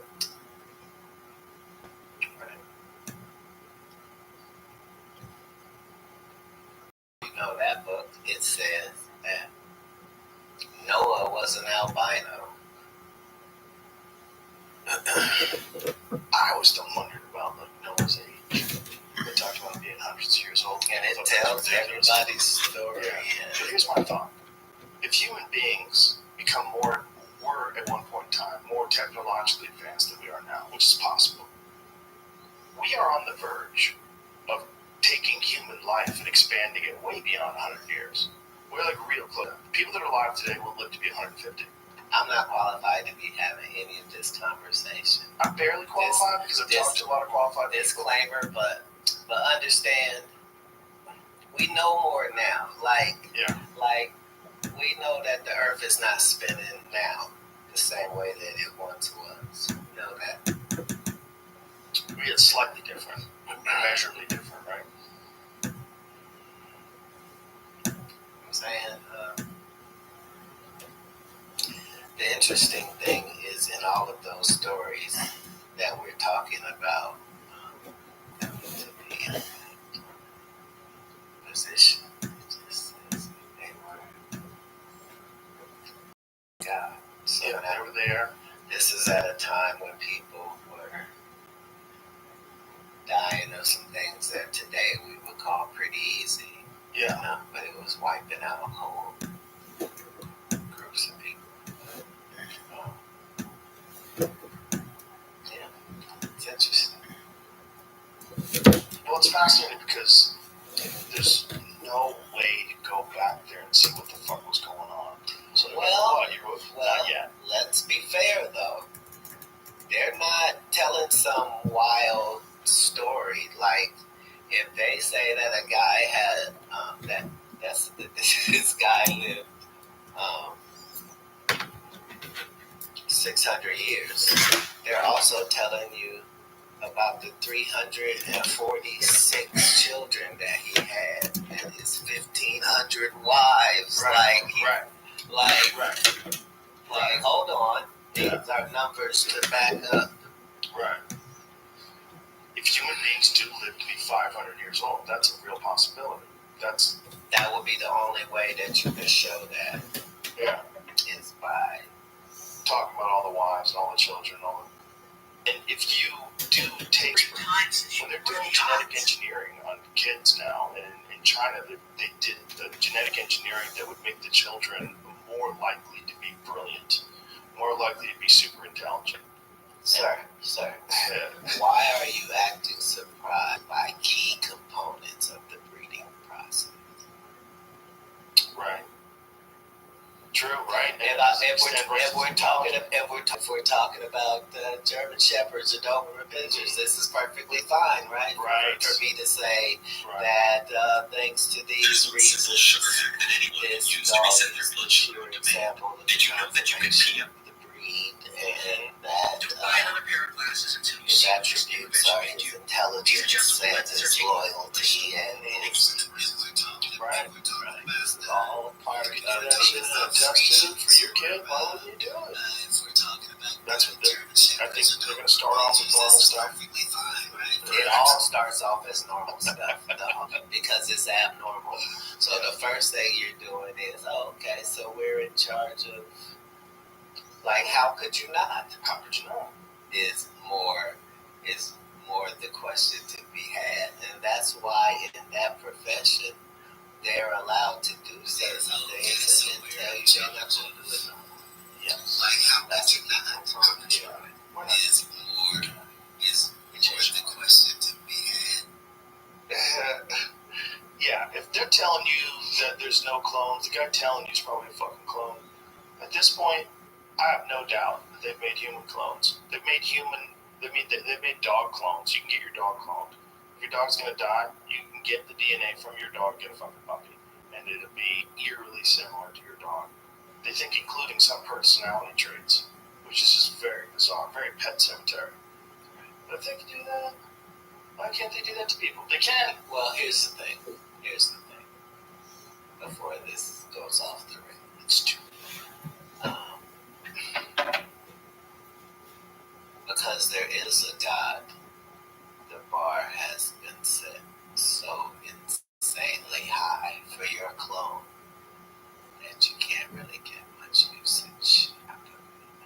So if there's a God and you have a clone, the clone doesn't have a soul because you don't have a soul to give that clone. Or a personality, or certain things like the subconscious. Right. Like that's not available on the market.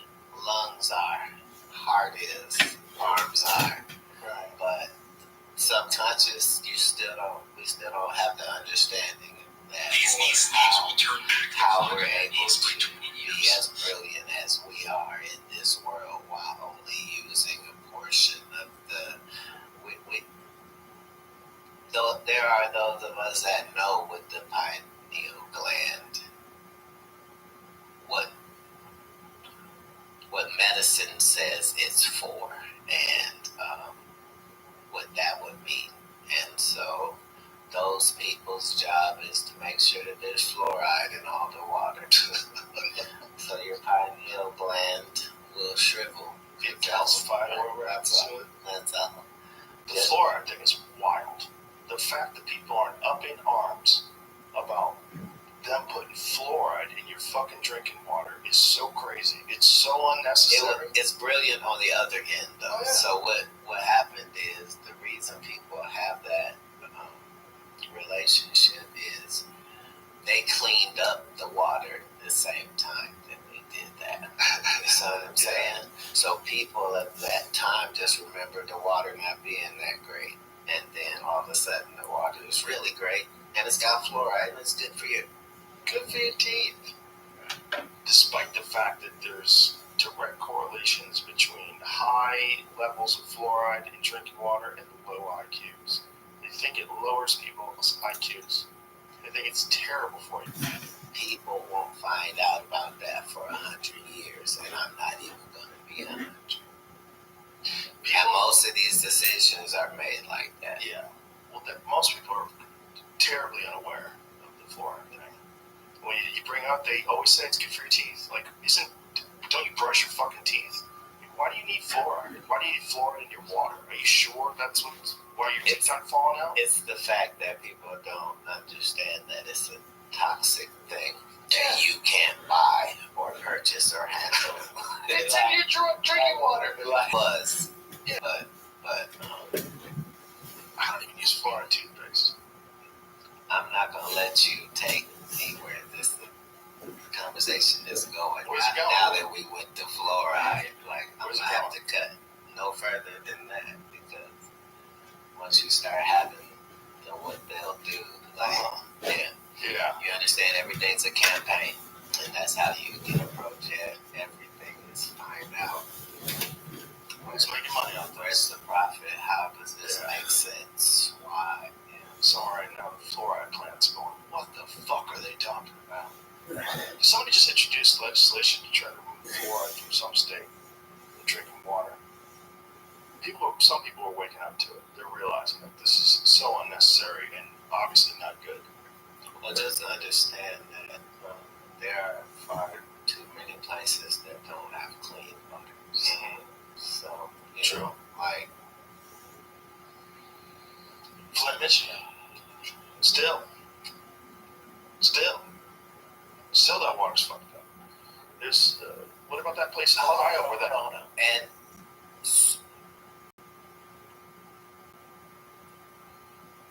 why? Because nobody wants it to be their fault. So nobody will take right. You understand how Well, even the government. There's plenty of money for not even. Like how are we allowed to have a foreign policy when we are violating the policies here? Right. You see what I'm saying? Like what do you mean, Dan? You mean in the homeless people's face? Right in the homeless people's faces. Like, right. Let us show you what we could have done. Right. Wow. Crazy. That's not okay as a society. No. Well, did you see the scam? That wasn't a scam. That was business that got uncovered. Yeah. And I'll prove it to you. When you go to, if you go to jail in New York, everybody goes to Rikers Island. So I was at Rikers Island. So if you got money on you when you go in, they give you a card when you leave it, and it's got money on it. You're around, systems are the system, right? Yeah, there's a lot of money being made. Yeah. A lot of money being tossed around in the system. And if you have a thing like an open immigration policy, for sure, someone's figuring out how to profit off that. Someone's figuring out something about that. No, you're looking at it the wrong way. There is no one who isn't profiting. Everyone's profiting. I'm saying, how ridiculous is it for you to think you have the greatest country in the world and then it not be a big deal to get there? Of course. Of course. This is the bees saying, why do they love our honey so much? Well, no one's shocked at that. What people are shocked at is that there's no effort whatsoever to stop the stem of illegal immigration. That's what people are freaked out about. It seems like we're not freaked out about the loss of bees. I am. If all the bees are gone, we're going to die as a civilization because we didn't protect one of the most important insects in the whole ecosystem. Yeah. Right. So, and they think cell phone signals are fucking them up too.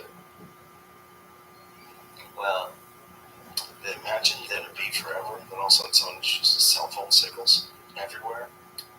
This is part of the purpose of religion in society is to try to get you away from exploring all of the things you could be doing with your time. Put it somewhere that's healthier. Look, what do you mean? Like principles of meditation,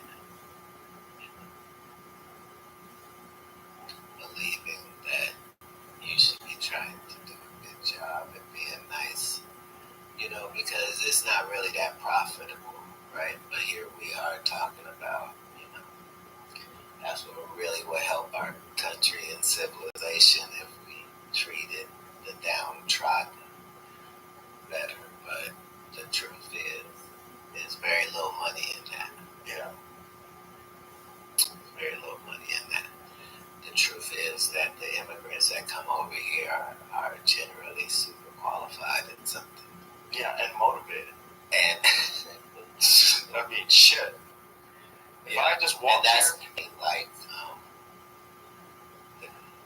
the Mexican people were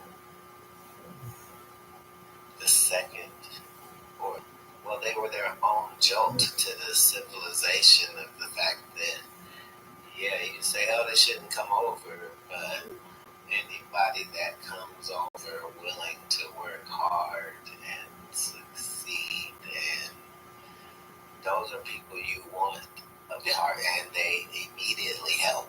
Like, you can look at the extremes, of course, but the benefit our asteroids have been since.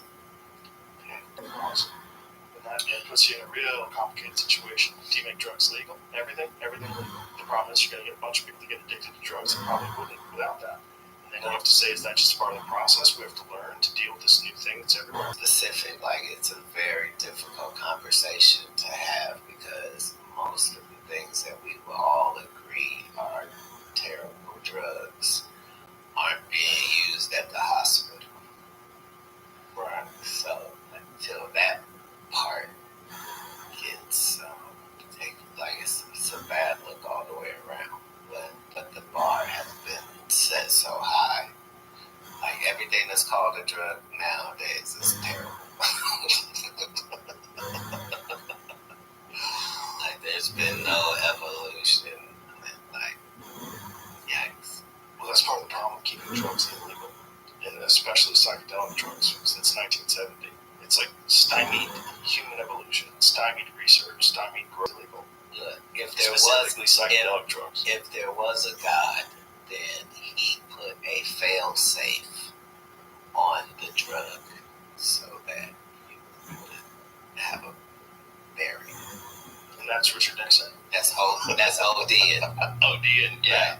Right, So, with those drugs. Right, so really what's happening is you're like, okay, whatever you're on, do it till you're dead. And some people, but the people that's not doing it, they're not going to start doing it. Right, Like, and they're going to learn from the people that died. Like you learned. defecating and urinating in a puddle that you're laying in while being naked, and you're like, Yeah. Like, True. you would just call that poisonous.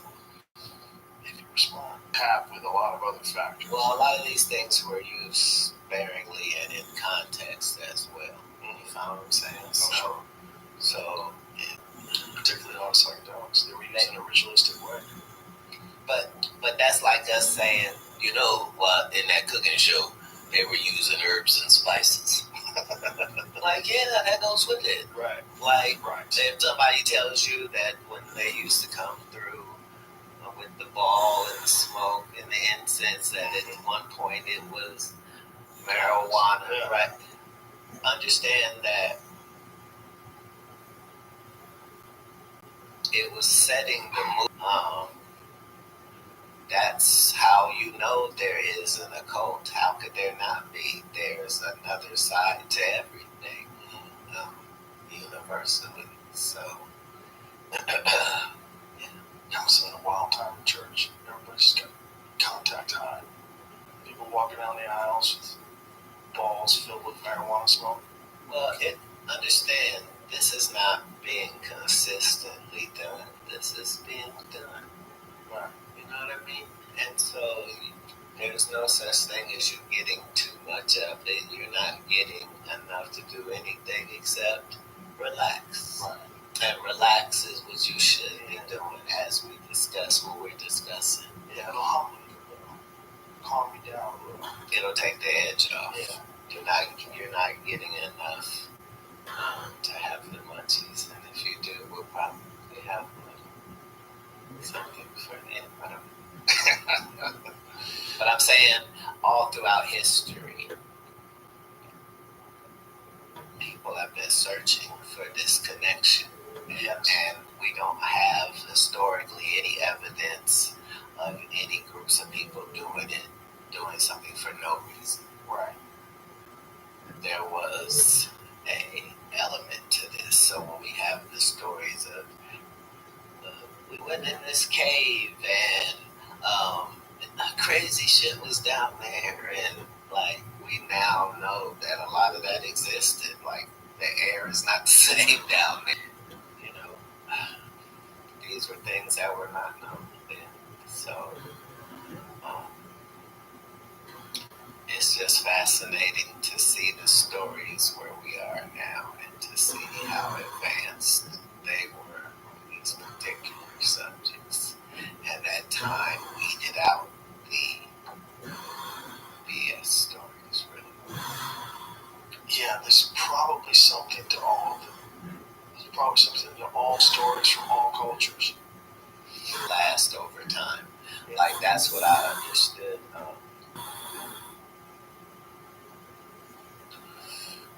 When I broke the internet, I was trying, let's see if you know, like, when you start studying quotes and where great quotes come from, you start getting these people that are known for their quotes, right? But the further you go back, you see who really said it first, you know what I mean? And that's what brings it full circle to that emerald tablet I was telling you about, right? Because 70% of it is something you've heard somewhere else. Well, I can't wait to read it. I wasn't even aware of it. Verbatim to the Bible, verbatim to the Quran, like verbatim to. I'll read it. It's a great thing. Cat Williams, thank you for being here, man. It was a lot of fun. Thank Glad you we for finally having did me, Joe. You're it. Glad I finally met you. Yeah, me too. I appreciate you very much, man. And we talk well about you all the time. I think you're one of the best comics of all time. And, you know, I think you're a fucking animal, man. You get after it in a way that, like, the energy that you have, I appreciate you very much. Very much. So it's likewise. Thanks for being here. All right. Bye, everybody.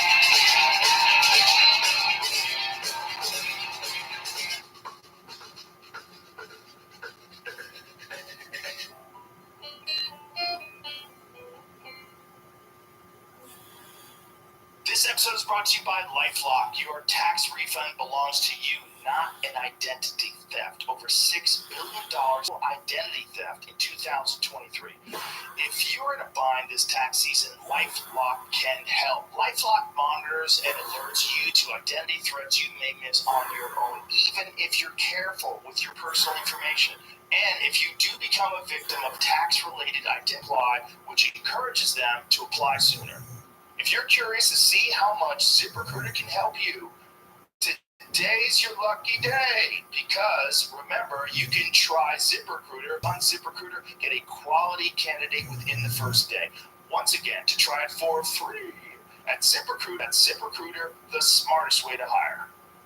She talked to Zendaya. to also feel comfortable.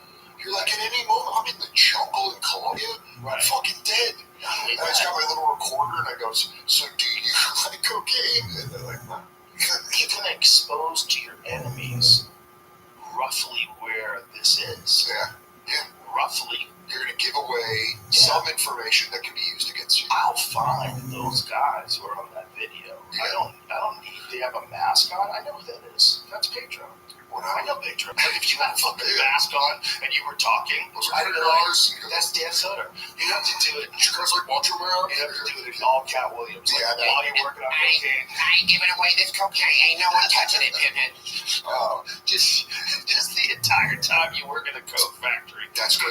Different Cat voices. Or just, I change my voices so no one knows who I am. I'm like, I'm telling you, this cocaine is unbelievable. And they're like, do it go. When I was a busboy at this steakhouse in Aurora, growing up when I was in high school,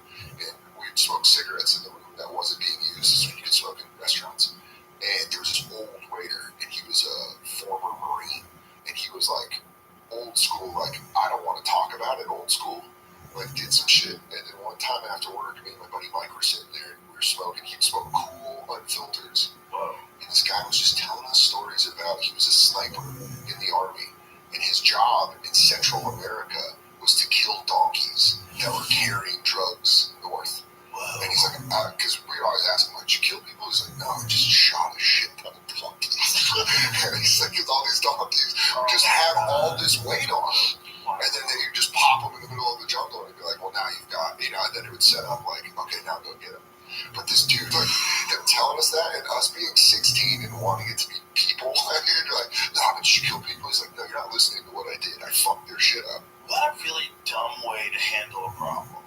Is what? Here's the problem. Some people think you shouldn't do cocaine. Yeah. So we're going to lock everybody up.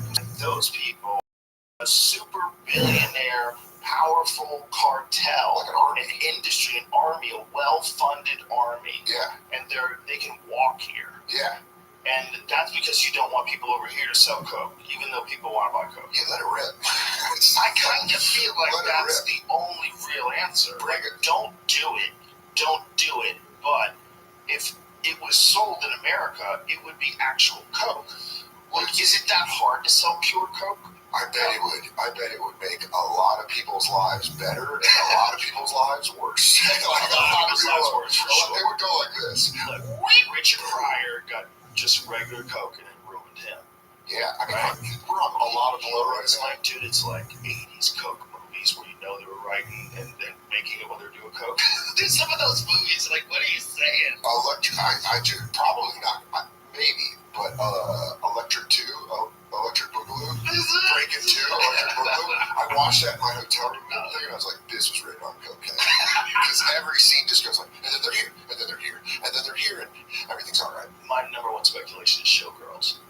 Yeah, Showgirls was written with a half-erect penis. that movie was written by a guy that's like, and then boobs come out. Man, that movie hit when I was in middle school, like right when jerking off started. So it was a gold mine. You'd be like, it's a legitimate movie. It wasn't porn, right? Like, But she's topless. dude, the sex scene in the pool is the dumbest shit where she goes like, She starts she flopping around. looks possessed. It doesn't make any sense that anybody would be like, not lose their boner and go, oh my god, she's insane. She's Yeah. having sex with an insane person. Also, that would hurt. Right, dead as fuck. You can't use pills forever. Yeah. They get you. But what a way at the end. I mean, there's a moment there where you're flying high, and then you got to be like, well, you either got to wrap it up or just be like, let's play it out. There's so many of his concerts where he's got pill sweat. Oh, yeah. Like just pill sweat all over his face. Dumping. Pill sweat. Just dumping sweat. Elvis Presley's autopsy explains grotesque illness that caused him to die on toilet. He was 43. Yeah. Everything is 4-month-old still. No That's what way. Oh, but isn't that one of the things that happens when people take like Vicodins? Opiates, they usually have a hard time shitting on. Yeah, here, due to his high-fat, unhealthy diet. What about the pills? Suffered from chronic constipation. Wow, are they doctors? Due to his high-fat, unhealthy diet. What about due to his pills? Yeah. I know, but that should be in the